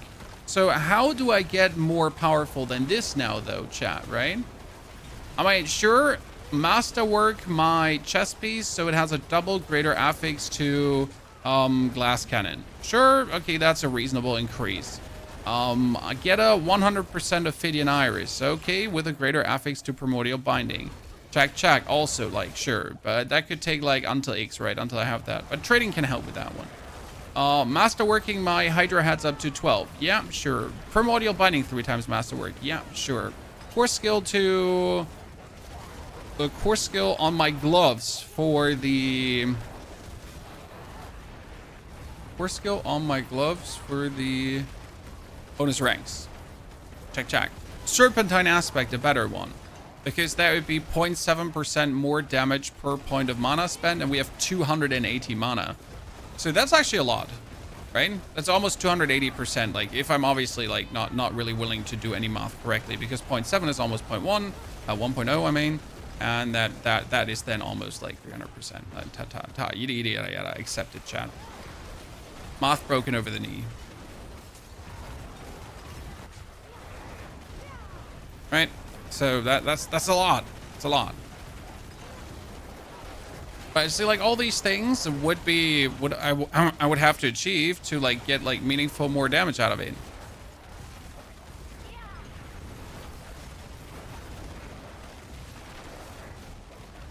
Hey, you stupid goat priest! Can you not like sit into your friends? I have to pull you in there.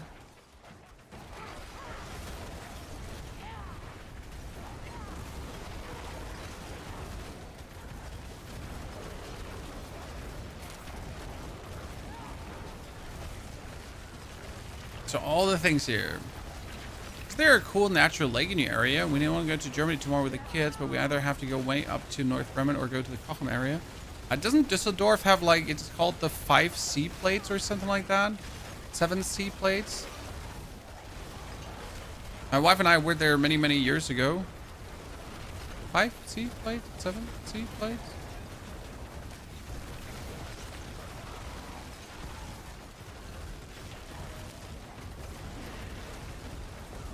It's like a bunch of seas together.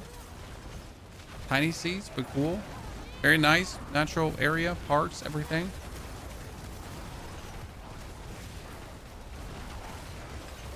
Very cutesy.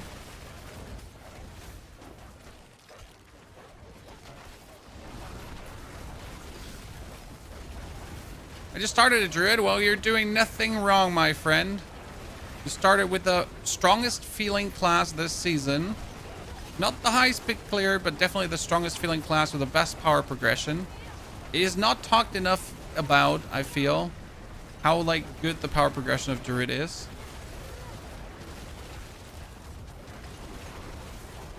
It's just like at every corner, like every improvement is just going to feel impactful. And you're getting +4 skill ranks on your gloves and you're like, wow, that just tripled my damage. You're going to get a 600% Rotten Lightbringer and you're like, damn. I'm on steroids.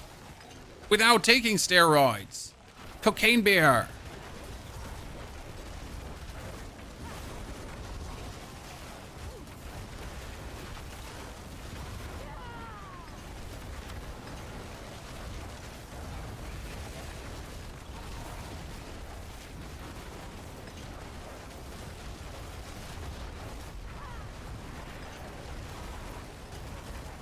I'm level 30 right now, dude. Even during leveling, like the goddamn druid feels already strong.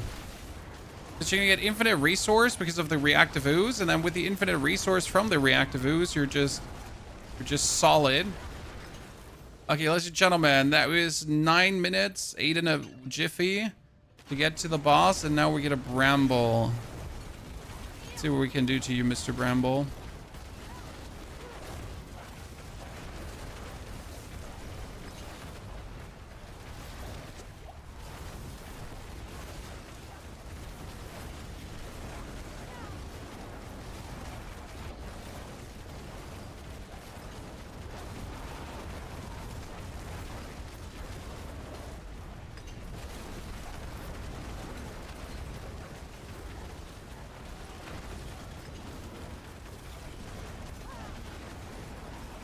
I like how he's just like stuck in between the wolves and everything. And he can't actually move from his spawn, right?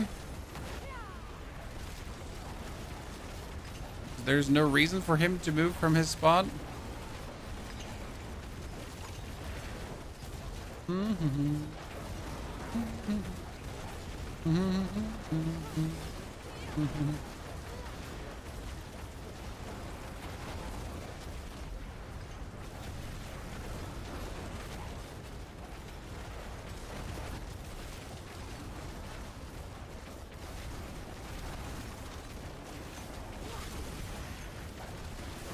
Okay.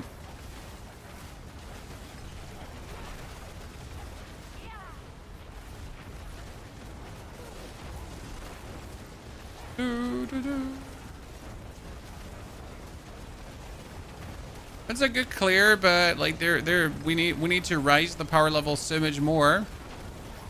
But still, being able to clear 90 right now feels good.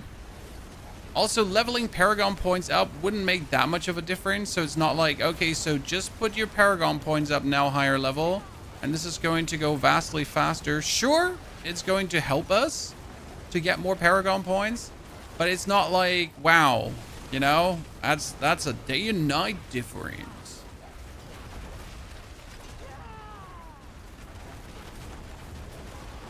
Still not bad. You know what, you Jewel Guardians, could you just like stay on him so you get like mass damage too with everything else?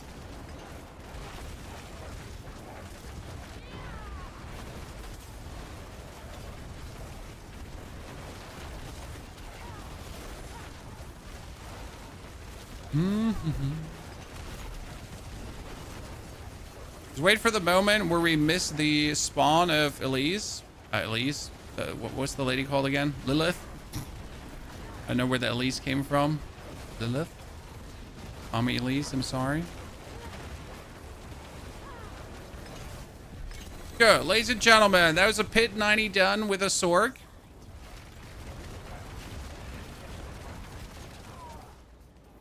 Well done. That means I can upload, I can upgrade my Conjurer now. Look at this, all the way to 72, ladies and gentlemen. Big banger upgrade. All the intelligence nodes we've taken here, right? We got 400% conjuration damage. Ah!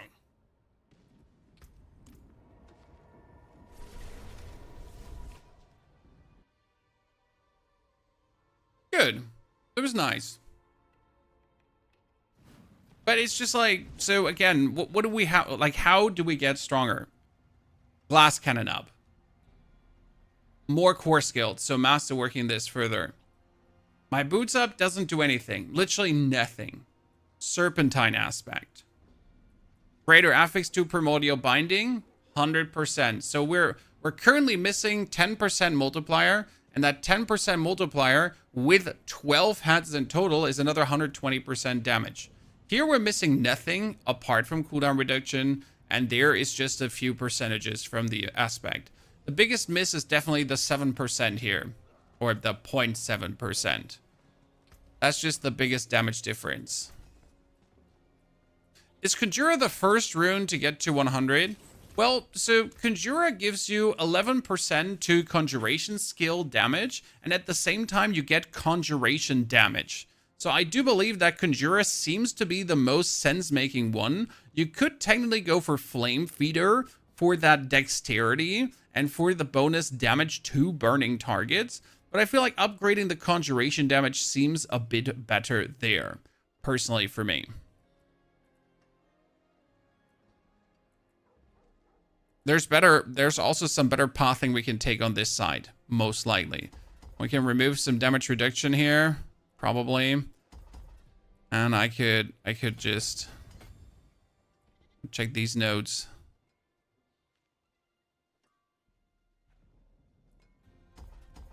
No, I want to have the 12 damage reduction more healthy. That would be stupid to just cut on that. We cut these two just to get this, and then even more critical strike damage. My critical strike damage is not too impressive, but it's like good enough to not, like, you know, muck about.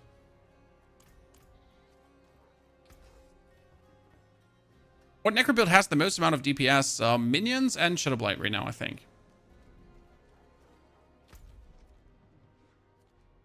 I can't tell you if Pyromanic is much better Kiraxo than Conjurer. I just like the conjuration damage bonus is higher than the Pyromanic bonus.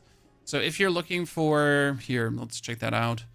Pyromanic gives you 6.8%, right? Flame Feeder here gives you 6.8%. Pyromanic gives you bonus to rare nodes. And the bonus to rare nodes, I mean, as good as the bonus to rare nodes is, that never competes with damage thingies slapped into it. So we can also pull willpower out here. Thank you very much. Because he doesn't get, like, per willpower more, right?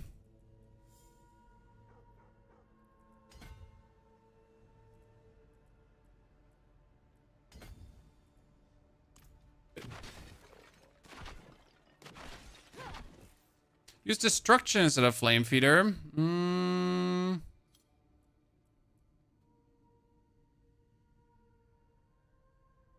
I have enough critical strikes to make that worth it, but it also increases only your critical strike damage by 8%, where this increases all damage by 8%. I only have a 50% crit chance right now. Dub. I feel like Flame Feeder is better considering, like, if you actually don't play the Gar rune, so I play the Gar rune for the 25 crit chance, right?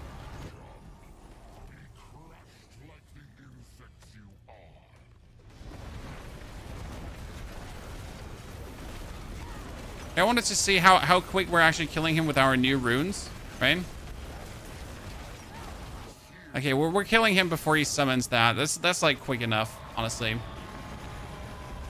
Don't forget all the crit chance the Hydras get extra. Yeah, but how much crit chance do they really get extra? So you have the Conjuration Glyph, which gives them 15% bonus crit chance, right? And 10% from Paragon. Where are we getting critical strike? We get critical strike damage, but not critical hit, right? You get... That's crit damage. Crit damage. Crit damage. Don't get critical strike, sir. I'm sitting at 13.1% myself. This one, does it also give crit?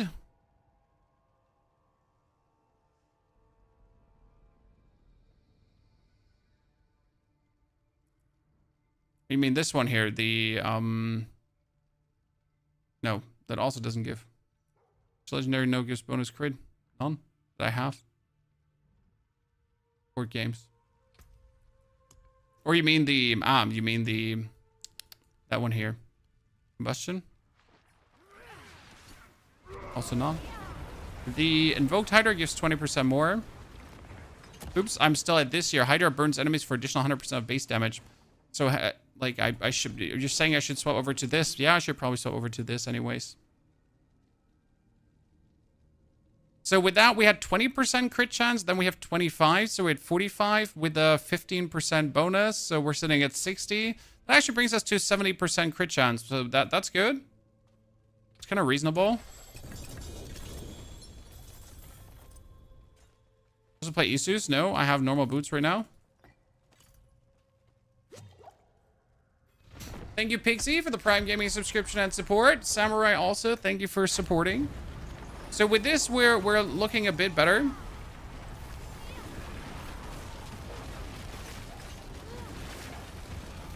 Burning is really good for the high tier pushing. Yeah, but I just want to see Hydras go big boom. I mean, also, I really don't want to do high tier pushing, so who cares? Funny story, though. Like, we're doing less damage with the, like, look at this, Chan. So we just choose to go for a higher crit damage on the Hydras, and we see higher billions. But we are actually doing less damage. Huh. Chan.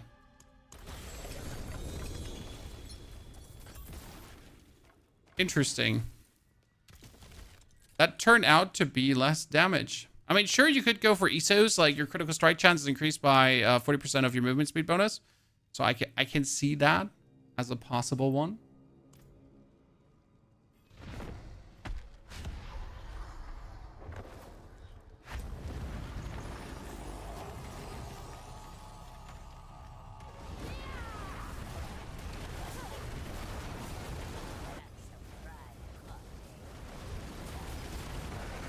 Who's at the most damage here? Like, so we don't have him killed before he goes into the phase, right?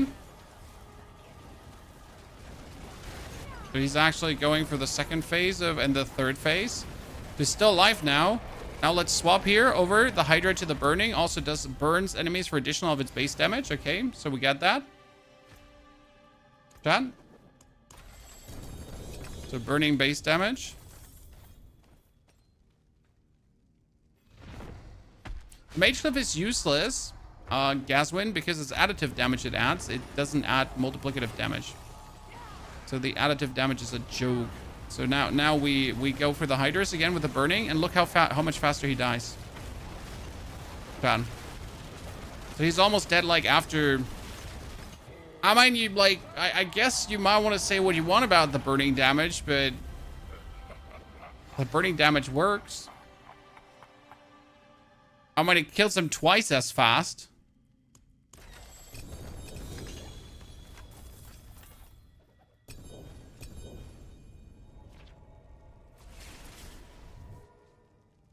Yeah, burn focus did the same pit, basically. I like the burn focus more.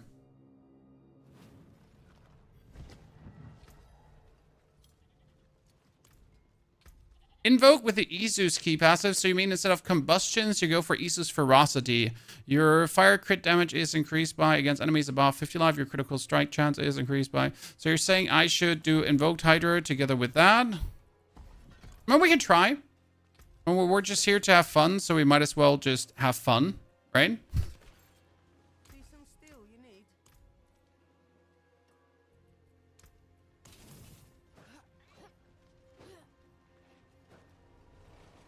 Let's see.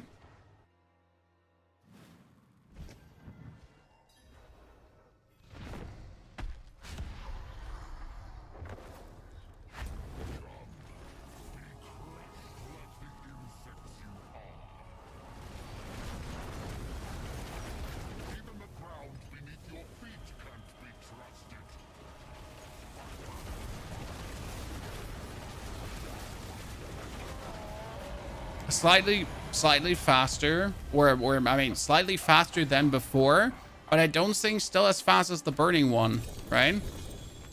Like the burning one is still faster in total.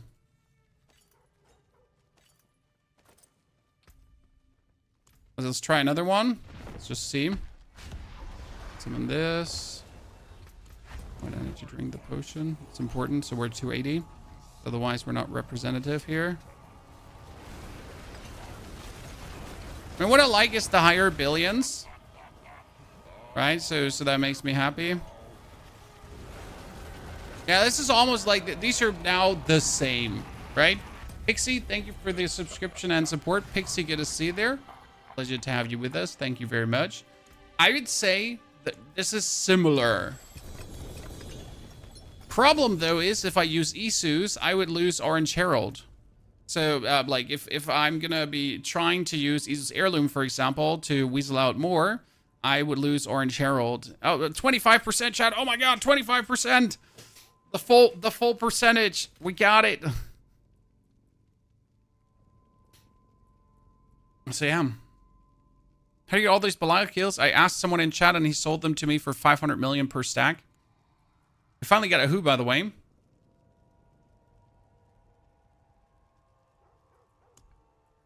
So I would lose Orange Herald up to a chance to reduce cooldown on your ultimate skill by 2 seconds. Can only happen once per skill cast, so that's kind of bad.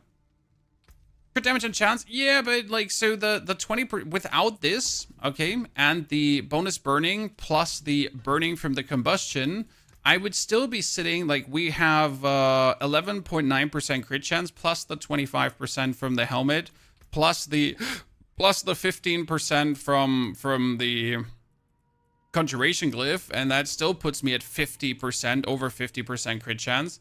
Like, obviously, we get 20% more crit chance from the Hydra, but I kind of feel like I like this more with the burning.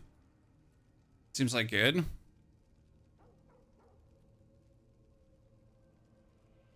Because, like, we crit and we burn, so we kind of dip, like, into both pools, and we get the most out of both pools.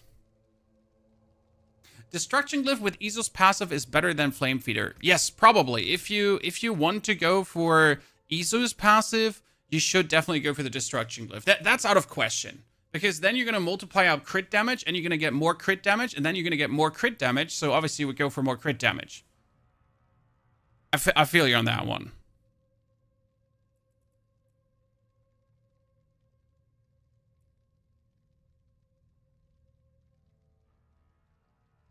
I like if people do what they want and don't follow only guides. I mean, Soroxa, you get to experiment a bit around, just see like what could be better, what could be not better, and just have some talks about it reasonable.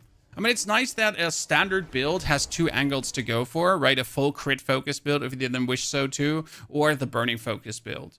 But both directions alike. I guess also, this is very important, if you would be playing the Isus, you should also like, so I currently play the bonus ranks to conjuration skills, because with more ranks to conjuration skills, the base damage of the conjuration skill goes up, right? So more ranks, more base damage. If you don't do this, you should go for Flash Fire, because then you have Flash Fire and it says increases the critical strike damage of pyromancy skills, double this bonus against healthy targets. So now think about it. What should you do? If I don't need the base damage up for the burning, then I should go for Flash Fire. So what we could do now is we could put Flash Fire aspect on the gloves if we wish to, right? Then we could say, we keep the boots. We don't need Isos Heirloom. Probably don't need Isos Heirloom, right? We destroy everything. We swap over here without the aspect right now. So we go over to this and we go over to that, right? With the Destruction Glyph, this would obviously be even better. And now let's see. So this would be with the aspect that does another 40% more damage. Crit damage.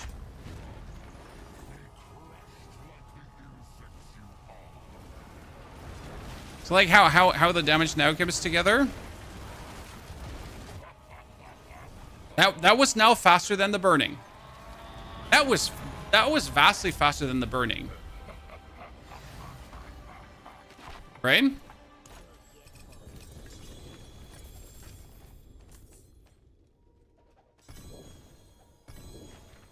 The question is, will we need Izu's boots for this, right? Do you need Izu's heirloom? Or can you go without? Because we're sitting like at 70% crit chance right now.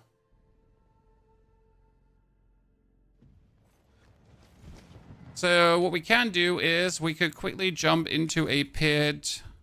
I mean, that's the good thing about going really quick through pit 70s right now. We can level up a glyph like crazy. Which other Paragon board would you recommend? I mean, now we can try this out quickly. I mean, leveling up that glyph is going to be like what, two, 3 runs. That's the really nice thing about leveling up a glyph, right? Like I just need to do like few runs here, and we're going through. But damn, the crit is nice.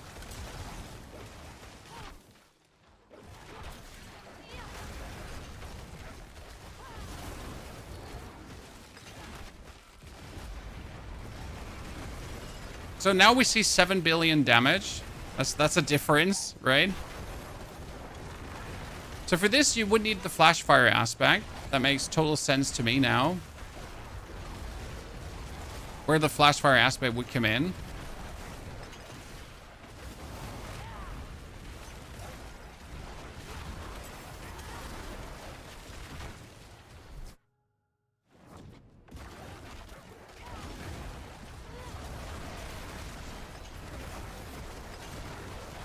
Okay, well, sub 2 minutes, pit 70, chat.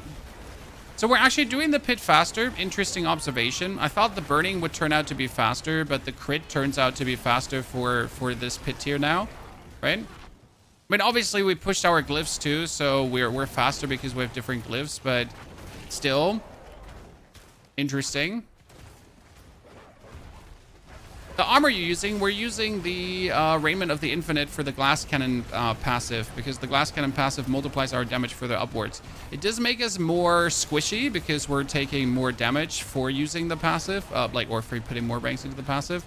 But that bonus squishiness is well worth it for the bonus damage you're getting, as you're actually damage reduction enough. Okay, chat, come on, sub 2 minutes. Kill the Hive Master quick. Poop on him. Faster. Hydras, don't be like that. Don't disappoint me. Yes, let's go. Sub 2 minute, gang. Okay, worst destruction, charged, electrocute, destruction. So let's get that up. See, one level up to 19. We have to maintain 60 level difference to have like the best possible upgrades.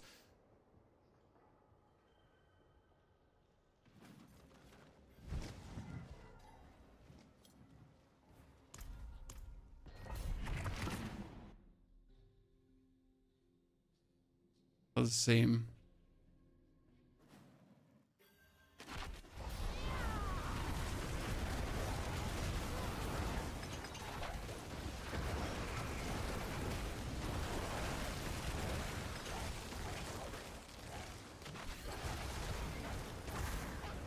What we can do. And then we'll check what Paragon board you were talking about. I mean, I'm a simple man, so as much as I enjoyed the burning damage, I like big numbers, and I cannot lie. So if a build provides me with bigger numbers and bigger crits, then you know I'm game, right? You know I'm hard for it. I want those bigger numbers.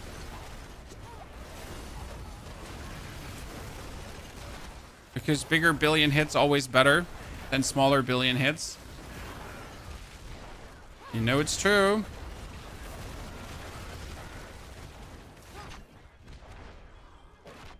We're all very simple people.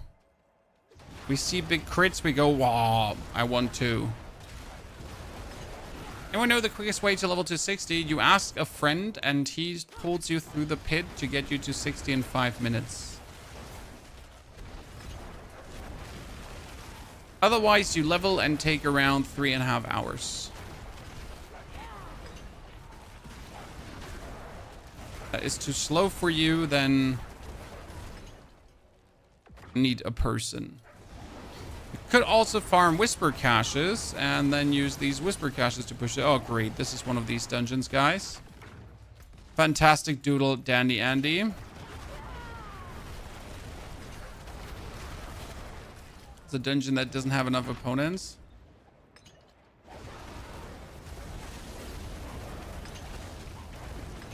Come on, we did it again, chat. Okay, destruction glyph.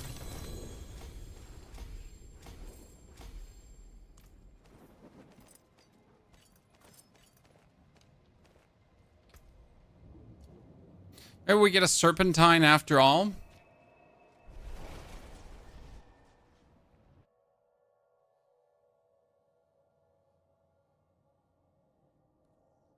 The player doing the leveling has to open the pit and then he invites you. That's how it works.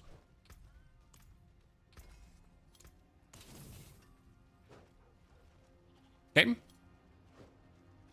So what paragon will we talk about for more crit damage? Paragon board are we missing for Sorc? Give us more crits. How do you stack the teleportation ability? I play the teleportation enchantment. So my teleport is my evade. I don't have a normal evade anymore and I get a bigger cooldown on it. It's worth it though, because like this, I can teleport evade and I can do lightning damage to the enemy, which I need to do for the glyph that I'm using. Searing heat instead of the burning board, I'd assume, right? Soroxo. You're gonna force me to restructure my paragon boards. I don't want to do that. But if I can see big crits for that, I want to see big crits for that.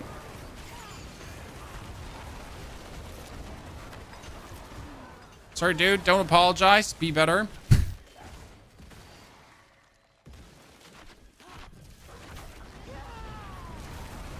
I'm happy you're telling me this though. Like I want to see like how big can we get the crits again with conventional means. Big crits make monkey brain happy. What's your favorite class this season? Druid? Yeah, Druid by far. I mean, I love my Necro, don't get me wrong, but the Druid just had such an impact with the new build. Poison Puddle Splasher. Oh god, we're becoming even faster, Chan. We're not slowing down anytime soon. And this was a good dungeon from a layout perspective. I think I just saw like a 12 billion, if I'm not mistaken. I'm just imagining things. Okay, destruction is almost there. We're waiting to actually get it to legendary before we do anything with it. Okay. Is the actual conduit in this build just for the mana generation, or has there other effects in combination? Damage reduction too. But Rolando, is it just there for? What means just? It's 80% more mana. I'm sitting at 280 mana, and I get 3% more damage per point of mana spent on summoning the Hydra. Which means that the 80% more mana is not 80% more mana. It is like for each point more that the 80% gives us 3% damage more, leading to 100% of damage bonus because of it. So it's not just there for that. It's there for that. Big time.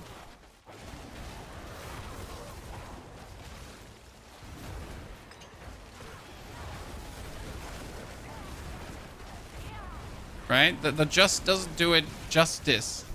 Haha. You see what I did there? Justice. Ooh. See myself out, okay?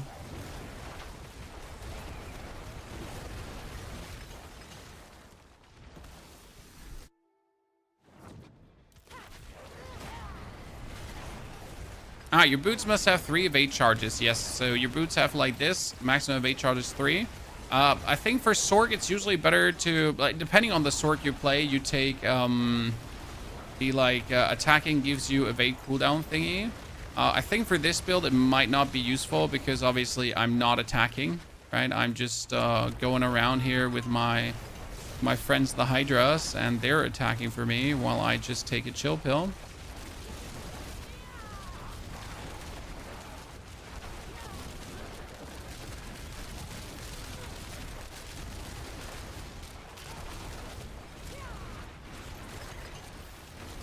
Hydra's count as attacks for the cooldown reset. Okay, that's good to know.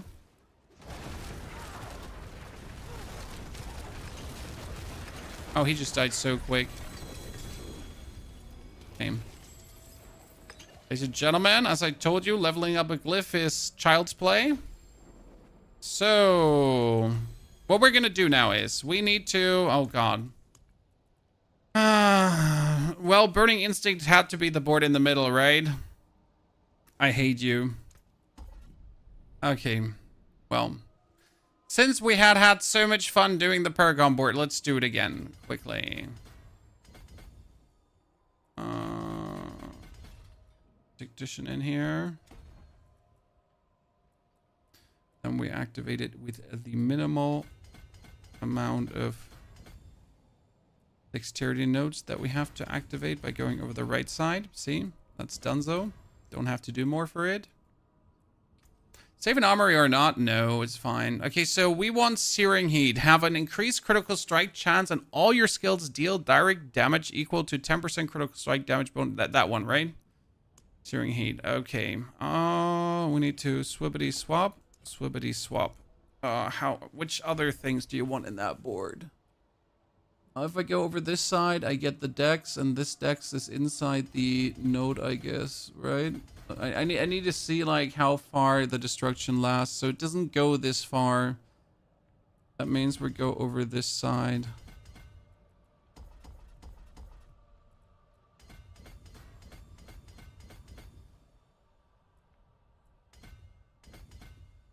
Potentially. And then we go outside of that side.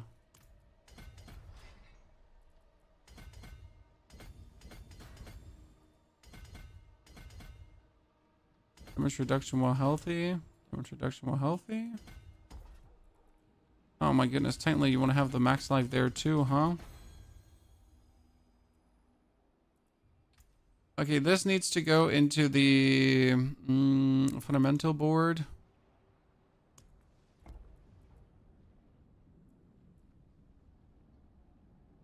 Yeah, we can go into the fundamental release.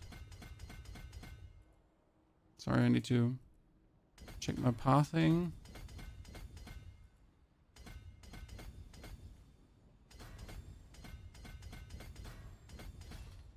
That was Pyro. Where did I miss? Ah, here.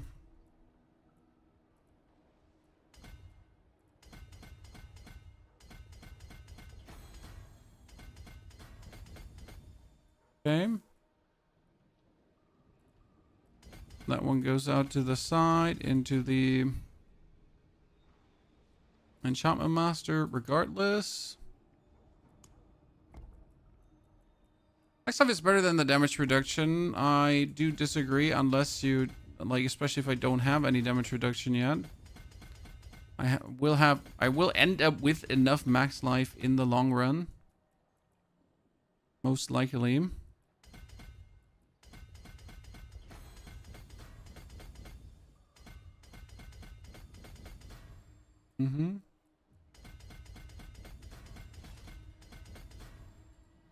For the, what was here? Elementalist. Very much. Just gets like too much intelligence. Can I just go, even if I go over that side, it doesn't change anything. No, not really. It would take too much intelligence anyways, no matter what. Technically, I could just leave on the bottom here and go for Frigid Fade.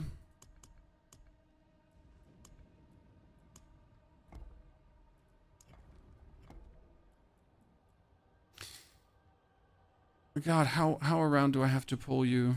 I have to... This is actually the right way around.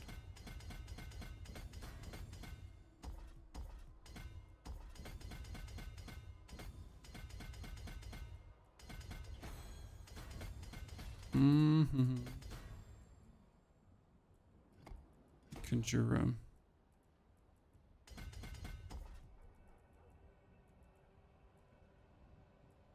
Yeah. Oh, I wanted to go for this too. Okay. So now we'd have to take like all the dexterity we can here, which we have already, surprisingly. So there's only 59 dex available. That's pretty low dex for that kind of thingy, but it's 225 bonus, so that's nice. No one's selling them. In my chat, there's consistently people there, Lean. I just have to look into the trade chat and you'll find them.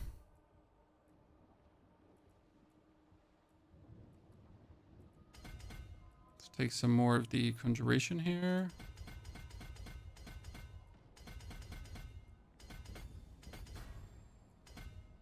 Mm-hmm.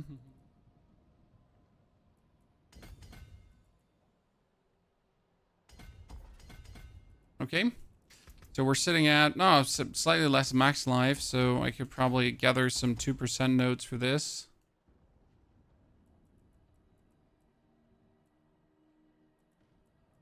Most 2% nodes, right? So we're like slightly less max life than we would have with the other build.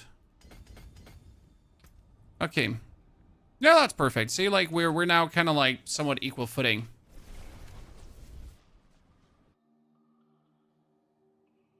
Okay, so what did we do? We had a pit 70 in how much? So, Chaos, welcome back. 92 months. Congratulations on the new PC. Very good to see you there. So that was a pit 70 in 2 minutes, right? Sub 2 minutes. But now that we have the crit glyph, we technically should be doing even more damage. And because of the Paragon board, we should be doing even more damage. Oh wow, things are dying faster than I can comprehend now. That bellies the question, do I still need the critical strike rune now? Because now I could put the critical strike rune away and I could take a different rune. Surely, Chan.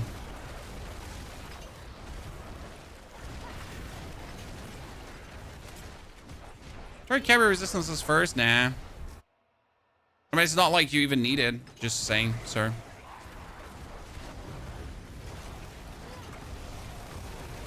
I have consistent barrier. That's more than enough.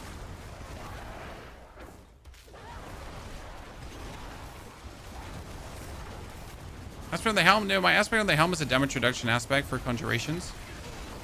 I don't know what other aspect you want me to take.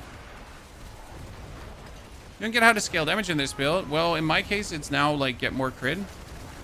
I mean, also get more Hydra hats, get a better Ophidian iris. I can walk you through. You know, let's finish this push here, and we can discuss if we do a different rune. The tempo hasn't really improved, but it was also like not the best dungeon design, so I think we're fine with that.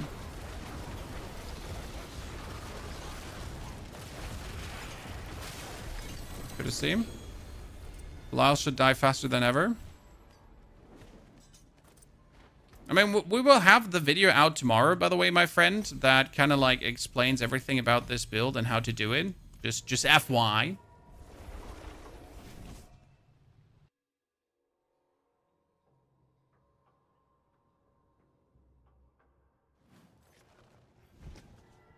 It's not enough on high pits, sir. Who cares about high pits? I don't have a maxed out build. Don't have a maxed out build. This is a casual maxed out version, but far from being maxed.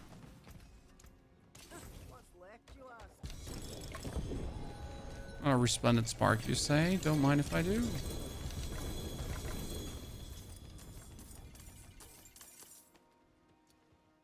Okay, what do we have? Serpentine, yes, ladies and gentlemen, ladies and gentlemen, ladies and gentlemen. Sorry, had a moment there. Finally, Serpentine aspect, 2.7.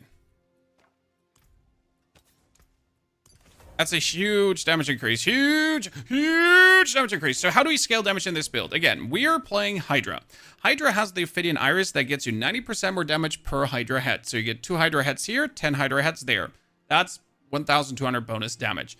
Then, for every mana point you spend, you get 3% more damage. I have 280 mana. My mana is amplified by my helmet and by my pants. You need to double greater affix that. Your chest has glass cannon. Glass cannon is a good multiplier. Your gloves have core skills. Core skills is fantastic. We all love to see core skills. Then you also want to have the Infernal cooldown, Hydra damage, and bonus attack speed, because more attack speed is your Hydra's attack faster. And that's it.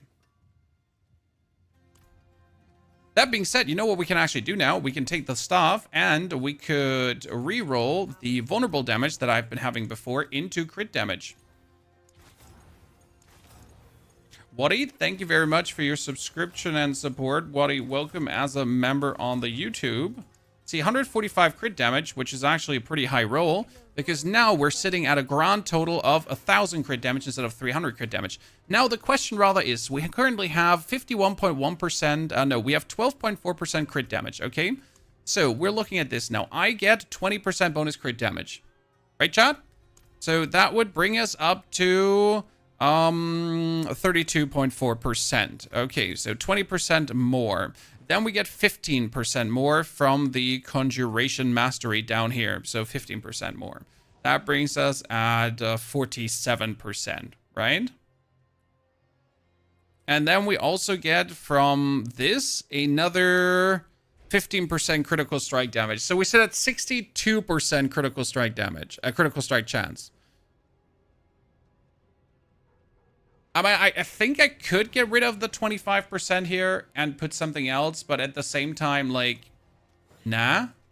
Okay, so we did a pit 90 before, and the pit 90 was kind of like fast-ish, but how does it feel now?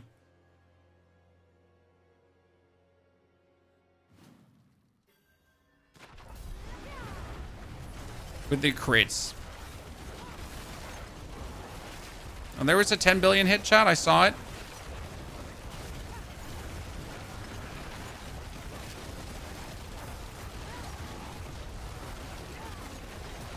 This is kind of like a shitty start because everyone is like stuck in that stupid room, you know? When I'm out here in the open, fighting for their life, instead of like stuck there in the little abode.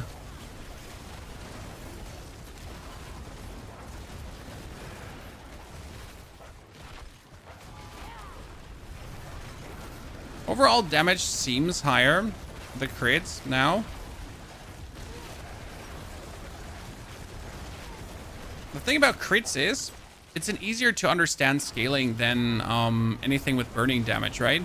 Burning damage is like, what am I supposed to do right now? Like, how do I scale my burning damage? Am I supposed to get bonus burning damage? Yeah, you're supposed to actually get bonus burning damage.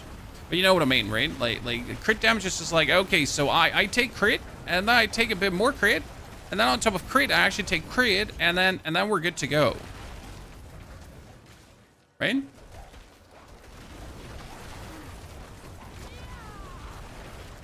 There was a 12 billion hit, so it's nice to see. So if I now had the 100% Ophidian Iris with that another 120% damage multiplier, it'd be looking quite juicy, I reckon.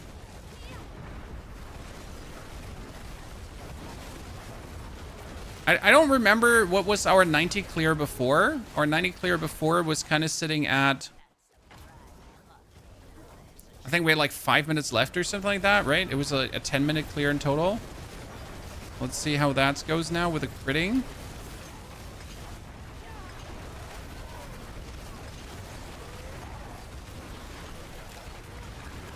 Already seems like it could go faster. I mean, it could go vastly faster, to be honest.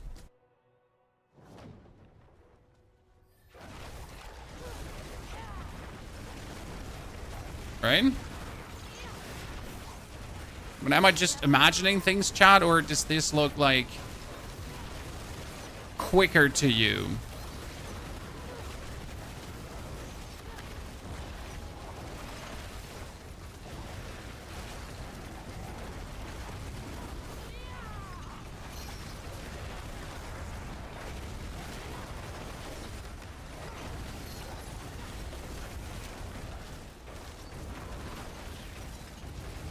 Lady, we don't like you.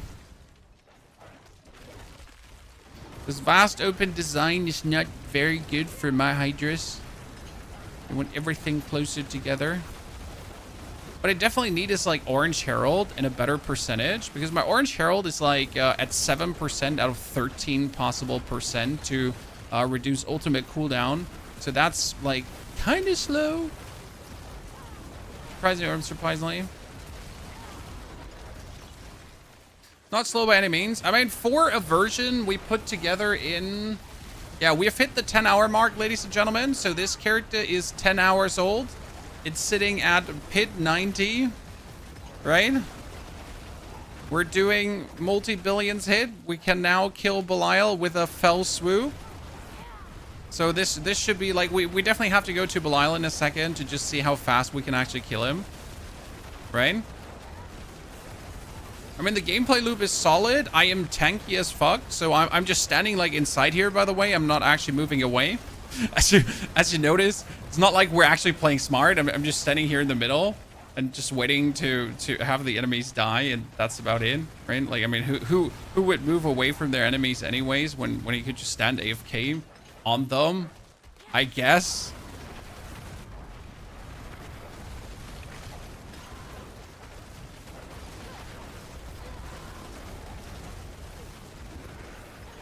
Mr. Balrog, are you too thick for the doorway? I repeat, Mr. Balrog. Do we have to call, like, I don't know, firefighters to like cut your way through? Poor guy.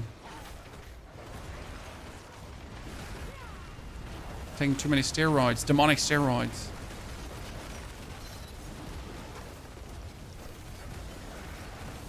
Okay, like, just kill that.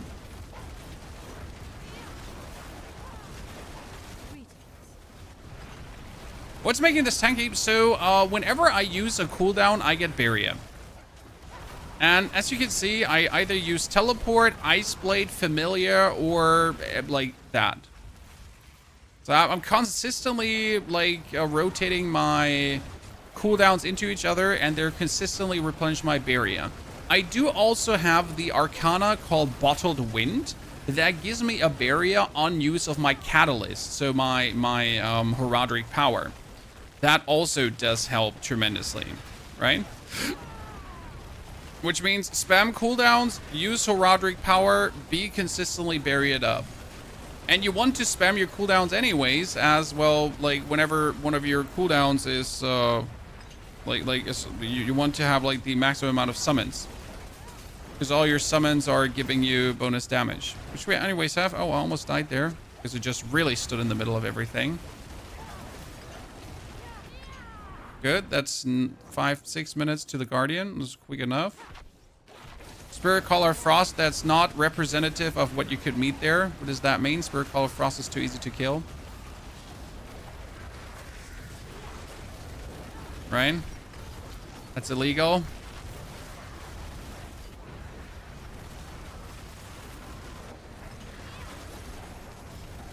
Or did they adapt it that Spirit Caller Frost actually has less HP? I don't even know at this point.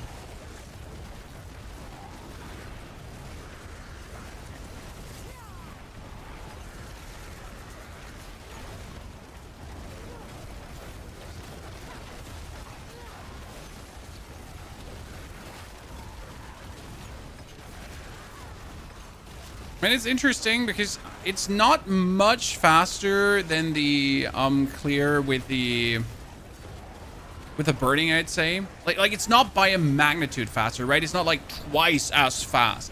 It's slightly faster than the burning version right now, and I think that's fine. I like that, right?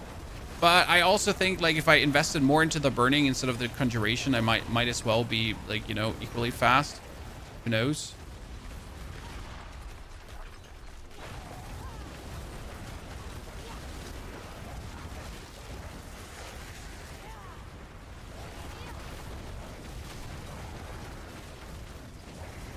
Yeah, I think it was a 5-minute clear for, like, with 5 minutes left for the burning. And now with the crit, we're sitting at 7 minutes left. So slightly faster. I mean, 2 minutes more is cool, especially like we have a lot of growth potential now. That's one advantage of this build. So what's the big advantage?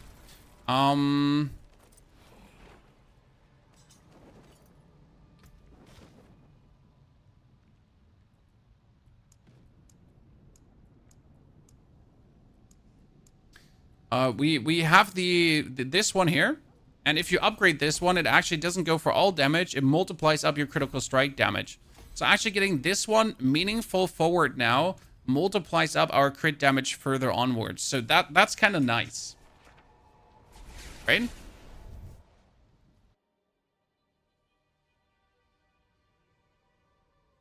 A Spiritborn or Sorc for speed clear? Sorc, definitely. So, if you're tanky enough, can you try Ohm instead of C?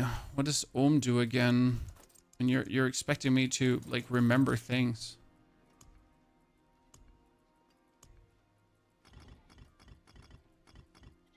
Ohm wasn't a barbarian?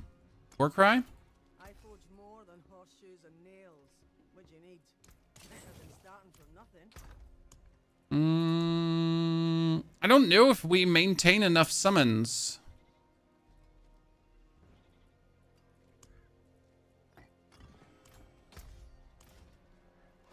I'm going to try Nagu save for Infinity Wolves. Neo C already makes you Infinity Wolves.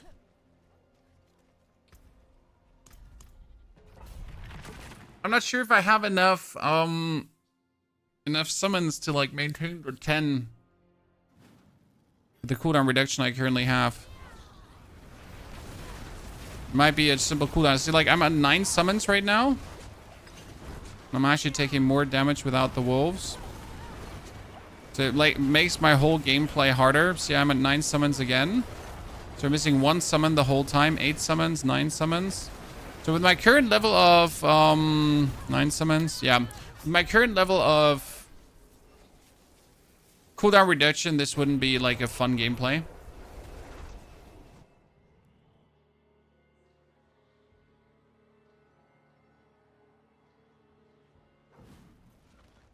So not really. Nah, I wouldn't like that because it just makes the gameplay less, it would lessen the fun of the gameplay, if that makes sense. Right?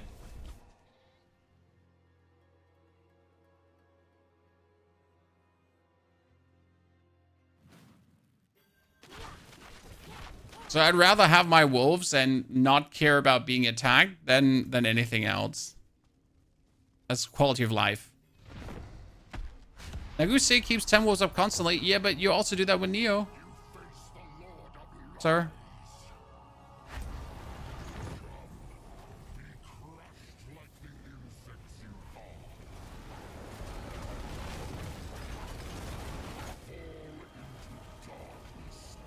Yeah, that's good. Like, he has never died this quick. Right? That's the quickest our friend has died, ladies and gentlemen. Pretty impressive. I like it. So one more time. So I can stack my things up to get the 9, right? To then blink on him. Blink on him. Then he just dies.